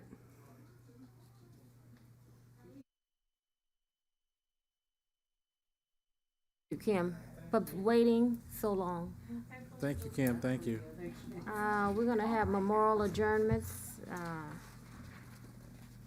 We would like to offer our prayers and condolences to the families who have lost their loved ones and request that we adjourn this evening's meeting in memory of the following: Reverend James Stewart McKnight, Mabel Cleary Farrington, Bo Warren, and Monica Figueroa. And if there may be any names that the mayor, council, or staff would like to add. Miss Figueroa is a young senior. She lived in Colony Cove. Used to be with Bill Smalley all the time. She passed. The little lady this morning. I think she was 90. Sweetheart.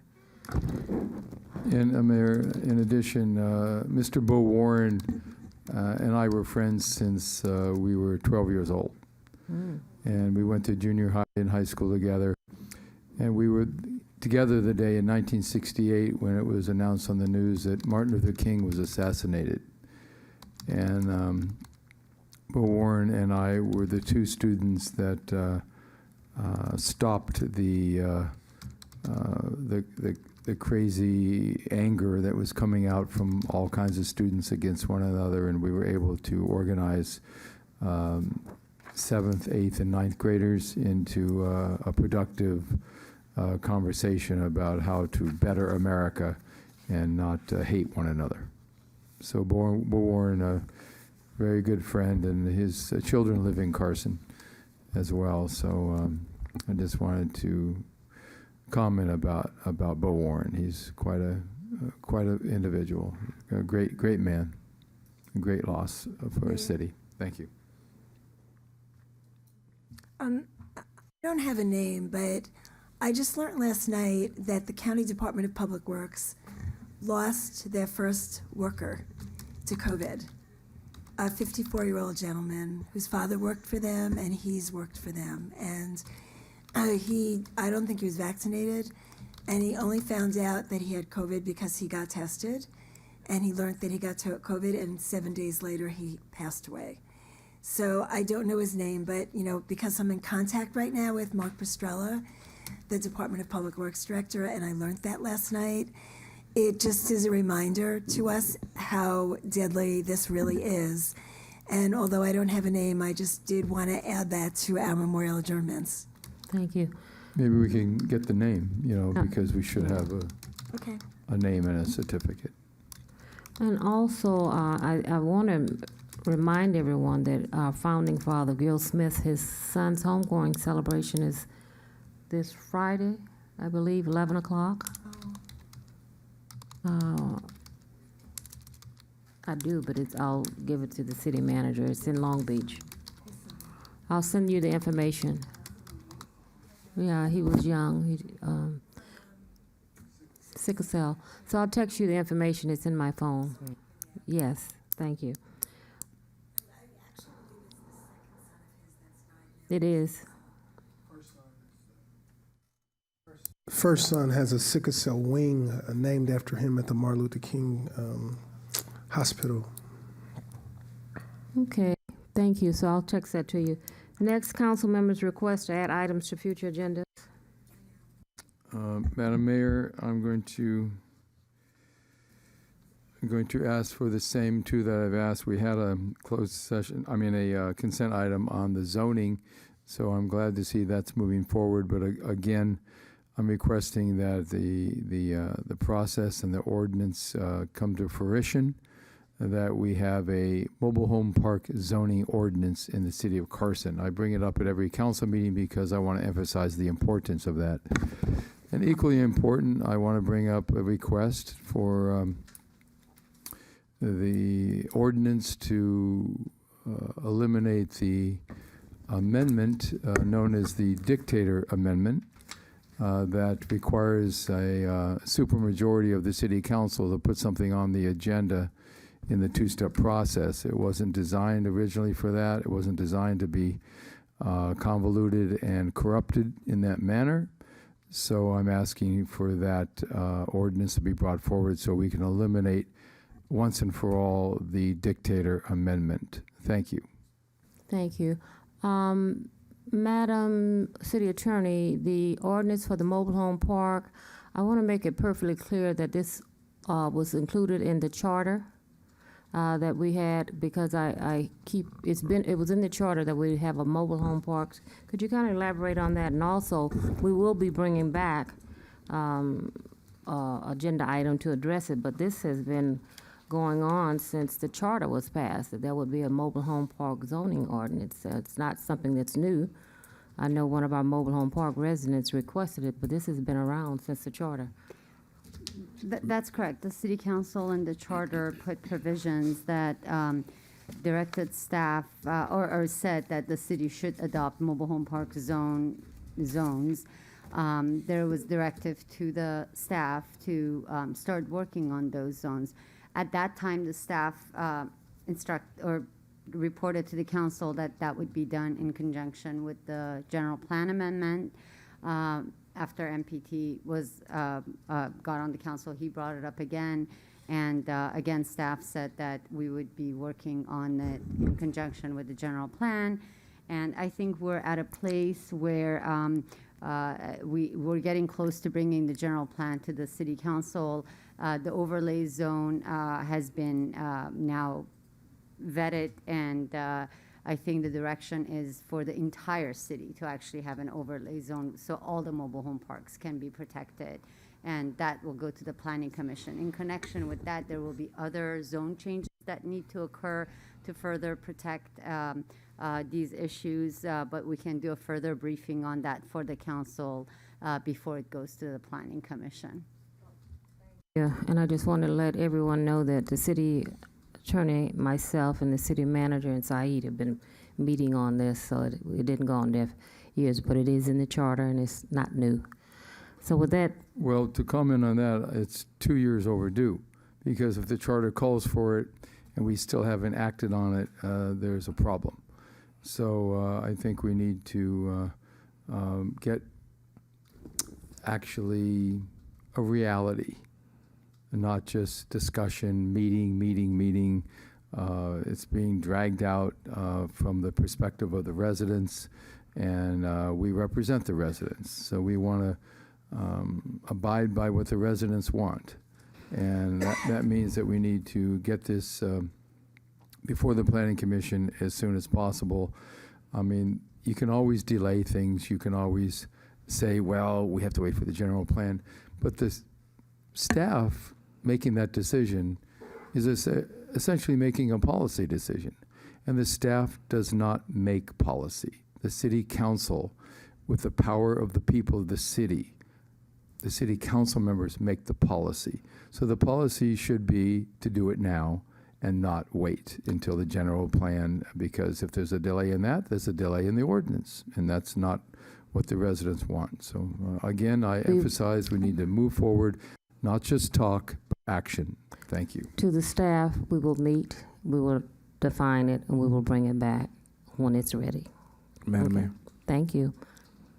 I just have a Jeanette Gonzalez from G-Bros Promotional Products and Services. She wanted me to convey to the entire city council how grateful she was for being honored for the small business, and she was upset that the technology didn't work for her at our last council meeting to actually convey that to all of us. And she wanted me to make sure that I said that to all of you, to Madam Mayor, and to the entire city council, that she was happy to be selected to be honored as a small business in the city of Carson. Yummy hamburgers. Okay. Are we in the oral communication still? Just, yes. Okay, I'd like to announce also a turkey distribution that's going to take place on the same Saturday, the 20th of November, from 11 to 1 at the new supermarket in South Carson. It's the first time in 20 plus years that we have had a turkey giveaway on Thanksgiving in South Carson.